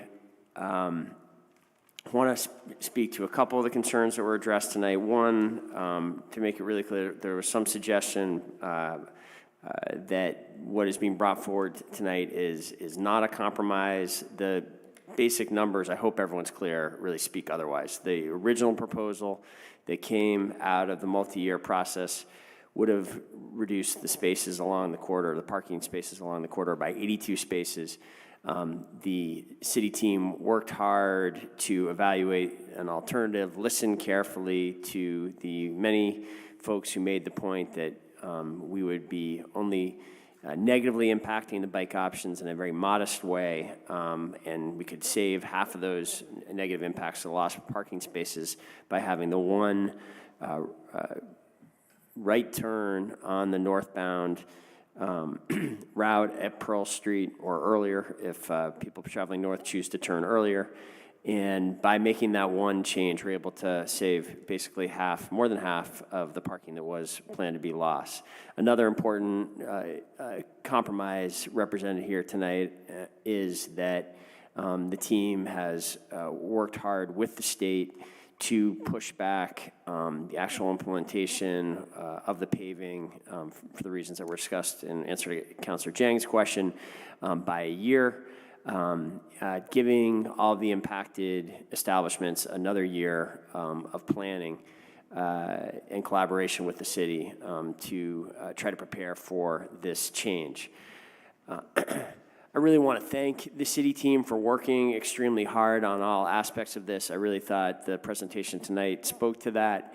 The detailed list of mitigation steps that have been brought forward that the city team that really is assembled here and some of our partners have worked on really speaks to how carefully and really how much this team cares about Burlington organizations and residents and wants to mitigate whatever trade-offs there are in making an important change like this. And I think it's a really thoughtful list, and I know that Norm, Shape, and Nicole have all put significant personal energy into developing those plans, getting them to this point, and will continue to put in considerable effort over the next year to see them implemented. And I guess that's a final point that I really want to, that I think is so important about this vote that I hope all councilors are conscious of as they vote here. We have, through those votes that I listed at the beginning and more, we have said to our talented city team, this is something we care about. This is something we want to get done. Go spend your days and nights and work to deliver this and get it done. And do the work carefully, do it hard.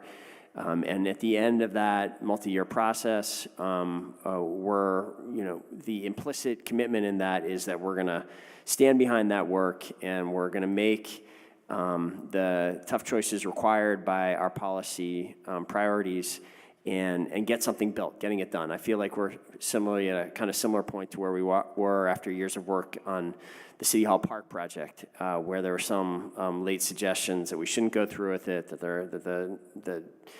there were problems that should cause us to delay. And we saw it through there, and I think the whole city is very thankful for the improvements. I think that's what's going to play out here as well. Let's see this through. Let's get this done. The negative impacts are not going to be anywhere nearly as concerning as were suggested by some of the stakeholders tonight. We're going to work to make sure that they're not, and the benefits will be massive and will be felt for generations. Let's get this done tonight. Thanks. Councilor Shannon.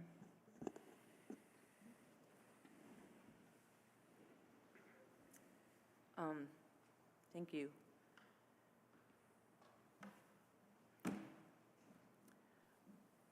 I think that what we're hearing here tonight, and I do appreciate the efforts on the part of a lot of people to try and find compromises to try and improve this project, and I do see some improvements from when this originally came to us. However, we're also told that it didn't meet the bar. There was a committee that was created to review this, to help find those solutions, specifically finding solutions to meet essential parking needs. That was a very key goal. This committee was selected by Mayor Weinberger and President Tracy, two very strong advocates for the project, and the committee was selected to be biased in favor of the project. Despite that, the committee voted no on this because it didn't meet the goal. It didn't meet the goal of providing essential parking needs. So we also heard that low-income folks drive less than people with more income. I can tell you, as somebody who often loans my car to low-income folks, even if they don't own a car, they will still drive to the doctors. We also heard that, I think it was a stat about BIPOC folks who commute more often in other than single occupancy vehicles. That is probably true. That would just mean that, of course it's true, I don't mean to insinuate anything. But that could well just mean that they're traveling with many people in their car.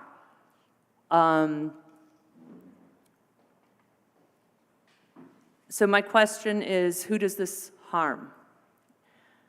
It harms outright Vermont, the Richard Kemp Center, the African Market, Pho Hong, CCTV, the Community Health Center, CHT, the residents, the families, the handicapped, healthcare employees, Taco Gordo, Barrio Bakery, workers generally, homeowners, tenants, refugees, and sick people.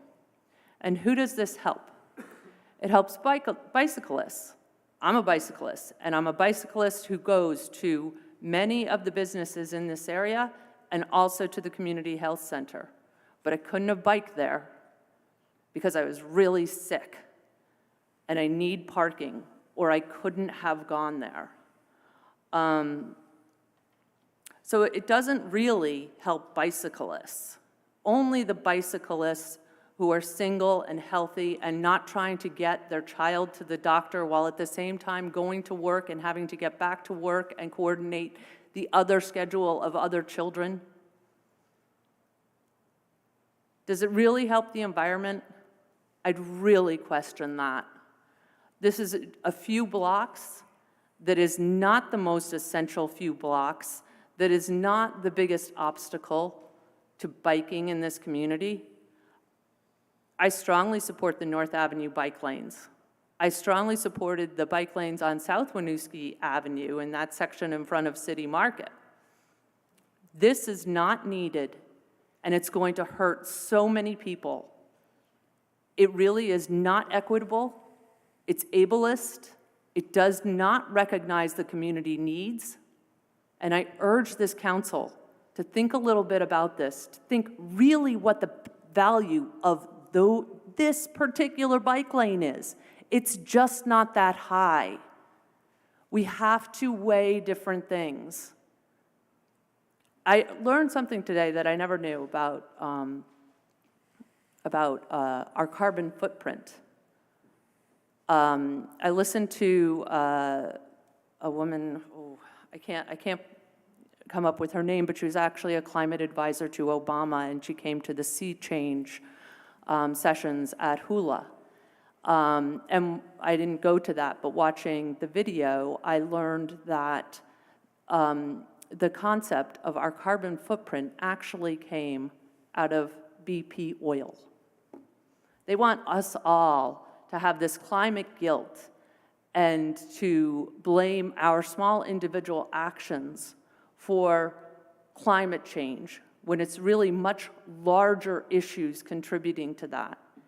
And I think we need to think about that when we're thinking about that we're doing this and costing the community so much in the name of climate change. Was really going to make that difference, I think we would all be willing to make that sacrifice. But it just isn't. And people, these businesses are facing an existential problem. And I think it's real. I don't think that that's just alarmist. I don't think that it's actually going to be okay. And in other cases where we've put in bike lanes, I have said, I think it's going to be okay. I don't think those alarms are real. But in this case, I am with all of the people that have come to us tonight that are going to be harmed by this action. Thank you. Thank you, Councilor Shannon. President Tracy, followed by Councilor Barlow. Thank you, Acting President Hightower. I think it's important at this point to take a step back and look at the vision that we set forward with Plan BTV, Walk Bike. This identified it not as some optional corridor or some optional nice way to get around town if we wanted to create a network. This was an essential piece of connecting Burlington to Winooski and connecting downtown to the hub that is Winooski, Pearl, Battery, and Maine, a hub that we're still working on and that voters made a key decision to move forward with on town meeting day with the Main Street project. We need to place this in terms of the broader context of the connection that we're trying to create, the connections that we're trying to create here. And while this is a compromise in the sense that we are not going to have a bi-directional bike lane going in both directions on North Winooski, because this resolution contemplates a much more scaled back project than was originally conceived, it still does create a flow between the northbound lane on North Union and the southbound lane on Winooski, and a connection to the Riverside Shared Use Path onwards to Winooski, which was something that we recognized was a key lack or a key element that was missing from our network here. And that's what we're really talking about, is creating a direct route. If there was another direct route, we wouldn't have spent as much time trying to figure out this corridor. There simply is not a more direct route if we want to have a bike network here. And I think we absolutely need to have a network here. The patchwork approach that we've taken to this will not yield the carbon reduction goals that we've set in the net zero roadmap. So what we're really thinking about here is it needs to be placed in a broader context. We can't look at this as in isolation. Sure, any one lane in isolation has a limited effect, but when you put it in the context of a broader network that has been intentionally developed over years, then you create a system, and that's exactly what we need to do, and we've known that we need to do for years if we're serious about climate. We seem to think that we're serious about climate because we put, the climate emergency item at the beginning of our agenda. It's not the climate corner, it's not the climate update, it's the climate emergency. And during the climate emergency item, we always talk about things that are incredibly alarming, incredibly scary for us as a community and as a country, as a planet. Things that are terrifying and that will cause tremendous pain. So I certainly understand that there is a lot of localized concerns here. I understand it acutely as someone who lives right on the corridor or adjacent to the corridor and has existed in the neighborhood and represented the neighborhood for a long time. But we need to take a step back and look at the broader climate picture. What all of the science is telling us about our climate is that we are in an emergency and that we need to take drastic action. We also know that within the data that we have as a city, that we're simply not making enough progress when it comes to reducing our carbon related to transportation. What we need to do is take a both-and approach. Some people say, oh, just go to transit, just use transit. No, yes, do transit, absolutely do transit, but it can't be one thing in isolation or an either or. It has to be a both-and. It has to be a comprehensive, systematic approach to dealing with the climate crisis. We can't deal with these things in isolation or talking about it. I think that, quite honestly, if I'm being transparent, I think that's one of the issues that is really flawed within the way that we've approached this, is that we've looked at specific corridors in isolation and not looked at them much more broadly. I think that's going to need to be a change that we make going forward if we want to make real progress on transportation policy in service of reducing our carbon emissions as a city. Because we know we absolutely have to make progress. We know we're not making nearly enough progress. And we know that our systems are just simply not evolved. We cannot have the same infrastructure and expect people to behave differently just because we're telling them to. We need to create safe ways for people to get around. And that is another thing that I think has been lost in this conversation, is the issue of safety. Someone should not have to place themselves at tremendous risk to safely get around on a bicycle in this city. They should be able to do so in a safe way. One of the reasons why we chose to focus on this corridor and why we've chosen to focus elsewhere as well has been because of the crash rates, because of the issues that we've seen here. I've had neighbors come to me and tell me, I got hit on the corridor. I don't feel safe on the corridor. I would bike more, but I don't feel safe on the corridor. So I do think that is something that absolutely has to pay attention to, because we, again, cannot keep the infrastructure the same and expect it to become more safer or become safer on its own. So we absolutely have to prioritize safety. And then the other thing that I wanted to also address, in addition to the figures that were shared in the presentation as well as from Councillor Hansen regarding equity, one of the other pieces is that we know that within the Old Spokes mobility audit, that about a third of people in the neighborhood don't own cars. They simply do not own cars. They don't have the ability to get around. So I think that absolutely has to be taken into account. And a lot of the reason why they can't, why they don't have cars is because they simply can't afford them. That's an incredibly expensive way to get around, having a single-use vehicle, and it's only getting more expensive. So we need to create alternatives for people so that they can. I think it's also important to that global context, going back to that point about global context, and even localized context, is that we know that in terms of the climate crisis, folks, that the people who are hit first and worst are marginalized folks, and will continue to be so. We know that. We've seen that already, and we'll continue to see that. That gap will continue to grow. We know that folks in the global south are going to be who have not contributed nearly the amount of emissions to us because of the fact that they don't have these car-based systems, are going to suffer the brunt of these. So I think that if we're thinking about equity, we also have to put it in those contexts as well, and think about the impacts that our decisions here regarding transportation policy are having, not just on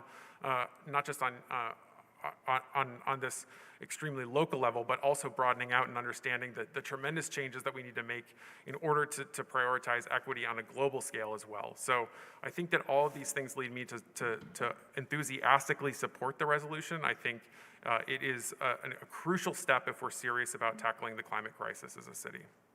Point of order, Acting President Hightower. It's 10:42, so I would move that we suspend the rules in order to complete our agenda items. Thank you, Councillor Mason. Is there a second? Seconded by Councillor Hansen. Any discussion? All those in favor, please say aye. Aye. All those opposed? Passes unanimously. We will continue our council agenda. Thank you, President Tracy. Moving to Councilor Barlow, followed by Councilor Jing. Thank you, Acting President Hightower. I've been against this resolution. I was against it in Tuke. I was against the plan. I was a dissenting vote in the, or I was in the majority on the Parking Management Plan Committee and didn't vote to support. So I've heard a lot of the testimony that we've heard tonight from stakeholders along the corridor multiple times, but every time I hear it, it's impactful to me. I appreciate the work that's been done since the PMP meeting to find ways to lessen the impact of the proposed changes on these two blocks. Especially grateful for having the extra time that's been asked for VTrans to start their work to give more time to address those impacts.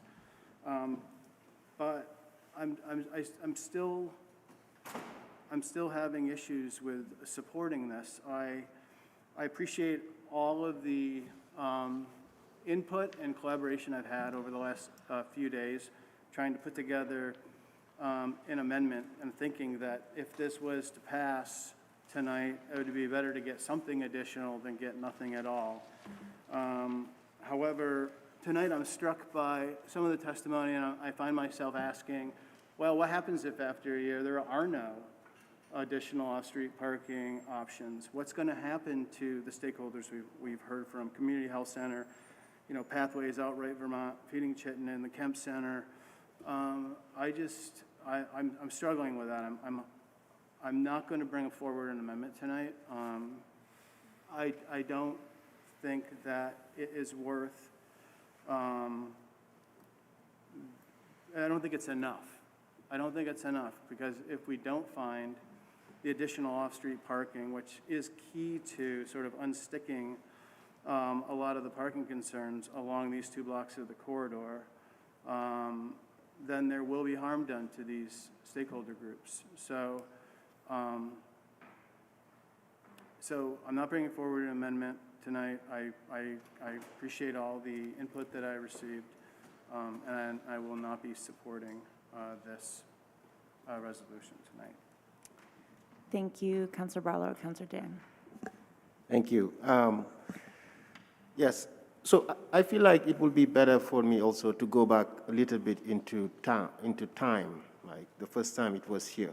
I think many people talked to me afterwards about the passion that I have spoken around, why we need to have these bike lanes in the city of Burlington, bike advocates.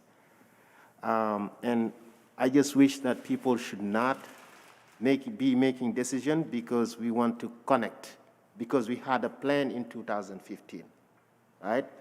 Connection, yes, but we can connect Winooski and Burlington, but not with this corridor. They may be less, direct, but still, it's doing the work, what is necessary. I do believe it's no longer about what we want. It's no longer about that, just like as the mayor alluded to. But it should be about how do we do what we want in collaboration with our partners, such as the Community Health Center. They were with us every single day during the pandemic in so many also other issues in order to get things done. People rely on the services on that corridor in order to access basic services that they need to survive. And those people do not live around just the old North End. They're in this Winooski, they're South Burlington, they're New North End, they're all over the place. And they cannot bike from their home of residence to the city using our unconnected bike lanes. Let's also not forget our efforts with Burlington Electric Department in intensifying people to buy, let's say, electric cars. Those cars need to be parked too. If you want to transform the whole city into an entire bike lane, we are not doing a service to us and our efforts. This, we need to find the balance. The balance, bike lane, yes, but not that corridor. Yeah, I will be proudly voting no today, because 150 people replied on a survey in 2 hours. 15 organizations, that corridor sent us letters. People need their health, people need to eat, right? People need to dine, and they need also to park. Let's not forget the elderly that live among us. I am tired of hearing BIPOC in everything that we try to do in this city. We should not be used because of this type of study. 29 people are not speaking for all new Americans that live here, that you studied. 29 people. We make like 57% of the population growth in Chittenden County are composed of new Americans. And you cannot use 29 and just say, okay, we talk to BIPOC in association with ALV. Enough is enough. It's going to be an interesting next 2 years. I'll be voting no. Thank you. Thank you, Councilor Deng. Councilor McGee. Thank you, Acting President Hightower.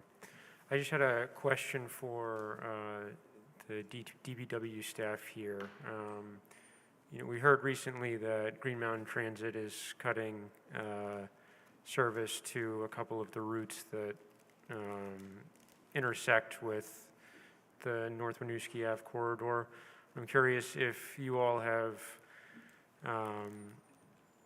interacted with them and if they're collaborating in this effort to expand service to that area, and if those efforts will hopefully be successful in this with the extension that we've been granted from VTrans. Thank you, Councilor McGee. I'll take a stab at that. Being Commissioner of GMT, thanks for your appointment to that board.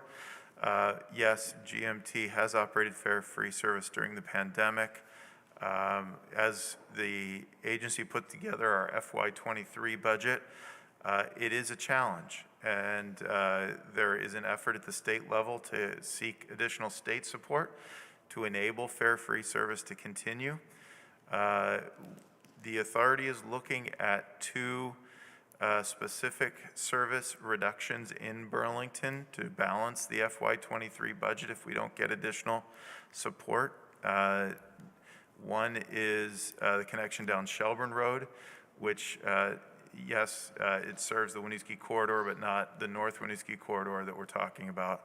And then the other one is North Avenue, whose yes, it goes outbound on Union and then crosses Winooski, so it nominally serves the corridor. And it would be shifting from 20-minute headways during rush hours to 30-minute headways. We are trying, there's a balance. If you create fare-free service, you reduce revenue. So what we're trying to do is figure out how to solve 2 goals of the city. One is to provide high level of transit service, and 2, how to continue fare-free. They do somewhat compete with one another. We're trying to find a way to maintain service and have fare-free. We haven't found that solution yet, but I and other members of the board are still working on that for FY23. Great, thank you. Great. I thank you, Councilor McGee. I have Councilor Mason followed by Councilor Freeman.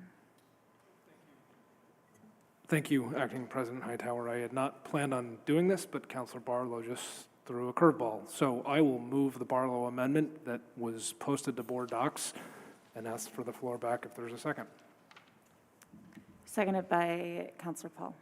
Thank you, Acting President Hightower. So the Barlow amendment, which I appreciated the efforts that went, strike lines 56 through 58 and encourage or ask a DPW, respectfully request DPW have a more active role, not just wait for the businesses to ask them in terms of identifying alternative parking spaces. And then there's a proposed insertion at the end that adds some reports back that, from my read, would afford this council an opportunity, rather than simply launch this if it passes, and a year from now, hope that parking has been identified, to be more actively involved in solving the problem. So I would encourage my colleagues to join me. I also heard a number of the businesses who are here, representatives who opposed the resolution, asking us to pass this amendment because it was better than just the resolution. So while I may not vote entirely consistent with what they're requesting, I believe this is a positive step forward, and we have been asked by those who are in opposition to put this forward. Thank you. Thank you, Councilor Mason. We have an amendment, which is the amendment on board docs, listed as an amendment per Councilor Barlow, now made per Councilor Mason. Councilor Freeman, did you still want the floor, or did you want to wait for the underlying? Great. Go ahead, Councilor Hanson. Thanks. Is the amendment two separate amendments or just one with both? They were moved as one. Okay. If you want to that's up to you.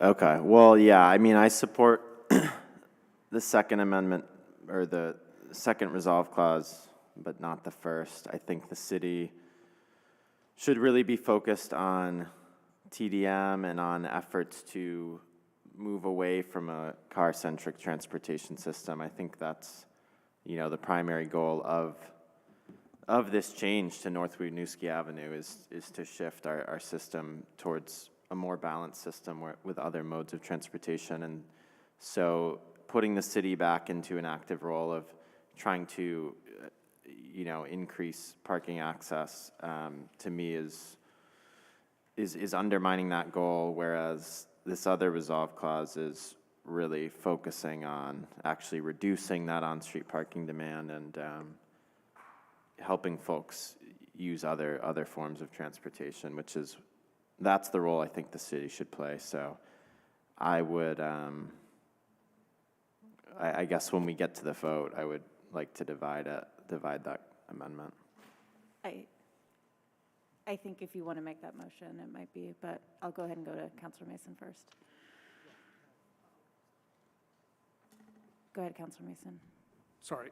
So to just respond to that statement, I'm not sure I see the DPW, those goals as being mutually exclusive. And I also would ask Councilor Hanson to maybe reconsider, because DPW will be involved even if the amendment fails. It's just at the request of the businesses as opposed to taking the lead. So it's a semantical difference, I appreciate, but I don't see it a difference. And again, we heard from those affected that this was a request that they would like to see, or something they would like to see implemented. Thank you.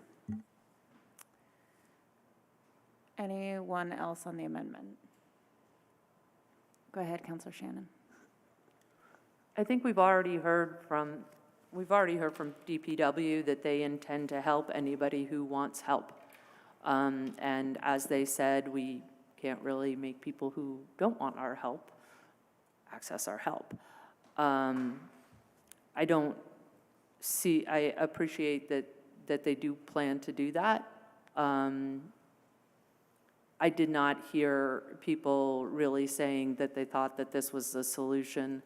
I did hear Community Health Center say that they would appreciate the help, but I'm not sure that, I kind of fear that this amendment allows people to hide behind what may be perceived as a solution, which is really not a solution at all. There's nothing here that actually says, should they fail to find a solution, that this doesn't go forward.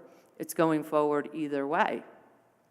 And they've been working for some time to find solutions, and I appreciate their diligence in doing so. I'm confident that they will continue to be diligent to do so. They're very good at that. So I am not supporting this amendment. Great, thank you, Councilor Shannon. Councilor Paul. So thank you. I seconded this amendment and know that there were a number of people that had input into this amendment. I think I'm supportive of it because I do think that rightfully so, it puts the onus on the city to do work that, in my opinion, we must do. I think the fact that there have been a number of people that have come forward and said that they had no idea what was going on until neighbors told them about it shows us that we need to do more. We need it, and it does need to be on us to do the outreach in a meaningful way, to support organizations and businesses and people who live along this corridor. And I think that spending the next year actively working with those entities in a way that builds bridges is the way to go. And I think that it is part of a just transition for these businesses, many of whom are struggling as it is, and are looking for support. They're looking for our support. There was a resident that wrote me today and said that the corridor between the food shelf and the health center is like a downtown for low income and the immigrant community. These real-life impacts of the bike lane have been misunderstood and minimized. At the very least, the city needs to provide a mechanism for neighbors to get an equitable level of resources to manage a just transition. This would be a way for those businesses to have that lending hand that they don't have to go looking for, that we have to go looking for them. And I don't think that that's a bad thing. So that's why I'm supporting this amendment. It is rather critical to me in terms of being able to support the resolution, I think, is to know that the onus would be on the city. And my understanding when this resolution or when this amendment came forward initially was that the administration was supportive of it. So unless that's changed, and if it has, I'd like to know. But if it hasn't changed, then I would support the amendment. Thanks. Thank you, Councilor Paul. Any other councilors on the amendment? Oh, I've got Councilor Hanson, Councilor Shannon, and Councilor Carpenter. Well, I was going to move to divide, so maybe I should wait until the vote. Go ahead, Councilor Shannon. I don't think that if we pass this, that the onus is on the city to find a solution. I think that the onus may be on, I honestly am not clear what onus would be on the city with this that is not already the intention of the city in terms of outreach. If no solution is found, it doesn't make a difference, so. I'll let, if Councilor Paul can respond.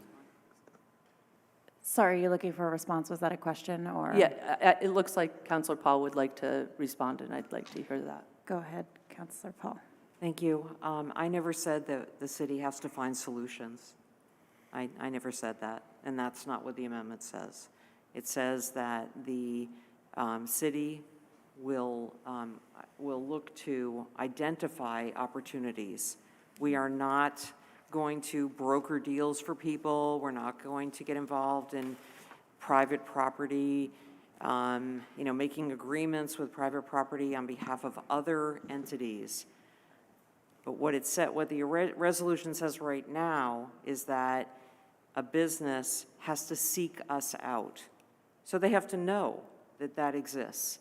And that is not fair. That is not fair. That is not a just thing to do, I don't think.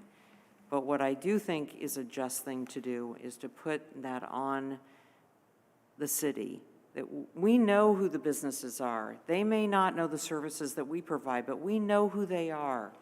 And what it is saying is that we will seek to identify opportunities for them. They can choose to take them or not take them. But the responsibility for at least making that outreach would be on us. And as I said, My understanding is that the administration is supportive of the amendment. And I think that that alone says a lot. We have a city government who's willing to do that work. So why would we want to say no? Thank you. Councillor Shannon, did that answer your question? Thank you. Councillor Carpenter, followed by Councillor Tracy. Thanks.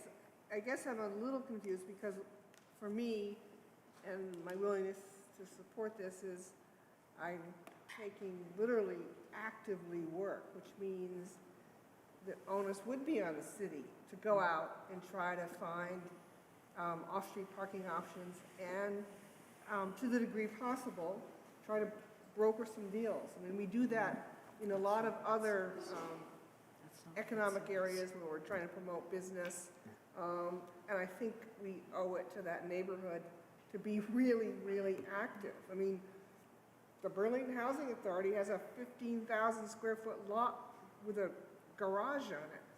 What's the opportunity there? Could we swap a garage with them? I mean, I think we have to be very proactive on this. We hire real estate consultants all the time.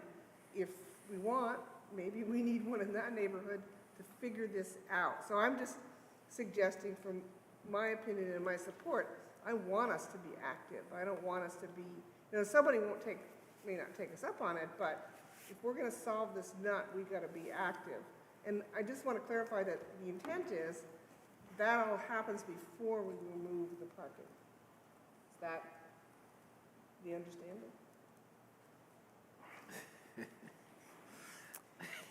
Is that? I'm not sure who to respond. I mean, Yeah. That is the language of there's actively and prior to removing on-street parking. So I believe both of those questions are answered directly by the resolution. Thank you. Thank you, Councillor Carpenter. Councillor Tracy followed, and we are moving into second round, so if folks could wrap up their comment for the amendment. So Tracy followed by Yang and Barlow. Thank you, Acting President Hightower. I think that the amendment is already covered in the resolution, especially the first clause, in the sense that there is much more specificity within the clauses regarding TDM, as well as a proposed budget for how to undertake that work, as well as an entity that actively does this work. So I think that it's already in that this work is already in the resolution, and that will take place.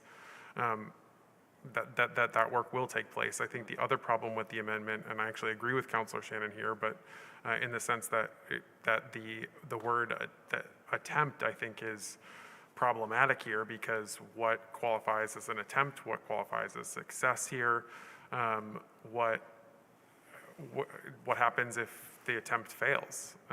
So does that reopen this? Is this just a never-ending process? So I think it's just a very blunt instrument to address an issue, and I think that the more specific and targeted approach that's already in the resolution is a much better one.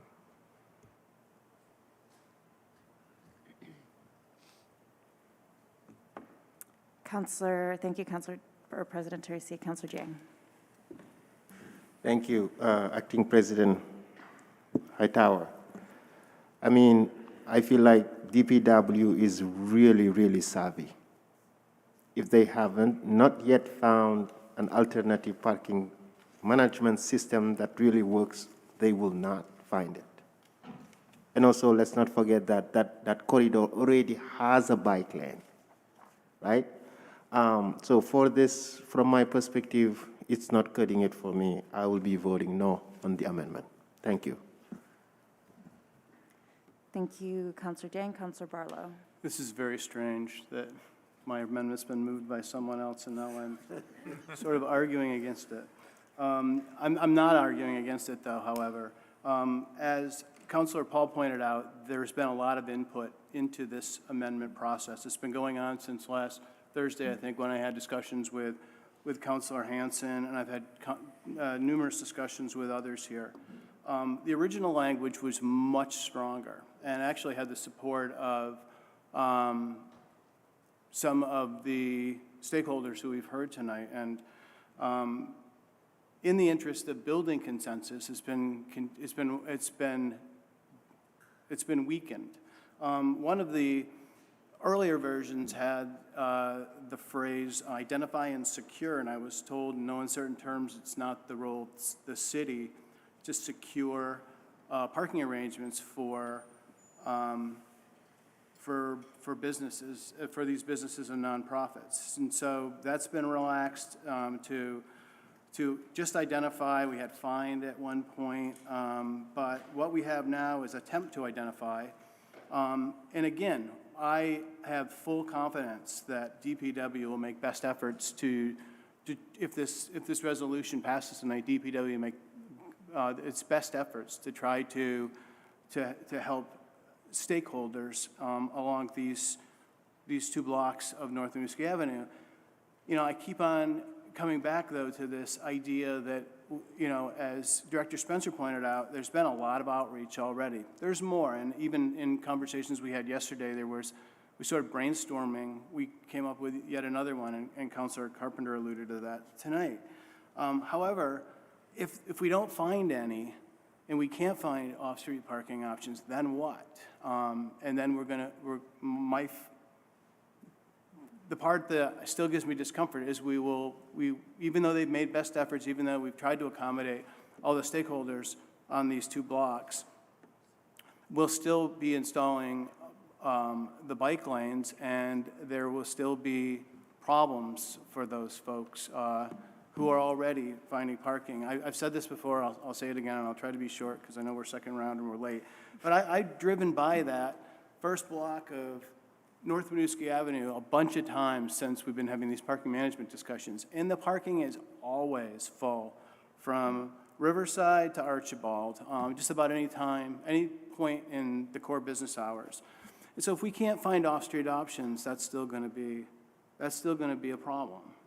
And so although the language in its current form is attempt to identify, it's been through several iterations, and my fear is that we won't be able to identify despite our attempts.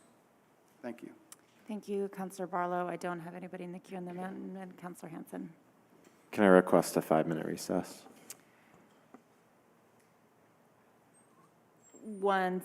Sorry, was that a point of order, Councilor Freeman, or? I just had a question that sort of, in terms of the, How about maybe you can get your question answered during the recess? Let's do 5 minutes to 11:15. Is that okay? Sure. Thank you.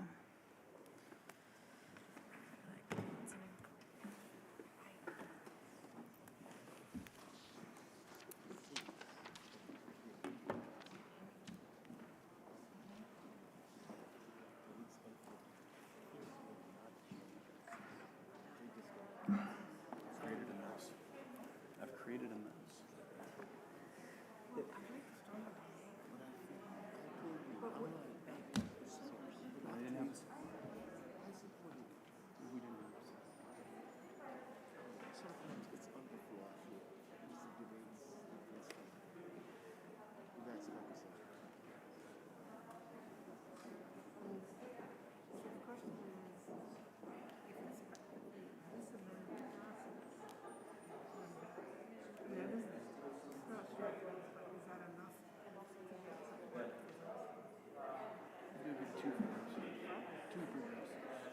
You'll get two progressives.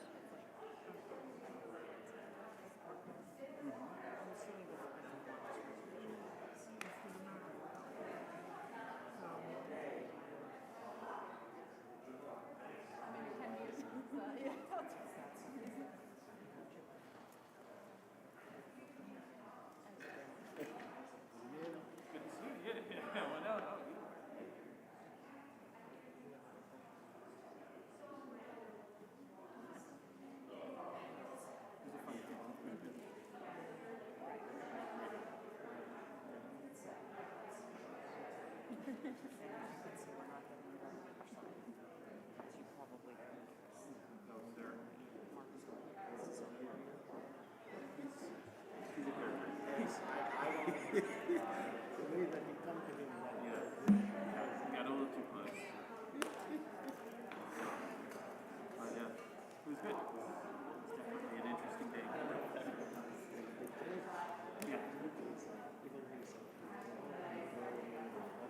Yeah.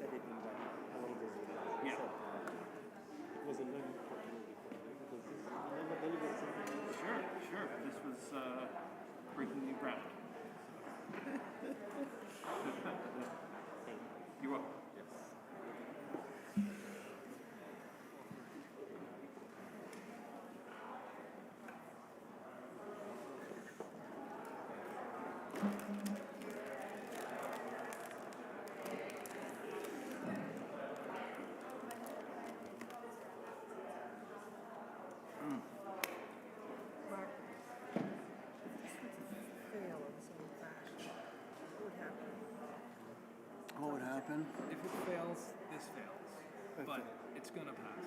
So Okay. I would, it's better with the amendment.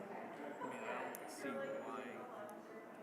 It's better with the amendment. Is it good enough? And that's the thing I And understand.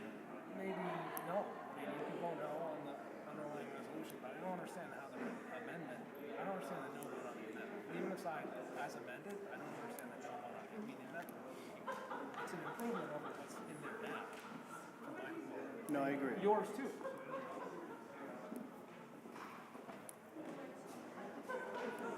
See, this amendment won't do that. This amendment has no teeth. It doesn't. Right. So,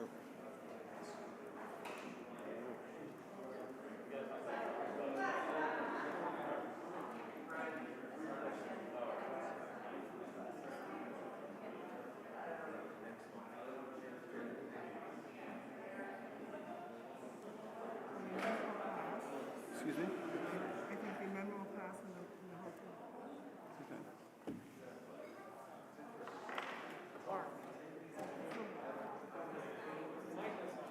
Okay. It's 11:15, if folks could return to their seats.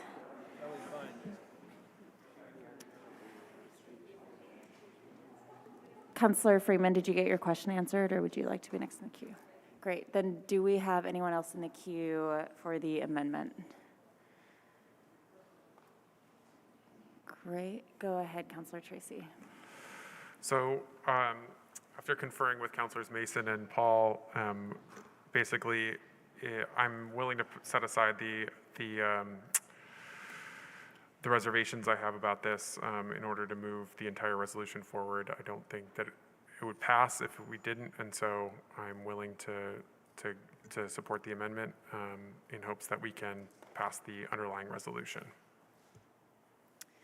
Thank you, President Tracy. Any other thoughts on the amendment before we go to a vote? I'm not sure we have the city clerk's office back.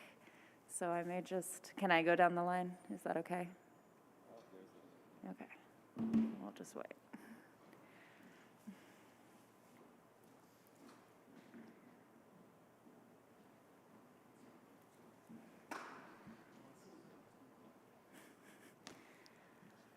Lori, do you mind calling the roll? Sure. Counselor Barlow? No. I'm sorry. No. Counselor Carpenter? This is on the amendment? Yes. Counselor Jang? no. Counselor Freeman? Yes. Counselor Hanson? Yes. Acting City Council President Hightower? Yes. Counselor McGee? Yes. Counselor Mason? Yes.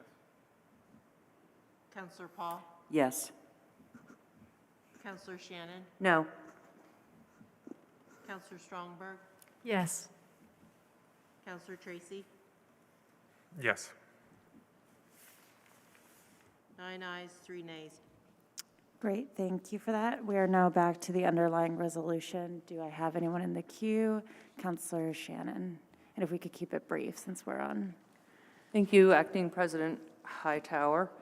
I believe the Community Health Center referred to what we just did as putting lipstick on a pig. And if that is enough for people to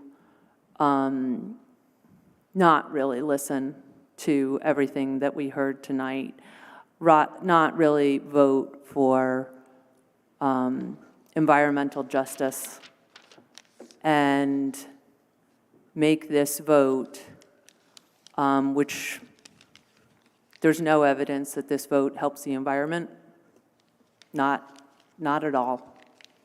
It's going to hurt a lot of people.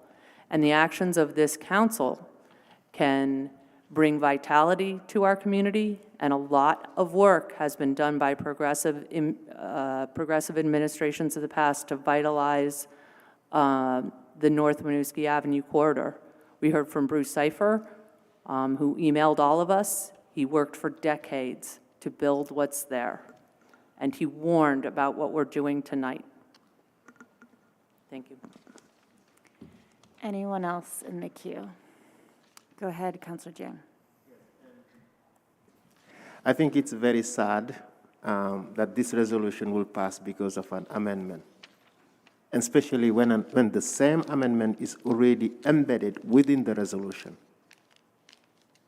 like just how President Tracy alluded to. Exact the same language, it's there already. But you all see how we made just deals in order to pass a resolution that will definitely hurt the most vulnerable people that rely on those basic services to survive in the city, not even to mention the businesses. That's very sad. Thank you. Councilor Paul. Thank you. You know, I think it's unfortunate that, well, first of all, I think it's unfortunate that councilors, for whatever reason, desire to impugn the motives of other councilors. And that, I think, is unfortunate. But I also think it's unfortunate that, you know, there are two things that are at odds here. You know, and I've heard from people who, in an attempt to either put their position out there or to sway counselors, are lauding this vote as a debate between an unwavering commitment to the environment or to ensuring the needs of fledgling small businesses that are often minority-owned, as well as nonprofits that serve historically vulnerable populations. And I think that we can do both, and I think that we can do it without using, you know, harsh epithets to draw lines when that really isn't what I don't really think that's what any of us really want. I think that what we do want is to find solutions to help support our neighbors and to help support our commitment to the planet. I mean, we all voted, well, maybe it wasn't unanimous, I'm trying to remember, but I think we all did vote for the climate emergency declarations. And I think we all voted for the net zero energy roadmap. Maybe we didn't all, but it was an overwhelming majority. And, you know, we've also passed resolutions that are supporting people that are in historically vulnerable populations. We all feel that way. We all are trying to care for our neighbors and care for the environment. And I think that we can do both. And I don't agree with the fact that, I do not agree that this amendment doesn't change things. I think this amendment does change things. It definitely puts the onus on the city, a responsibility that the administration is willingly taking to reach out to these businesses and to nonprofits in the area and to try to work on both transportation demand management, but also in finding, potentially being able to locate off-street parking for these businesses. And I do think that there are opportunities that exist. And I don't, you know, it's so unfortunate when people have to use, you know, such direct language. I don't remember hearing anyone from the Community Health Center say that an amendment is like putting lipstick on a pig. I was here for this entire meeting. I don't remember hearing those words said. What I do hear them saying was that it was better than what we had in the resolution. That is what I believe was said. And I think it is better than what was in the original resolution. So, you know, it's not perfect. And there are plenty of things that this council has passed that many people at this table have voted for, who have acknowledged that it was not perfect. But I think this does go a long way in addressing the goals that we are trying collectively to address. Thank you. Thank you, Councillor Paul. I don't have anybody else in the queue. And then would move us toward a vote. Would you mind calling the roll again? Counselor Barlow? No. Counselor Carpenter? It's difficult. No. Counselor Jang? No. Counselor Freeman? Yes. Counselor Hanson? Yes. Acting City Council President Hightower? Yes. Counselor McGee? Yes. Counselor Mason? Yes. Counselor Paul? Yes. Counselor Shannon? No. Counselor Strongberg? Yes. Counselor Tracy? Yes.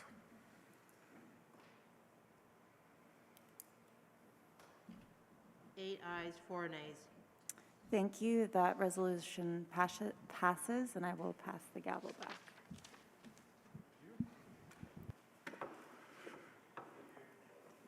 Thank you very much for all your work on this and all the continued efforts that are going to come out of the resolution. Point of information, President. Councillor Jang? What's the tally of this vote? It was an 8-4 Thank you. with, do you know who voted which way? Or, okay. Okay, thank you.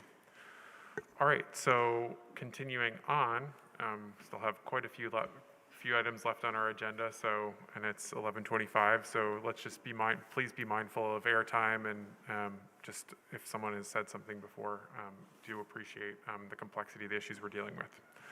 Next item is item 6.03, a veto a potential veto override of the comprehensive development ordinance on short-term rentals. Councillor Shannon. I move to override the veto and of the short-term rental ordinance and ask for the floor back after a second. We have a motion. Is there a second? Seconded by Councillor Hanson. You have the floor, Councillor Shannon. Thank you. I just want to go through kind of the reasons that the mayor gave us for his veto. He says, I am concerned that an unintended consequence of this restriction over time will be to worsen our housing supply shortage. The basis for this is that if we implement what we passed at the city council, the fewer ADUs will be built. And I would agree with the mayor if the ADUs were being built for housing, but they're not. They are being built for the purpose of short-term rentals. There's no reason to believe that they would ever come online as long-term housing. And we will be losing long-term housing units through conversions without it, with either the Carpenter Amendment or with the status quo, our existing ordinance. In both cases, we will be losing long-term rental units. He says, by effectively prohibiting most STRs, we will be losing an opportunity to create an important new funding source for the Housing Trust Fund.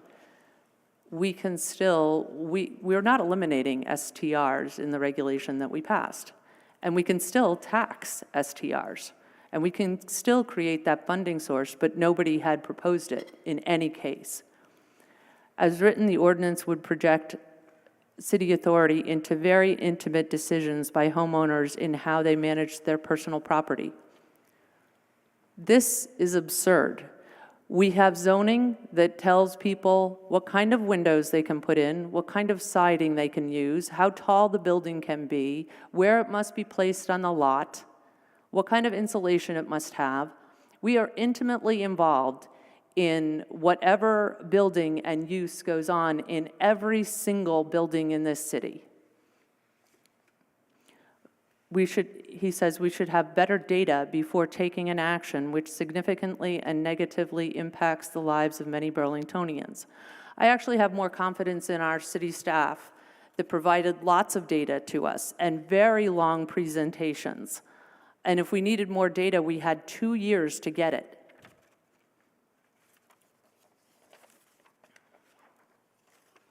One second. The Housing Summit addressed short-term rentals, and there were several things that they said they were looking to get out of short-term rental regulation. Establish standards for STRs regarding zoning and minimum housing. The ordinance that we passed did that. Encourage or require owner occupancy. The ordinance that we passed did that. Encourage partial unit short-term rentals rather than whole units. Only the ordinance that we passed does that. The status quo does not do that.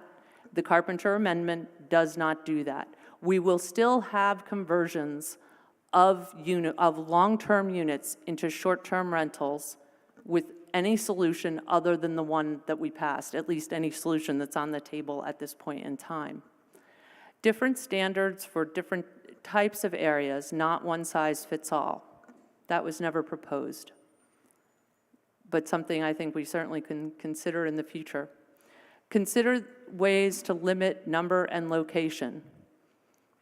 Only the primary residence requirement really does that. Consider neighborhood impacts. Only the primary residence requirement does that. Consider ways short-term rentals might support affordable housing. Well, we can tax them, and they are allowed in primary residences. We've also been told that that we were going it alone, that we were going out on some limb, that no community really has done this. Burlington's way out there. We shouldn't be doing something that's untested. Other communities that have similar or stricter requirements, requiring primary residency, which is the main difference between what we passed and the Carpenter Amendment or the status quo. Boulder requires primary residency. Portland, Oregon, Denver, New York, San Francisco, Honolulu, Providence, Rhode Island, Las Vegas, Santa Monica, Washington, D.C., Los Angeles, and Somerville, Massachusetts. That's not an exhaustive list. Those are just some cities that I tried to look at what their ordinance says, and they require this primary residence. I think that there seems to be a divide on this council. It's not often, as the last vote would attest, it's not often that I'm aligning with the progressives on this council. And I have thought quite a bit about why it might be that it's kind of working out this way. And I think that one of the things is that I fear that this vote may divide along whether we live in dense, multi-unit neighborhoods, multifamily neighborhoods, or single-family neighborhoods. And when we were talking about this ordinance originally, I was told by one member of this council that the problem in their neighborhood was this conversion of single-family homes because they live in a single-family home neighborhood. But the problem in the neighborhoods for those of us that live in multi-family home neighborhoods are multi-family homes. There isn't really a difference between one and the other. They're both problematic, and it's problematic worldwide, where communities are losing their housing to short-term rentals. And that includes where there is owner occupancy. I have been told by several several people have contacted us. I think that the people who are really engaged on this are mostly people who have an interest, a financial interest in pursuing short-term rentals, either because they have them today, they're planning to add one, or they'd like to have the option of having one in the future. And the people that we're not really hearing from are the people who don't really understand how this regulation affects their lives, how this regulation affects their ability to get housing. I've been told that the hundreds of units that are affected by this are inconsequential, and we should focus on other things, such as the overwhelming students in our neighborhoods, that we need to build more housing. Well, yes, we do need to do all of those things, but the most immediate impact that we can have is to make sure the housing that we have is used for housing, not for lodging. And we're losing hundreds of units here. That we just came out with a statistic that Vermont is #1 in vacancy. Well, the vacancy we know is not a available housing. It's that a lot of these housing units are sitting vacant a lot of the time. We can't afford that. We are in a housing crisis. We're going to vote on putting pods in our downtown tonight. That's 30 units. But we're talking about sacrificing hundreds of units. This veto, and this is something I don't think the public understands, this veto brings us back to exactly where we were when this was discussed at the Housing Summit, which is this is regulated by the city. Bed and breakfasts require owner occupancy. We don't need a Carpenter amendment in order to require owner occupancy. It's always been required. We have always regulated bed and breakfasts. And the reason that if this should fail, I will choose our existing ordinance over some other version that provides owner occupancy is that with our current ordinance, there is a process by which people can appeal the decisions of a bed and breakfast going into the neighborhood. And with the other versions, including the one we passed, there is no way to appeal it. It is not even just by right. All you have to do is register. We made it easy for people to do it in a certain way. But if we're going to do that, I'm not giving that kind of privilege, I'm not giving it away so that housing units can be converted. Thank you. Thank you, Councilor Shannon. Councilor Hightower. Thank you, President Tracy. I am supportive of the slightly more permissive STR version that the mayor referenced in his memorandum, not for the same reasons. I agree with a lot of what Councilor Shannon just said, but he urged us, and I conceded, to vote for this more restrictive version in January. And now we're frustrated because we complied. I'm frustrated, but you can't ask for something 1 month and then veto it the next. I can't vote for an amendment 1 month and not support the resolution just because it's not the ordinance that I passed through Ordinance Committee or would have liked to pass through the City Council. We cannot just go back and pass the ordinance version, also known as the Carpenter Amendment, tonight or next week or next month. We have to restart the process because of our rules. I would rather pass this ordinance and try to amend it to be more permissive in the future. And I'm happy to go through the lengthy process of trying to add an additional STR fee. It's not a new idea. We proposed and debated that avenue in Planning Commission, and the dozens of hosts attending the Planning Commission vehemently, and I mean vehemently and rudely opposed it. I'm happy to try again. But this first, and then we start the year-long process of getting the authority from the state to add the fee and maybe add owner-occupied units. I would rather have our STR hosts as allies in that process who know that it's part of the package and trying to get that part across the finish line.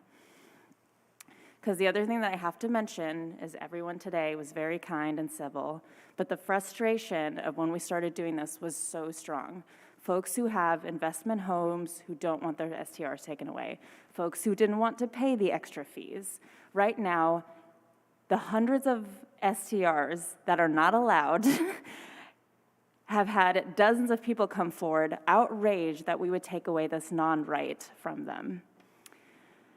At the same time, STRs have outpaced the vacancy rates in this city over the last 3 years. I'm sure it's diminished right now because of COVID, but it continues to chase our vacancy rate. The city isn't going to continue to not move forward on enforcement. We have to start enforcing this like we said many years ago.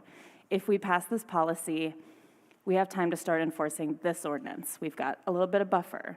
If we don't, my understanding is we move forward on enforcing the current ordinance. And I would much rather have the ordinance that we're talking about today than to revert back to what we had when we started this process of trying to move forward with something other than bed and breakfast as a way to enforce this. I also have to pose any statements that we don't know and there are too many questions or not enough data or we're too divided on this, on how to manage STRs at all. The ordinance committee members, the wider council, and the administration landed on a fairly narrow policy space. We're still arguing about the gap because we like to argue, and also it does affect quite a few members in our community. It's worth arguing about. But right now, we're talking about a difference of dozens of homes, not hundreds. There are 100 different versions, literally, all across the country, and all 100 different versions of how we could have done it here in Burlington, and right now we're talking about 2 or 3. This is not a wide policy gap. I think that's all I have. Thank you, President Tracy. Thank you. I have Councilor Hanson to be followed by Councilor Paul. Great, thanks. In the summer of 2019 at the Housing Summit, we collectively identified and found consensus around the need to regulate and restrict the conversion of long-term rental units into short-term rental units. We all agree that there's a housing crisis in Burlington. There's very little housing available. So much of it is expensive and poor quality. And we all agree that short-term rentals are making that problem worse by taking more rental units offline.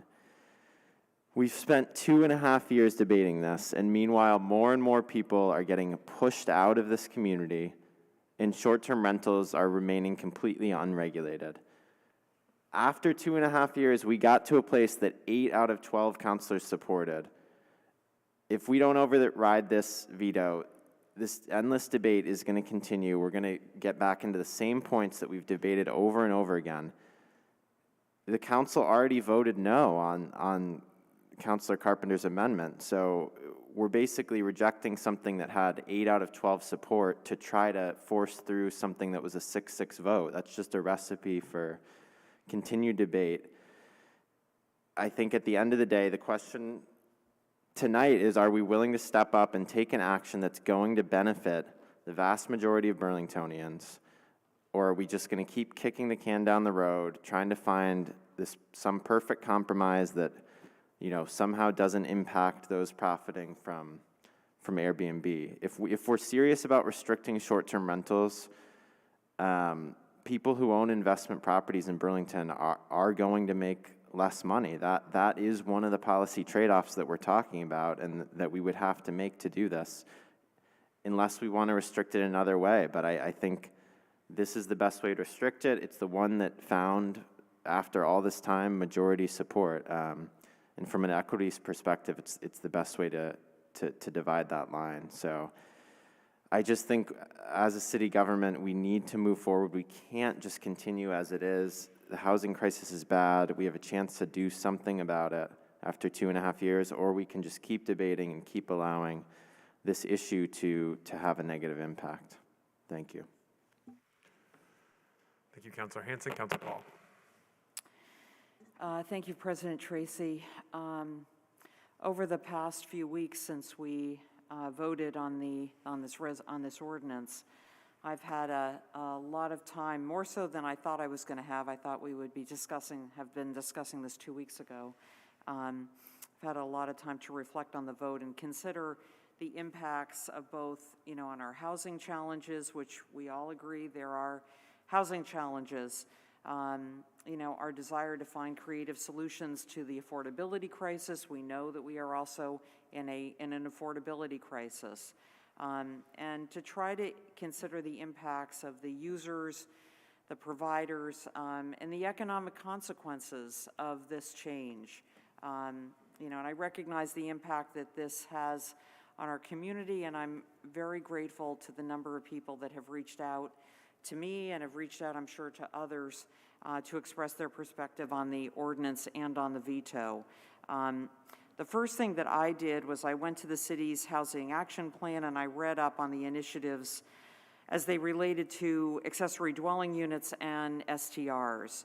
And with respect to ADUs, the goal was to make it easier for people to build them, to offer more flexibility for families to age in place, to offset housing costs. That was one of the points of one of the goals was to offset housing costs for homeowners, and to also, as others have pointed out, to create additional neighborhood scale housing options throughout the city. So there were a lot of goals there. With respect to STRs, it was to implement new regulations for short-term rentals to help reduce the impacts on long-term housing availability and neighborhoods, but also to balance that with the economic benefit for Burlingtonians who are hosts.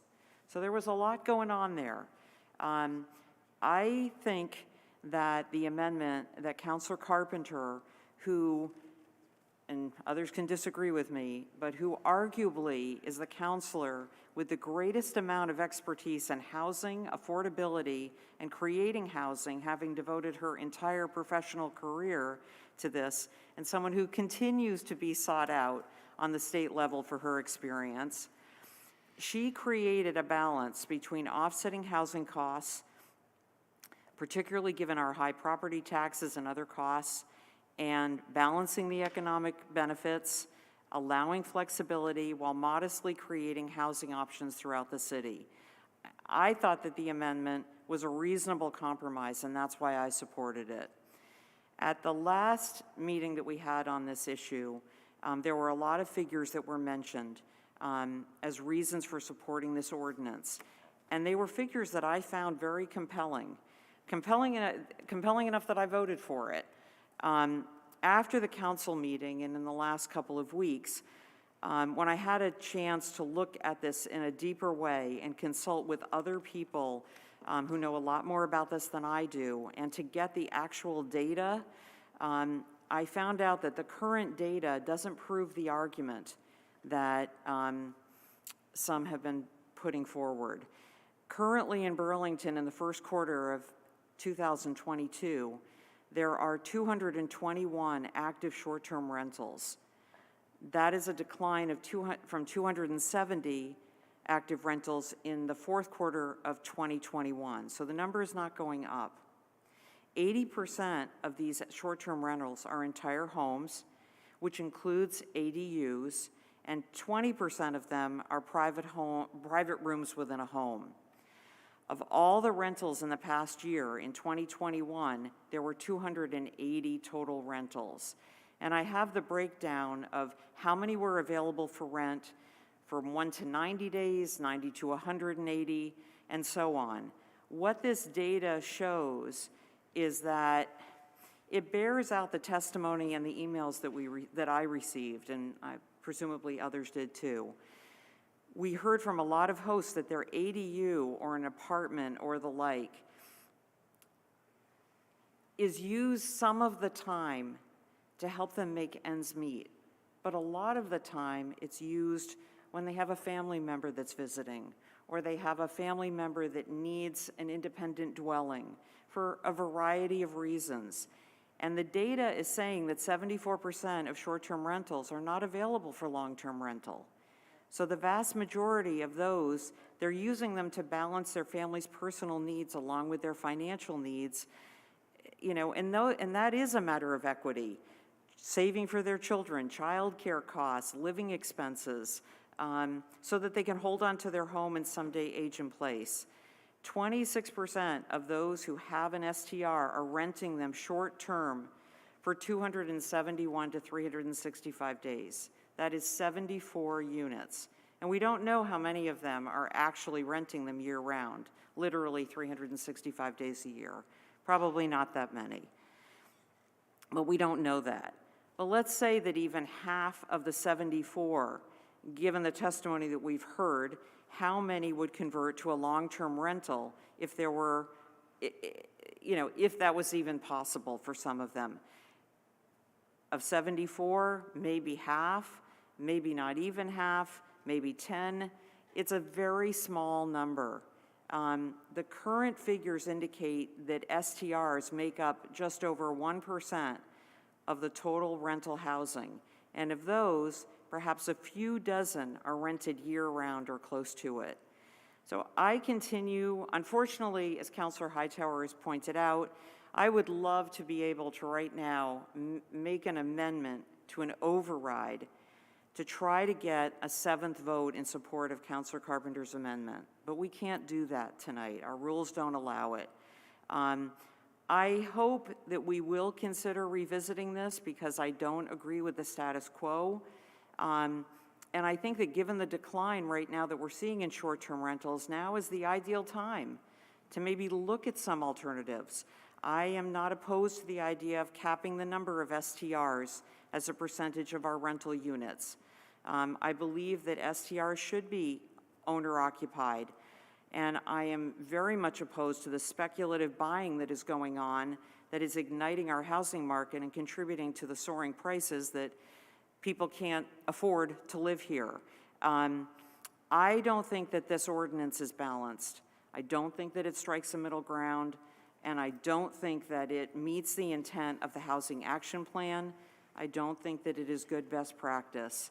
And while I appreciate the fact that other communities have enacted more draconian approaches or similar to this ordinance, I would suggest that given the dynamics of our city, the number of STRs, which has not increased in the last year and a half, and the fact that we should be focusing our attention on broader housing solutions, I don't think this ordinance, I don't think that it is a sound decision based on data.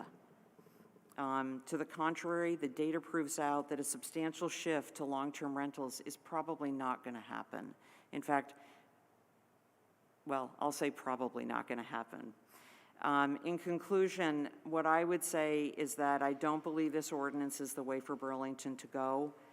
I think that we can do better and that we can address the abuses that I've mentioned. We can respect people for just trying to remain here who contribute to our economy. And I believe that we can find ways to use tax revenue to better expand our housing options, as well as truly enacting a good policy, such as addressing other housing problems that really truly need addressing. So I look forward to that discussion, and I hope that we will have it and have it soon. Thank you.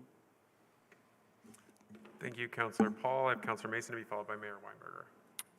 Thank you, President Tracy. I will be brief because it's almost midnight. And thank you, Councillor Paul, for saying better than I could have. I will be voting to sustain the veto. My opposition to the restrictive nature of what passed has not changed, nor has my support for, or unwavering support for the Carpenter Amendment. I don't think, I am disappointed in myself for 3 years of effort coming to this, and I do think there was much effort to try and get to some compromise that was acceptable to more than 6. Unfortunately, we failed in that attempt. I am confident with some new faces on this council and a newly constituted ordinance committee that, if they were tasked with taking this up quickly after Organization Day, that can be done. And my hope would be that something could be back before this council well before the Planning and Zoning Office was intending to actually enforce this, even if it got passed. So I'm not giving up on this council. I think you guys can achieve something, and I don't think what's before us tonight is it. Thank you. Mayor Weinberger. Thank you, President Tracy. Appreciate the opportunity to say a couple words before this veto override vote. First of all, I want to be really clear why I tried to be clear in the letter, but in responding to some of the comments tonight, I think it's been suggested, and I don't appreciate it, that somehow my position is being driven by the fact that I live in an area of the city that's not dense. My house is surrounded by multifamily. I'm in the only single-family house in the immediate area or where I am. And what is driving my position here is having fully engaged this, fully engaged all of the testimony that we've received. I've come to think that I was not correct in my initial take on the issue at stake here, the reason that I've narrowly sent this back. And this has gone from being a important regulation for protecting against too many homes being converted over to short-term rentals. This is now actually, because it goes so far, much to the contrary of what I think in good faith the supporters of the provision believe. This has now become an anti-housing provision. This will not over time make us more affordable. It will make us less affordable. There may be some very limited, as Councilor Paul has just walked through the data, short-term gain from this very strict regulation, where there may be some small number of units that are currently short-term rentals that will go back onto the long-term housing market. However, over time, this will become yet another barrier to the creation of housing in this community, yet another rule joining so many other rules that have been passed on bipartisan basis by this council going back decades that makes it harder to build and harder to create homes in this community, not easier.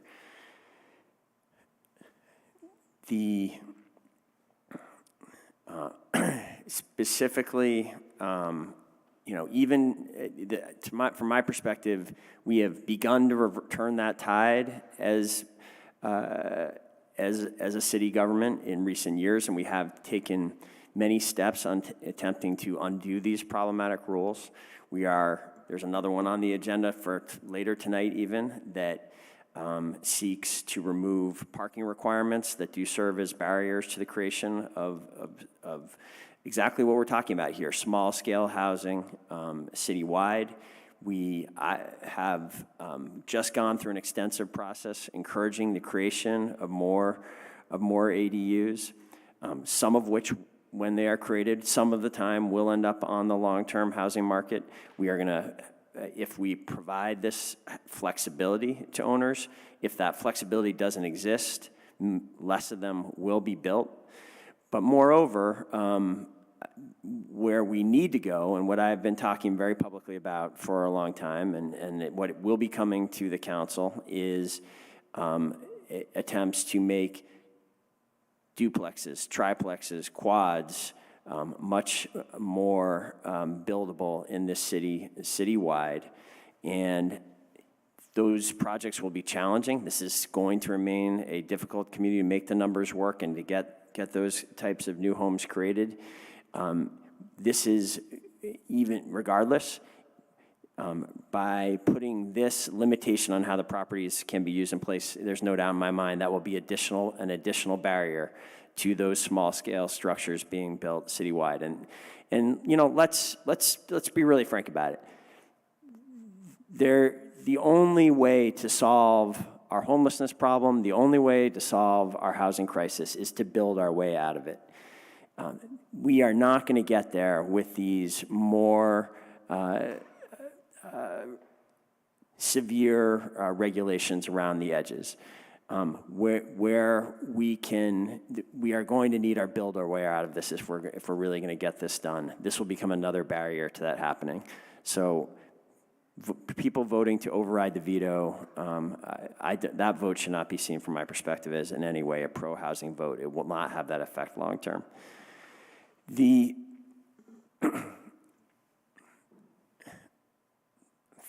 Finally, I just want to speak to the idea that this is going to result in a long delay as a result of the veto. Let's review. I think it's important to be clear on what we've done so far. What has passed so far has not been a zoning amendment. What the council voted on February 22nd was an amendment to Chapter 18. That amendment to Chapter 18, with the provisions that I would support, and that half the council already supported, can be back in front of the council immediately. It could be back in front of us in 3 weeks, the next time we have a working meeting. The zoning change, which does need to go through the planning commission, we are going to need to have that happen. That is a future action that has been dependent, that follows on the final council action. Regardless of the timing at this point, that will need to go through the planning commission again before that zoning change is put in place. So there is no material delay there need not be any material delay given the great areas of agreement about what we should regulate if the veto is sustained. By far the most significant aspects here, I think I agree with the point made by Councilor Hightower. We have large amounts of agreement about what should happen here. The city today is at significant risk of whole buildings being converted over from long-term rentals to short-term rentals. That, from my perspective as someone who played a role in the mayoral housing summits, was the chief reason that risk was the chief reason that short-term rentals was elevated as one of 5 issues to be concerned about coming out of there. I would certainly hope that if this veto is sustained, that risk, which will be in place until this council takes further action in the wake of a veto, would compel us to find a way to act on the huge areas of agreement that we have, not kind of hold hostage the change that is necessary because of this relatively narrow disagreement. I think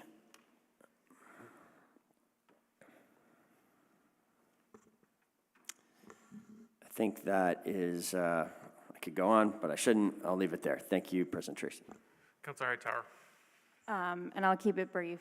I think it's just, I do want to say that, to Councilor Paul's point, it's, I think, unfair to say whether people are voting for, and if I do think this is a vote for affordable housing, and I think everybody who's voting for it is voting for affordable housing.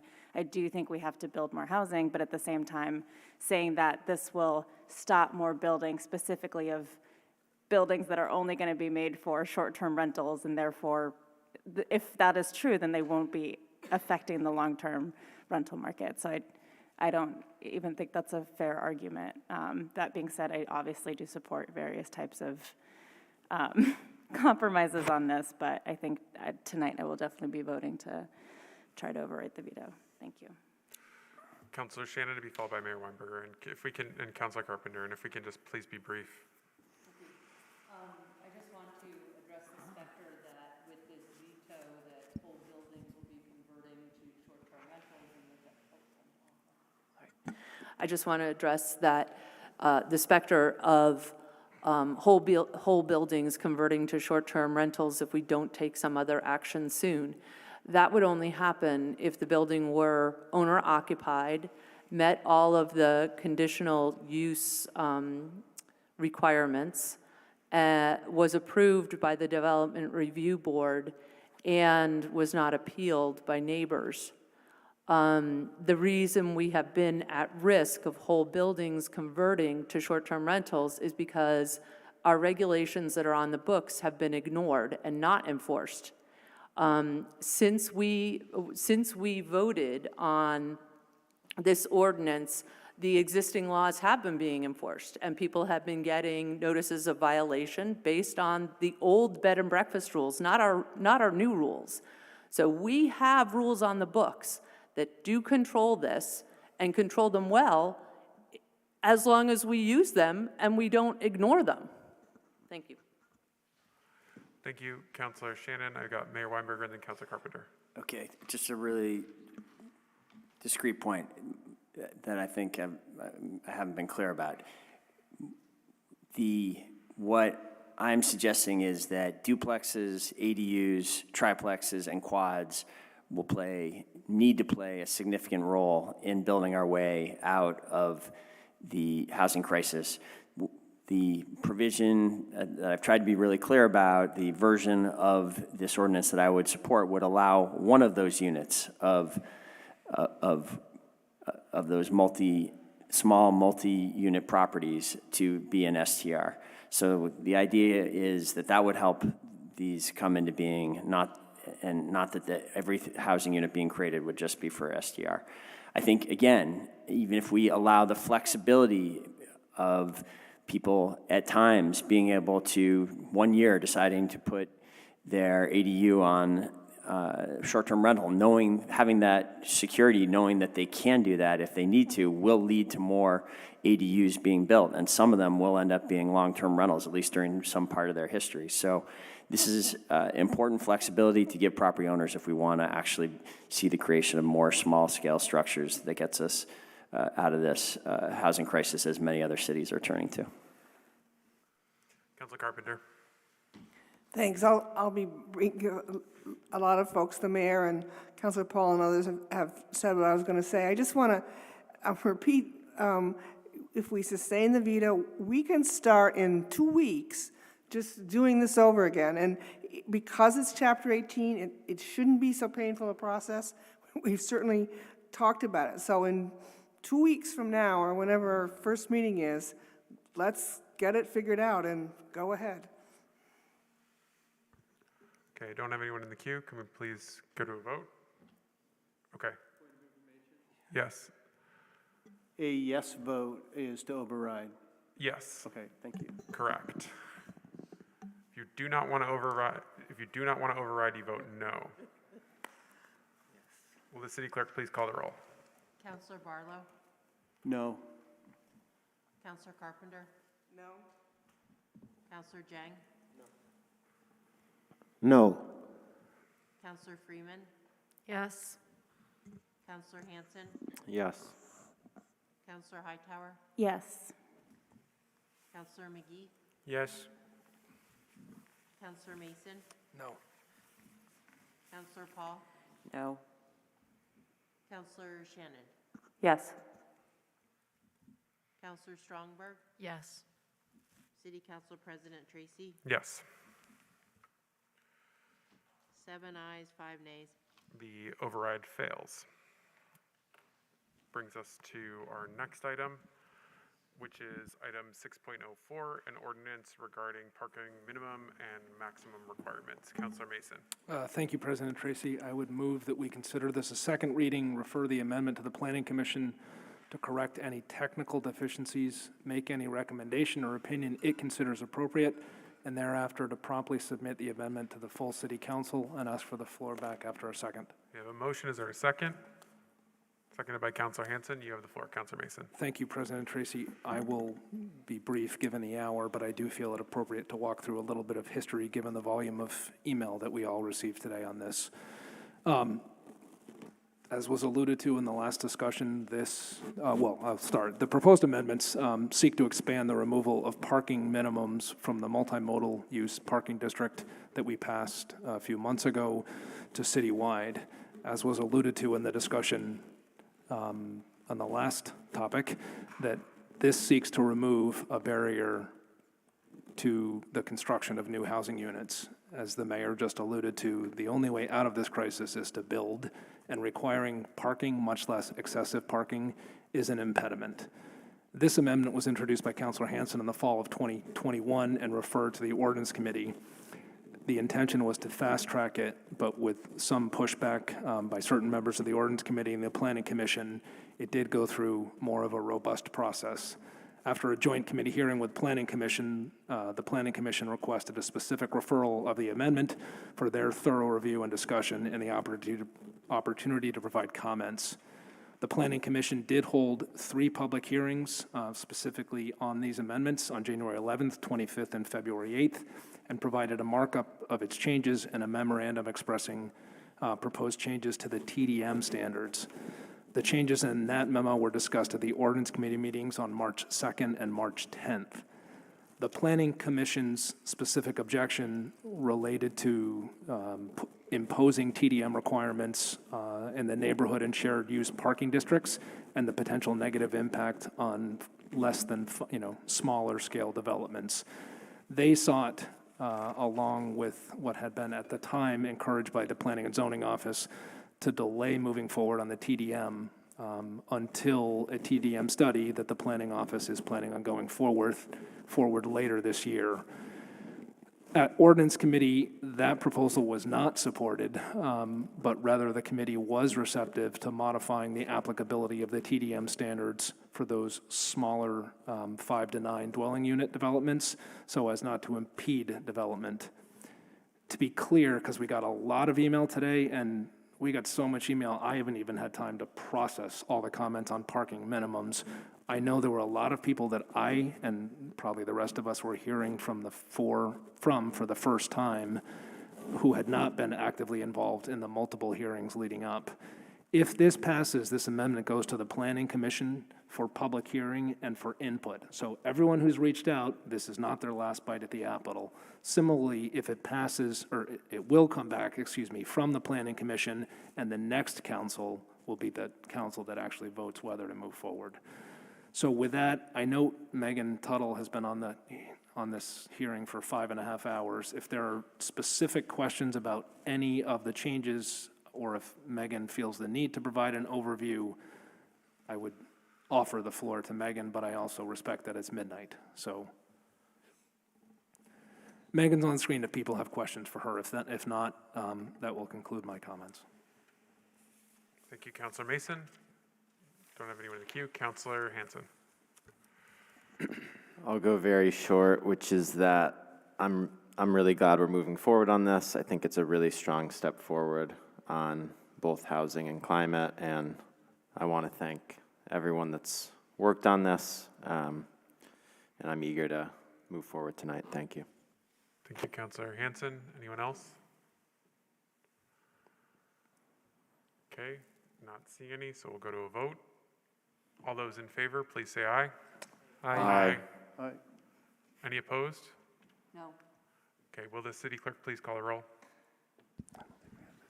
Actually, never mind. Councilor, we're not on Zoom anymore. Sorry, bad habits. Just one no, Councilor Shannon. Okay, so the resolution carries. Or the ordinance carries, I'm sorry. That brings us to our final deliberative item this evening, which is the resolution regarding the designation of 51 Elmwood Avenue as a sanctioned site for temporary emergency housing in the city. Councilor McGee. Thank you, President Tracy. I move that we waive the reading, adopt the resolution, and ask for the floor back after a second. We have a motion from Councilor McGee. Is there a second? Seconded by Councilor Stromberg. You have the floor. Thank you. I will be brief. I think we've all received presentations on the city's initiative to end houselessness, and this shelter pod community at 51 Elmwood Ave is one of those components. I think this is a crucial step for us to take, especially as the state considers changes to the General Assistance Motel Voucher Program that has housed many of the folks who are experiencing houselessness in the state. Those changes could see some folks lose housing as soon as the end of June.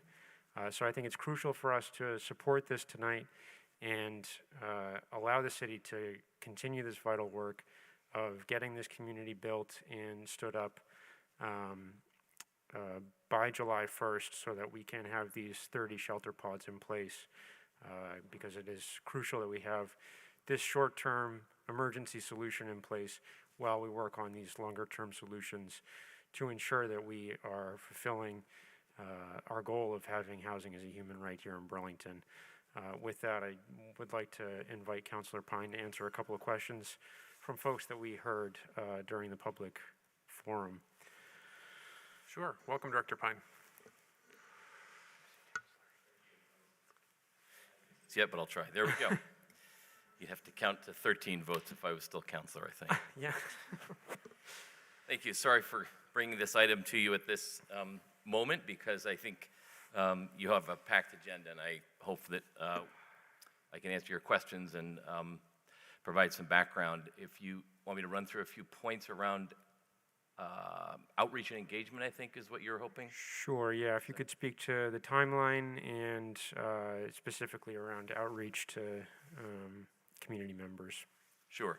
The council's action 6 weeks ago tonight, historic action, allocating nearly $3 million of the city's ARPA funds to our initiative to end homelessness, was followed by immediately getting to work on various city department staff looking at a range of different sites. The site criteria were basically prioritization was to use city-owned sites, so we didn't have to deal with site control, buying and leasing property. So that was sort of a bottom line criteria. We also obviously wanted to be near utilities, easy access to infrastructure, make this a cost-effective approach to providing emergency housing.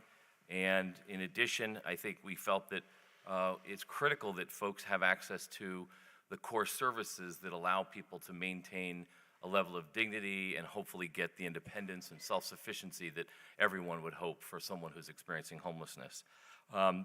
Those criteria really led to just a few final sites on a list of 10. And in the end, the city-owned parking lot on Elmwood Avenue, which houses, doesn't house, it parks about 75 cars, was identified as meeting all of the criteria that was laid out. Once that decision process was concluded, in the middle of March, early March, we met with the staff of the Burlington Business Association, knowing right away that this would raise perhaps some concerns among their members. We met with staff, we met with the chair of the Church Street Marketplace Commission, of course met with the director of the marketplace as well, to both explain this process, explain the criteria, and hopefully get a chance to discuss and hear concerns. The mayor convened a meeting last week on the 15th with downtown business owners and property owners, followed the following day by a meeting at the DPW Commission. We provided a presentation on the project. The commission debated it for about an hour. They finally voted 4-1 in favor of decommissioning Elmwood Avenue. CDNR committee, your committee met last week, got a presentation, discussed the project, and I think had a chance to ask questions, hopefully that was met the satisfaction of the committee members. Obviously, we're here tonight. We have requested, and I think we'll be attending and presenting at the Wards 2 and 3 NPA middle of next month. It should be noted that there's a zoning permit required here, so it's not as if this is attempting to circumvent zoning. However, there's also a pending zoning amendment, which I think creates a little bit of perhaps confusion, because that amendment essentially is in recognition of the fact that when emergency structures like this are needed, right now we have a pretty cumbersome process, and we're just seeking that be made simpler, but that actually isn't going to necessarily impact this project, because the time frame for getting this project up and running by July 1st requires that we proceed with due haste, and that really means filing a permit as soon as possible. So in a couple other key items, we reached out to each Old North End and Central District councilor, as well as councilor-elect, who will be joining you soon. We spoke with all the key parking leaseholders, not every single one, because there's individuals, and then there's leaseholders who lease multiple spaces. We spoke with those abutting property owners that we could actually reach. There is an abutter to the north that is an LLC that lists all apartments in an LLC with a mailing address and a P.O. box in Stowe. So it was actually really challenging to find that person. By the way, they did show up to the NPA, to the DPW meeting, so we were able to connect with them as well.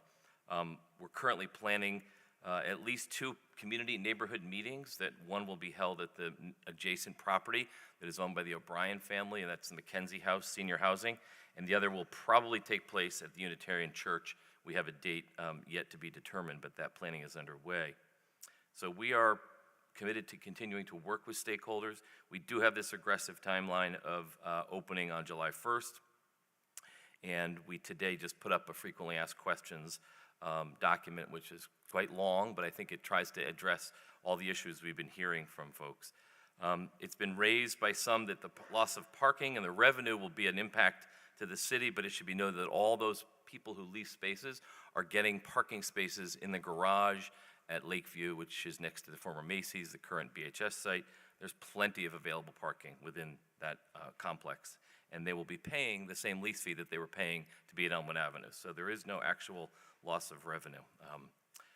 This project is envisioned to be a 3-year project, and that is actually, should be pointed out, it's punctuated by 12-month interval reviews of what's working and what isn't, and the desire is to really be able to respond more quickly than that, but at the very least, we'll do reviews every 12 months is the plan. There will be no project going forward. It will not open on July 1st if we can't figure out a really solid management plan and an organization to manage the project. So that's really critical. I want to mention also that the Community Resource Center, which folks may know is a daytime warming center, which for the last few years has operated out of the VFW, their lease is up. The VFW doesn't really, it's not part of their mission to do this, and they've decided they don't want us to continue operating the Community Resource Center there. When I say us, it's actually CVOEO that does it on behalf of the city. So that property needs to be viewed not as a community resource center, it needs to be viewed as a former community resource center. In the next couple of months, we're going to lose that site. So we need to relocate that facility, and we believe that co-locating the community resource center with the shelter pods makes a lot of sense for a lot of good reasons that I probably could go into if somebody wanted to hear that. Councilor McGee, you still have the floor. That's great. Thank you, Director Pine. Great. The floor is open. Councilor Shannon.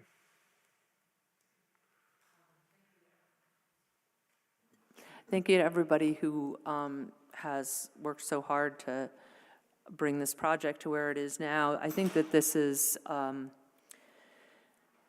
it's a difficult decision for the community, and unknowns are always scary, and there's different visions as to how this is going to work, visions of both success and failure. I like the vision that you have. I think that the vision is one of lifting people up, of providing the resources that they need in helping them to stabilize their lives. Some of the things that we were really challenged by in Sears Lane are being addressed here. For one, this is a managed site. For two, it is actually when a managed site was proposed at Sears Lane, it was proposed at twice this size, which was really concerning. And it was proposed to, it wasn't going to be 24/7 where people could kind of live in a home 24/7. It was, what had been proposed on Sears Lane was something where people get thrown out of housing during the day, and that does not work well for the community or for the people trying to live someplace. So I think that this gives me hope as well as concern, and I'm wondering what there's a lot of details still to work out with this, and I'm wondering if there are any more votes of the council. How do we assure? One thing I had mentioned to you today, Director Pine, was I think we really need a mental health care counselor there. How do we assure that the resources that are needed are going to be there? That it will be, some of the details in terms of management and how this is going to be managed, we don't have. I mean, we had a great conversation today, so, I hear what the vision is, but it's not really what the council is voting on tonight.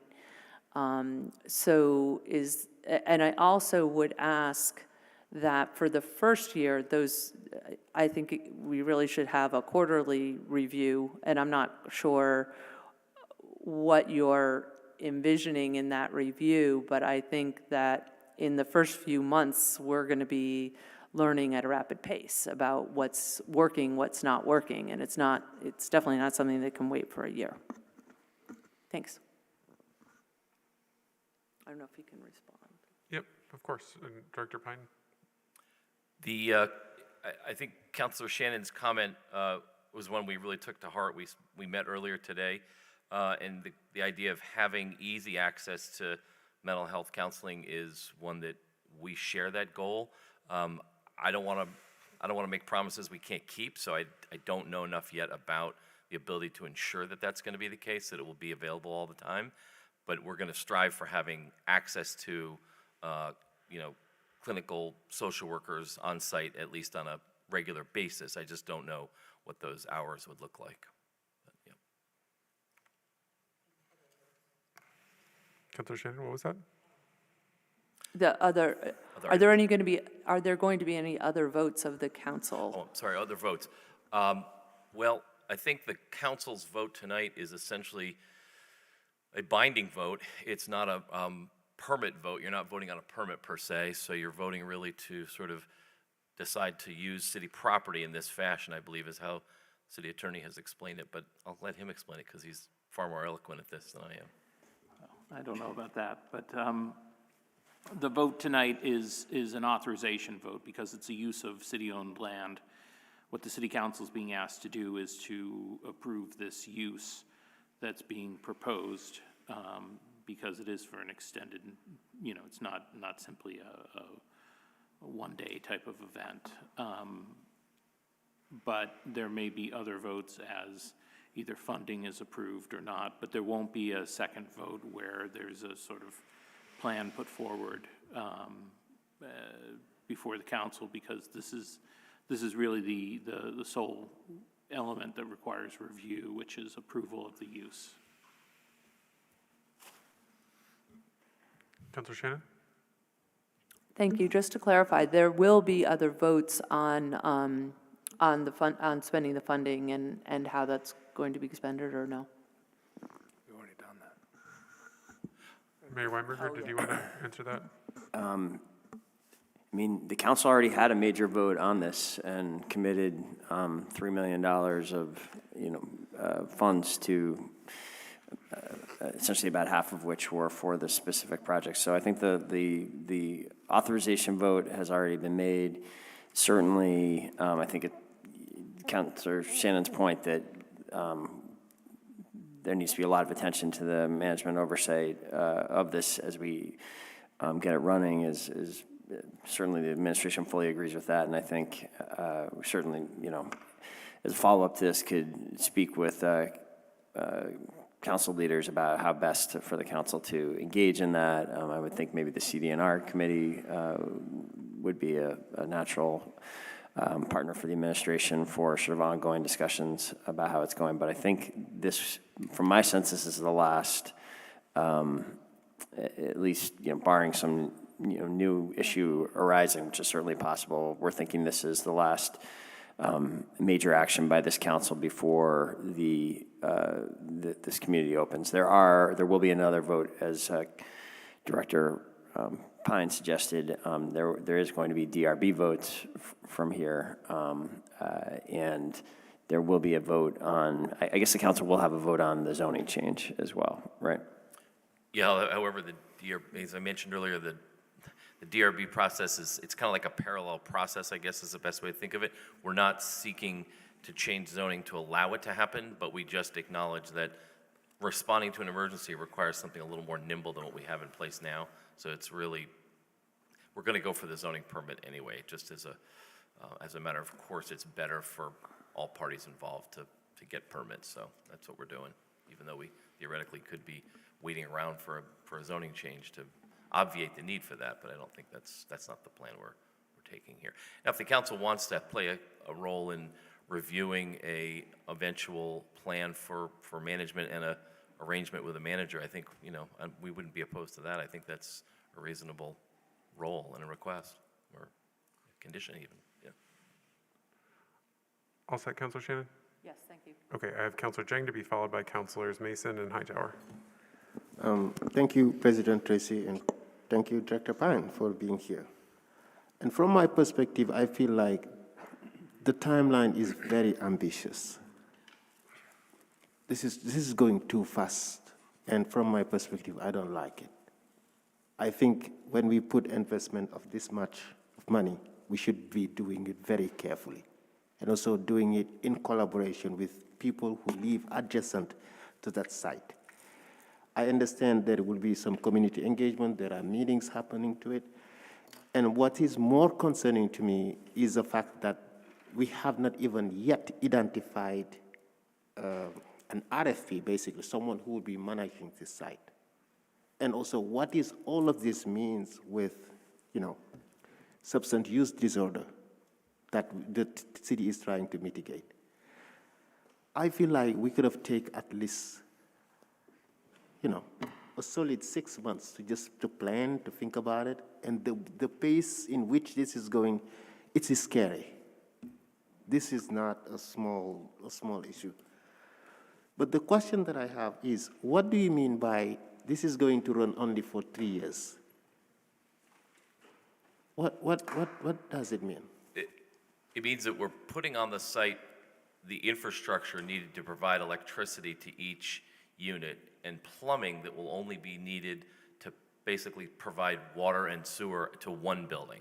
So it'd be a shared facility where people have access to showers and bathrooms in one facility, but they'll have individual pods for sleeping, and those pods can be set up. As a matter of fact, you all may be asked to help set them up when they arrive. Not joking, because it's actually a great community project when they arrive, apparently. It doesn't take that long to put them up, but taking them down is pretty quick too. So the goal is that this not be a permanent facility, that this be, in the interim, over the next 3 years, there's significant investments. There's $150 million of federal dollars coming through the state, and we want to make sure that as new housing gets created, we don't wait for that housing to be created. We're trying to respond to the need right now, and we're using this, and hopefully people view it as bridge housing, and that's how it'll be treated in terms of how it's programmed for providing support to folks to get in and get out, not to be long-term. Yep. So I'll send you the memo you sent to people. I have questions into it in blue and red, so you can respond. Sure. Thanks for being here, sir. I have Councilor Mason pass, so I go to Councilor Hightower to be followed by Councilor Barlow. I also feel like it's too late to ask you too many questions. I think just if you have the answer to this question readily available, great. If not, if you could just send it to us, which is, there's just been a lot of chatter about the cost of these, like per person. So if you could, if you have the answer, address like the economies of scale, like why we chose 30. And I think you already addressed this to some extent with Councilor Shannon, but that there's more included in this than just putting up some pods. Sure. I think the number that the mayor mentioned is about half, so it's actually 1.4 million total is required to both purchase all the pods as well as both the CRC, which is its own modular unit that will have its own bathroom facilities, and it will have its own food-related facilities, and it will have a room for private sort of counseling-type meetings, and it will be a place for people to spend time, and that's like the CRC now. So it's more than just 30 sleeping units, and you have to also, of course, count the infrastructure which is being installed, as well as the operation costs of paying for security and paying for staff and paying for the management. So it's an investment for sure, but it shouldn't be 30 units, X dollars divided by 30 units really isn't quite the math that would work. Right. And then could you just speak a little bit to what you already did in CDNR, but some of I guess the longevity of some of whether it's the pods or some of the water infrastructure investments and so on that are being made on the plot? Sure. The pods themselves are going to be pretty durable and able to be used elsewhere for other purposes. I'm not exactly certain if there are needs for, emergencies that arise due to fires or floods or any other kind of emergency response that is needed, but we would be looking to our other partners to see whether there's a desire to, perhaps, arrange a smaller pod community elsewhere once the Elmwood Ave project is completed. The infrastructure, I'll be honest, 20 years ago, our office, when I worked at CETO in the day, had a plan to try to bring the council along in the idea of converting that to housing at the time, and this was 20 years ago. So it's not I think it's likely that the idea of this parking lot coming back for a redevelopment later for housing is something that, we should be clear that it may come back, but so the infrastructure investments aren't entirely lost because there's going to be some long-term commitment made to, bringing that from something other than a surface parking lot. Thank you so much, Brian. Councilor Barlow, to be followed by Mayor Weinberger. Thank you, President Tracy. I want to, first of all, thank you for spending a half an hour with me answering my questions about this. And I am supportive of a pod community, and I appreciate the need to move fast, but I'm a little concerned about making a siting decision before a more thorough public process. I know we've heard from adjacent property owners tonight who will be given an opportunity to get information, but not necessarily give input at the NPA meeting. And as I shared with you this afternoon, I'm particularly concerned about the Church Street Marketplace Commission voting 9-0 against the siting at this location, and the BBA, Burlington Business Association, also expressing concern about the siting. It doesn't mean that I couldn't support it at this location. It just means that what I'm saying is I want more process before I make that sort of decision and have those stakeholders who are affected, the adjacent property owners, and potentially the businesses on Church Street who have, suffered in the last couple of years with, downturns in business because of COVID, and some of the behavioral and security issues we've seen in the marketplace. And so I'm not saying we would have those. I appreciate that this is going to be managed, but I just would like a more robust public process before making the siting decision. Not necessarily an elongated one that takes, months and months, but at least gather input before we decide where we're going to put this from those stakeholders. So thank you. Thank you. Mayor Weinberger. Thank you, President Tracy. First of all, I want to say I'm very pleased that to be bringing this forward and have an administration initiative that is sponsored by Councilor McGee after some of the disagreements that we had last fall. This makes me hopeful that there is a lot of area of common ground for where we can be working together and moving forward on our housing challenges. From my sense, we've needed a facility like this for years, and we urgently needed one for this summer after all the challenges that we experienced last summer, and we do need to be moving. We don't have the time for the deliberateness that we take on other long-term decisions, such as the ones we've discussed earlier tonight. And I fully support the team moving forward quickly. I do think Councilor Barlow's question about the site is a fair one, and one that I've been speaking to a lot in speaking to down-home stakeholders over the last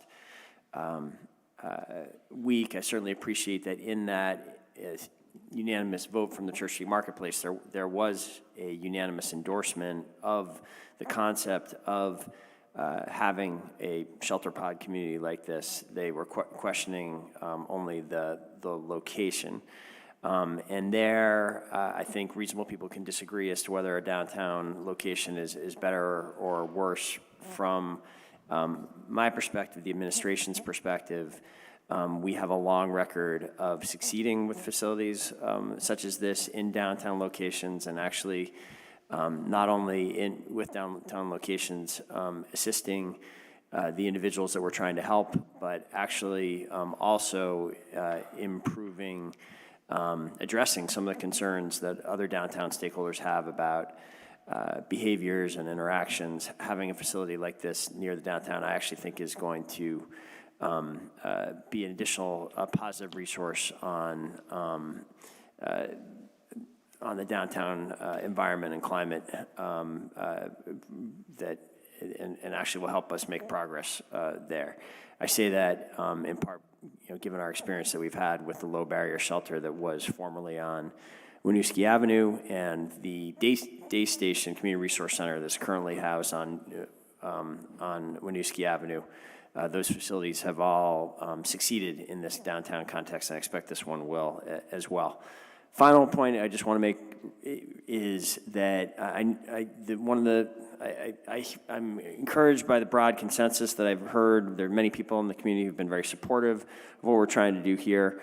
One criticism I've sometimes heard is or concern that this is just sort of a Band-Aid kind of solution. And I guess if this was all that we were doing, I could see that point. But I do just want to remind everyone we're taking that the creation of this facility is happening in the broader context of us also making major new investments in our coordinated entry system to help ensure that chronically homeless people can be permanently housed in supportive housing settings. We are making new investments in our community service liaisons, have a new capacity to working with some of the population that might be needing the services at this site. We are currently out for an RFP with the crisis response team that this council has supported and that many community advocates support. We are close to announcing our new special assistant to end homelessness. We are advancing on many fronts to achieve the goal of building 1,250 new homes, including hundreds that are permanently affordable and dozens that serve the chronically homeless over the coming 5 years. So when you see it in this broader context, I think this is one piece of a multi-pronged strategy with the city getting very serious about bringing an end to chronic homelessness over the coming years. Thank you, President Tracy. Thank you, Councilor Carpenter. Thanks, Mayor. I'll be really quick because I think that covered everything. It is part of a package. It's an emergency solution that we need really quickly. And I just think we just need to keep it in that context. I also am a little bit disturbed by the presumptions around the behaviors of some of the folks that will be living there. I think people unsupported, I'll just say loose out there in the environment, that's when you have problems. When you give them an opportunity to lay their head down at night and get support, that's how you start to manage behaviors. And so this is an attempt to do this in an emergency system. And I would argue this is probably not intended to be a, quote, community. It's a response that we need while we do all these other things. And I hope it goes away in 3 years, to tell you the truth, because we've done the other things. And on the site, I just have to say, downtown is a spot. Nobody's going to want this. I'm not going to say nobody. Many people won't want this. So I think you have to really look at your implementation, your management, and go with that. Thank you, Councilor Carpenter. We're ready to go to vote? Okay. All those in favor, please say aye. Aye. Any opposed? No. The records show there is one opposed, Councilor Barlow. That completes our deliberative agenda. We have a couple other items. There's City Council General Affairs. Any councilor wishing to speak to General Affairs? Councilor Paul. Thank you. I just wanted to, I'm happy to wait. I did want to say a couple of words about those. Oh, goodness. I did want to, it's late. Did want to say, but a couple of parting words about the counselors for whom this is their last meeting, but if this is not the moment, I can certainly wait. Whatever you'd like to do. This is the moment. This is the moment? Yeah. All right, this is the moment. So, okay. Well, it's not every year that 3 counselors leave us. And I just would like to acknowledge the service of all 3, particularly, but first would like to acknowledge, Jane, your service to Burlington on the City Council. I'd like to thank you very much for the call that you made to me to ask me to work on the fossil fuel divestment resolution with you. It was a pleasure to do that. You wrote a really well-researched resolution, and you took the time, I think, in my humble opinion, to do it right. We also got to serve on a committee together, which I valued your input and your voice. And then the last thing I also wanted to thank you for, Jane, is that I appreciated very much that you supported a colleague with your vote when they needed it most. I won't forget that moment. You know what that moment was, and thank you. Thank you very much. It was a thoughtful and kind and collaborative thing to do. So, you know, for those that have been on the council for a long period of time, like the other two that are leaving, it's hard to encapsulate 10 years of work, many of it behind the scenes. So much dedication and commitment to public service. And all I can say, Max, is I remember when you started on the council, and gosh, it doesn't seem like that was 10 years ago. Some years have flown by more quickly than others, I will say. The last 2 years have certainly had their challenges. And I've been trying to think about how do you encapsulate 10 years. And so there were 4 things that I wanted to acknowledge and to thank you for. The first was your commitment to and to seeing that alternative transportation was really elevated during your tenure on the council. You gave it the attention that it deserves, mostly from your work on the bike walk master plan, among many other things that you did during your tenure. I also wanted to acknowledge your creativity in addressing environmental impacts. And I was thinking about this. I probably shouldn't say that every time I see a toter, I'll think of you, but your work to bring that and make that an important aspect of Burlington life, I think, is incredibly important. The other thing I also wanted to express, that you were an unwavering partner over the issues of substance use disorder and particularly overdose prevention sites. When many people did not see the value in those, you were the first to step up and say, yes, let's work on this, let's make this happen. And your work on ComStat, it was a pleasure to work with you on those, and I will always value that. And then just last, I don't know that most people who watch council meetings have any idea how hard it is to do the work that you do and the good work that you did as council president under the most trying of circumstances, all from one computer screen. You managed our meetings virtually and in person and both. I still am not quite sure how you do it, but I wanted to thank you for all you have done to better our city. And as someone who represents part of the South End, I certainly will miss for many reasons having Chip on the council. When I think of Chip, I think about the words integrity and honor, wisdom, collaboration, partnership, honesty, and kindness. They all come to mind. Chip and I have not always agreed on everything, but there has always been an amazing level of respect and willingness to listen that I will miss a lot, particularly because of the fact that there aren't that many of us that are on the council that grew up in Burlington, and you and I both grew up here. We share a common bond in our desire to serve and give our best to this amazing city that we all call home.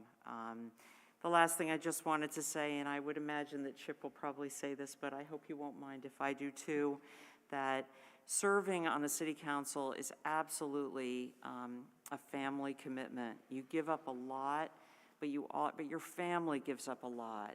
And just want to acknowledge Rebecca and Amelia and Ella, who probably are very quietly thrilled about the fact that today is your last council meeting.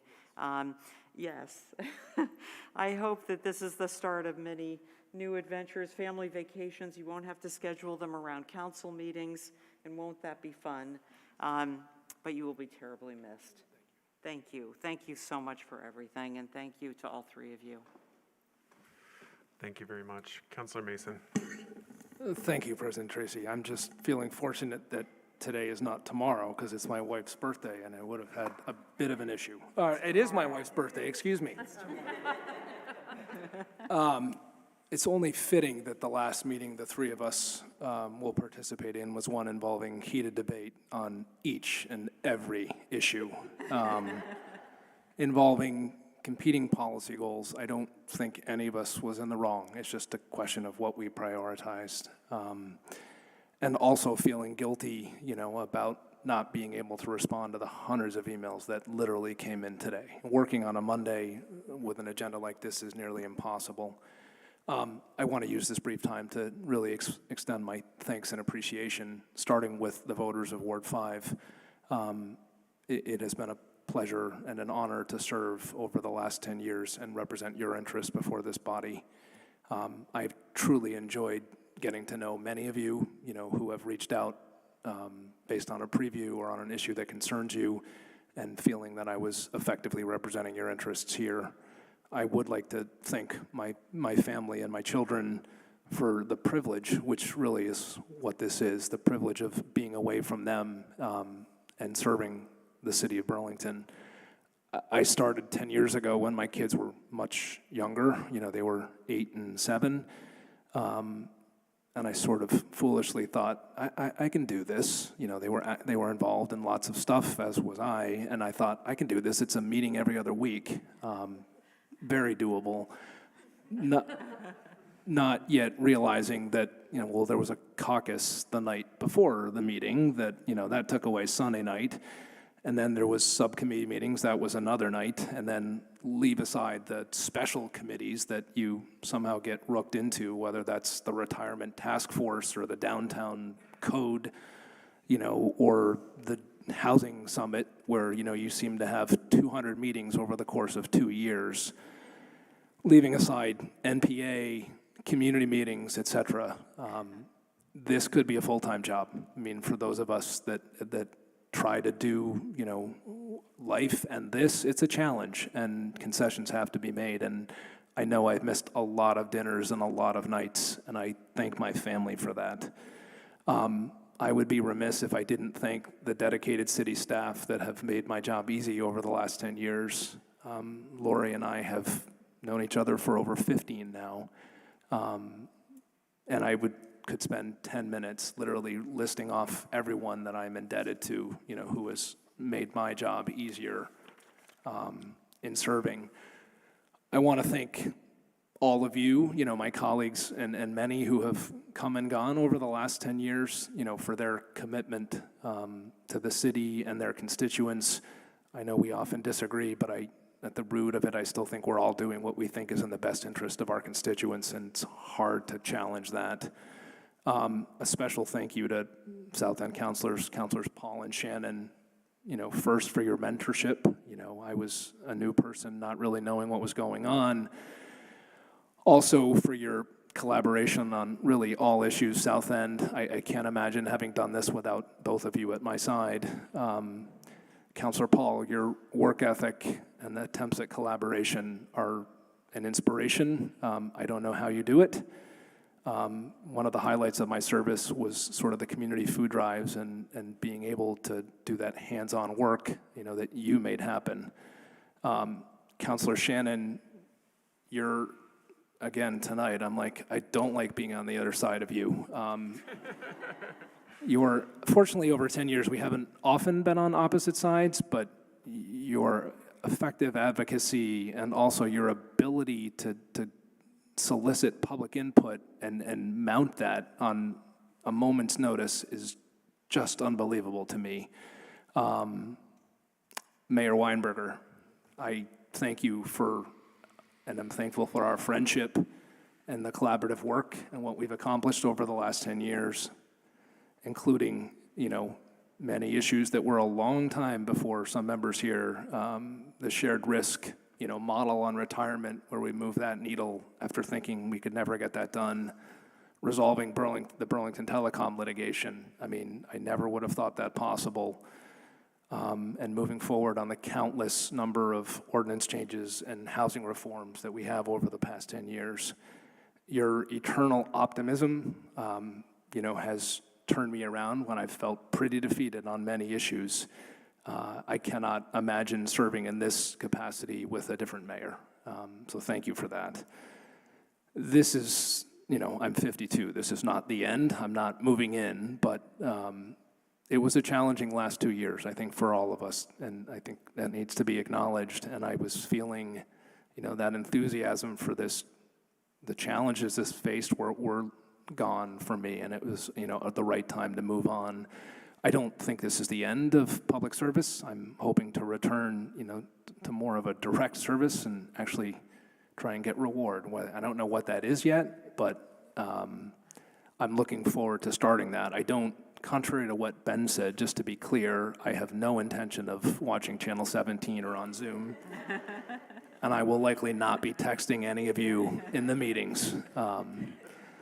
Which is not to say I may not reach out and may not try and encourage you one way or the other, but I will not intending on being as active as some of our other former colleagues. So with that, thank you to everyone. It has been a heck of a ride, and I am still enthusiastic about the future of Burlington and, what all of you are going to be doing, or at least other than Councilor Stromberg and Tracy and myself. Thank you. Thanks, Councilor Mason. Anyone else on general city affairs? All right, we'll go to Councilor Shannon. Go ahead. I know it's really late, but I do want to say goodbye to the microphone. I know it's really late, and I'm sorry, but I want to say goodbye and thank you to the three of you. And Councilor Stromberg, I appreciate the enthusiasm that you have always brought to this table. I am sorry that for all 2 years that you've served, it's been a pandemic, and it's not been easy to get to know each other in the way that we all might have were it not a pandemic. Councilor Tracy, it has been an absolute pleasure to disagree with you over all of these years. There's nobody I'd rather disagree with. And by that, I know that I totally mean that. For all of our disagreements, I feel like we really have had a very good relationship over the years. I appreciate all of your contributions.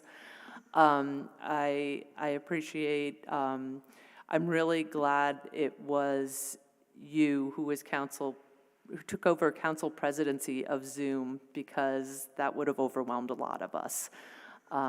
So thank you for all of that. But Dorothy, I will miss you most of all. Having Chip really as an ally at my side all these years, every time, people tend to email both of us.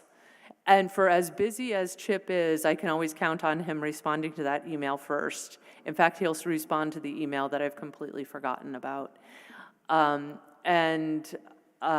He responds in such a professional and thorough way every time. I have to say I feel a little bit inadequate, but always in admiration of you and in admiration of your family. And my husband is really going to miss bonding with Rebecca on Monday nights. But thank you so much for all of the sacrifices that you have made to do this for the citizens of Burlington. Thank you. Thank you, Councilor Shannon. Mayor Weinberger. Thank you, President Tracy. I'd like to add some brief remarks as well, thanking each of you. Councilor Stromberg, thank you for your service to this city, and I wish you great luck in all that lies ahead of you and your long career ahead, and I hope that this is, I'm sure this will be an experience that serves you well in a time ahead. I did want to focus most of my remarks on Councilors, President Tracy and Councilor Mason, who I came into office with. We just passed the 10-year anniversary of the day the three of us were elected for the first time. This is a photo from a few weeks later, I think, down at the Echo Center the night before we were about to be sworn in, a celebration of the city. So it's always been one of my kind of favorite photos from the last 10 years somehow. That's Brian Oben, who was the fourth, who didn't quite make it through this last unbelievably challenging decade, one of the most challenging decades in the city's history. What I also find a little mystifying about this photo is how the two of you look exactly the same as you do today, whereas I'm barely recognizable there on the right.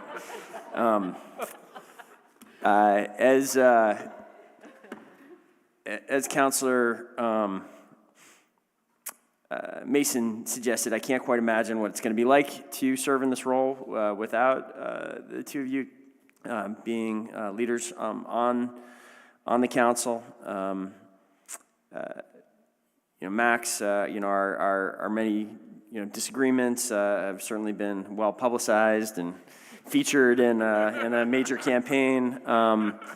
But I do take pride in, and hope you do too, in that, from recycling toters to the climate emergency, issues big and small, and to bike lanes on Winooski Avenue, there are many things that we've agreed upon and worked to advance together, and I'll miss that.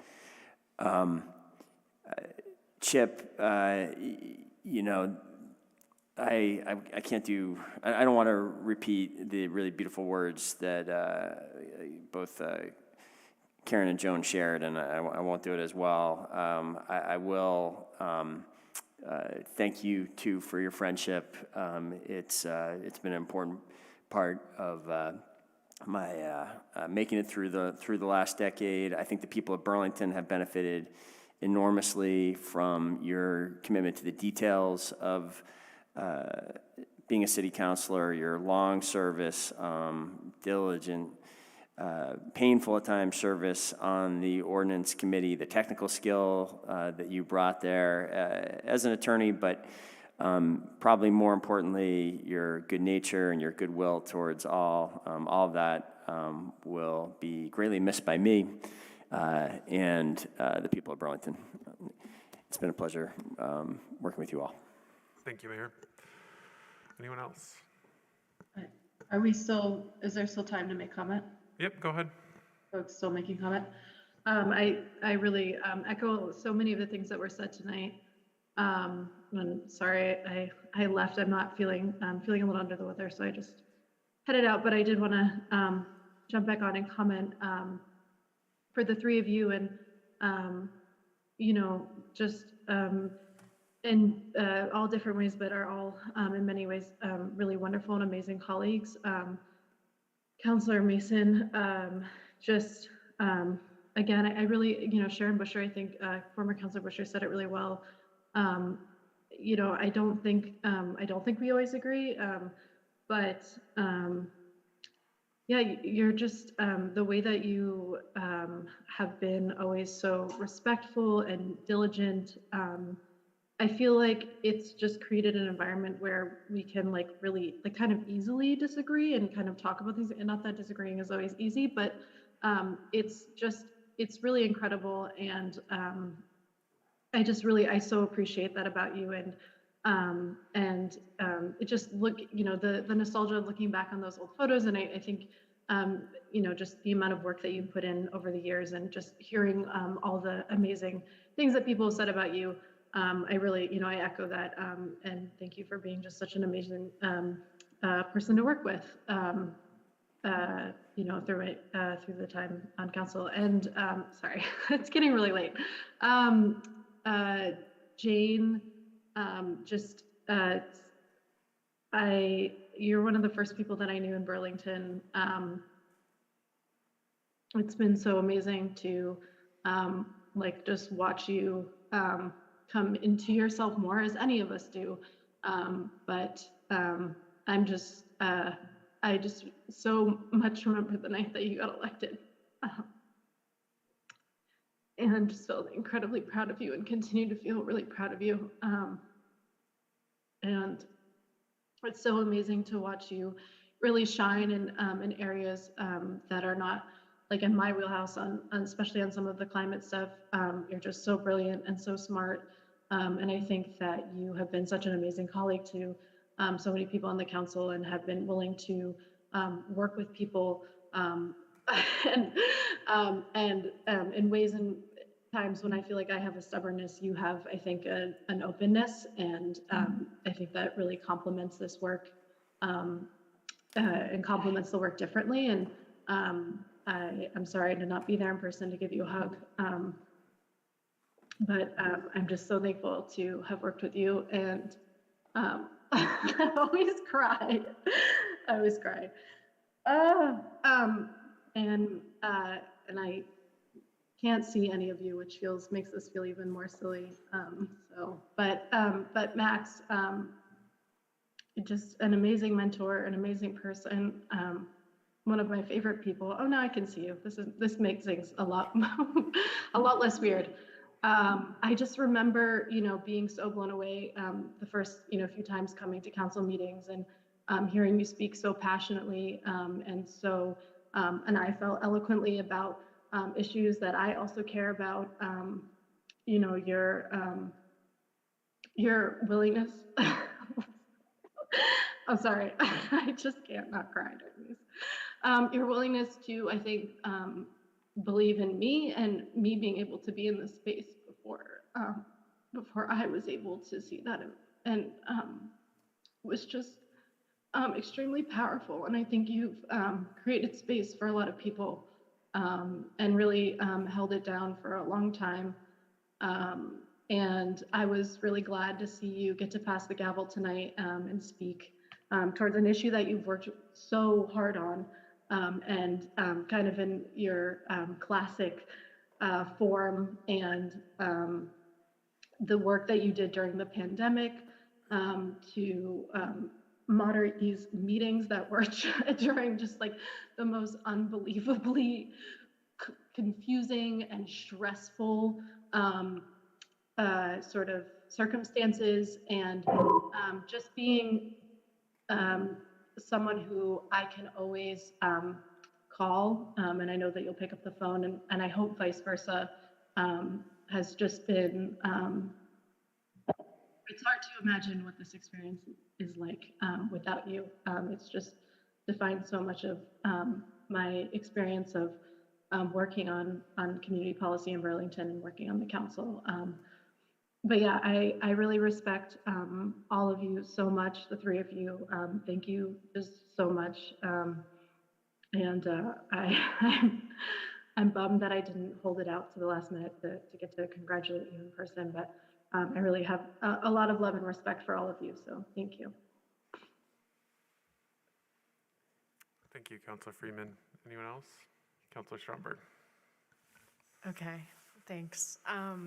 I've been actually more quiet this evening, ironically, since it's my last meeting. But yeah, I do want to echo a lot of the very uplifting sentiment and express my great appreciation for each and every one of you. I know that we have gone through the most, and for me, this has just been the most intense part of my entire life, and I'm sure that oddly enough, it's probably been that way for most of you. And I really appreciate moving through a lot of those issues together, and I do appreciate the disagreements. I feel like I've learned the most in those moments from each and every one of you in different ways. And honestly, this has been an honor and privilege of a lifetime. I have never thought of being in a seat like this before this had happened, and the Ward 8 voters spoke, and here I am, and I just can't believe it's actually coming to a close. It feels very unreal, and I am so grateful for this opportunity. It means the world to me, and yeah, wow. Thank you so much for everything. I know that it is, a lot of the intensities of the world are not fading away anytime soon, and I'm really proud that everyone's willing to dive into the very difficult conversations and difficult moments, because that's what I admire most about this group. So thank you so much. Thanks, Goodbye. Councilor Stromberg. Anyone else? Councilor Jing? Yes, thank you. City Council on General City Affairs, right? Yep. Basically, thank you. Thank you, the three of you. And I know that you will not you will stay involved in one way or the other. I know that. But I also want to say, Max Tracy, really thank you so much for being an amazing mentor when I came here, not understanding how things work or anything. But you really took me into your wings, you know, show me the rope, and I looked into you about how to do better. And in one point, when I understood, I'm like, no, I don't want to be this guy. So I became my own person.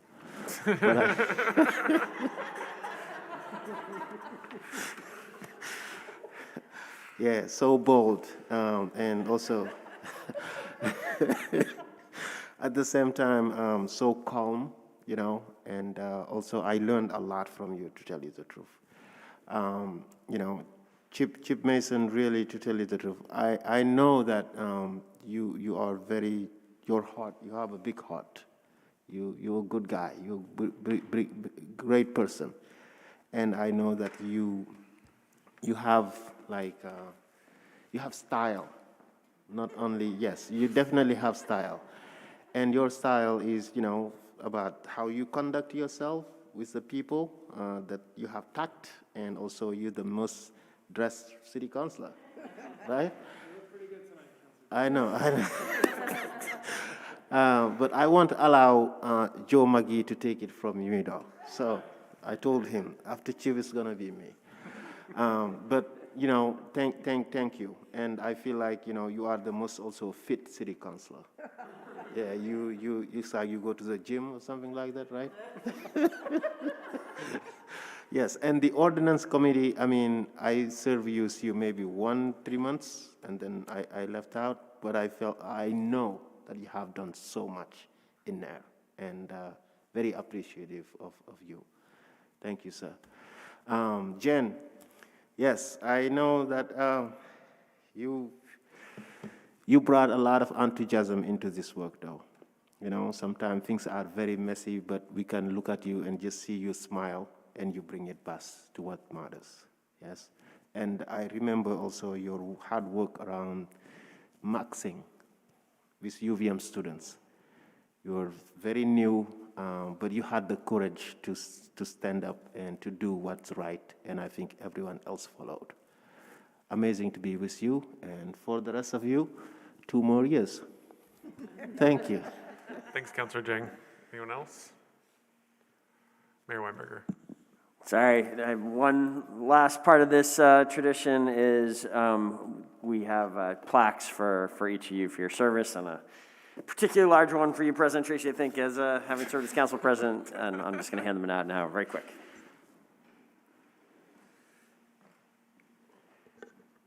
Thank you very much.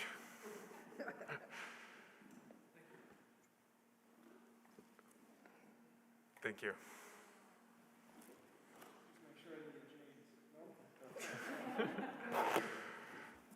Thanks, Mary. I think we ought to move to rocking chairs. Yeah, you can rock the chair, actually. If you flip a switch, it'll rock, actually. I guess that wasn't included in new council orientation. Sorry about that. I guess I'll say, one of the things that people always say is that following either "I'll be brief" or a recognition of the lateness of the hour is never a brief statement. something you realize entirely as council president, but I just really appreciate the support that you all have given me as a council over this time.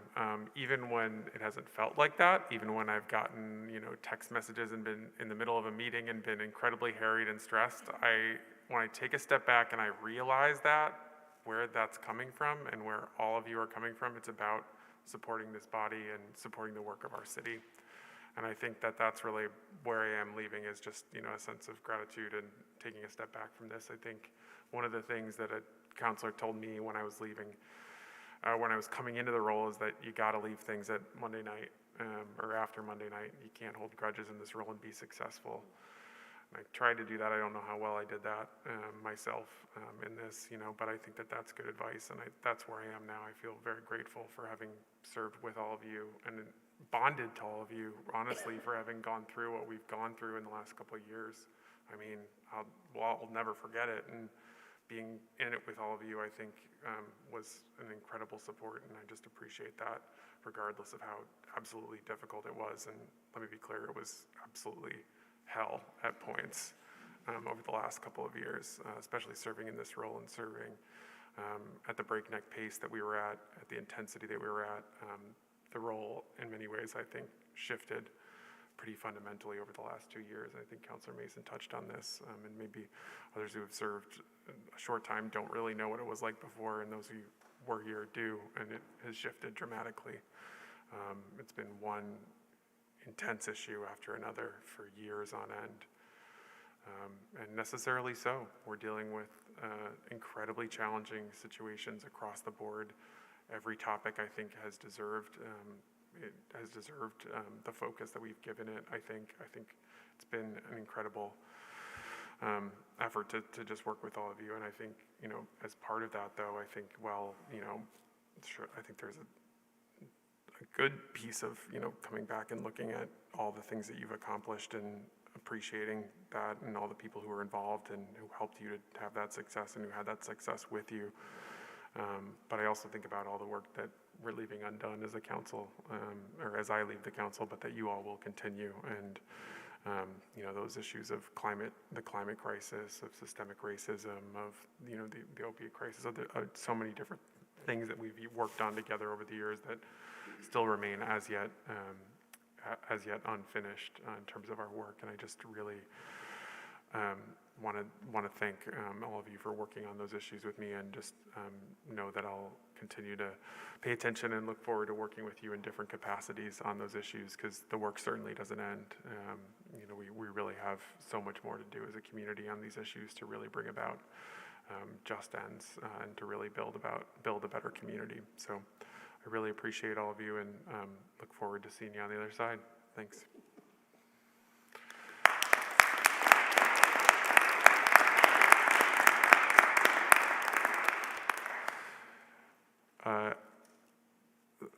No mayoral thing, so at 1:16 a.m. we are adjourned.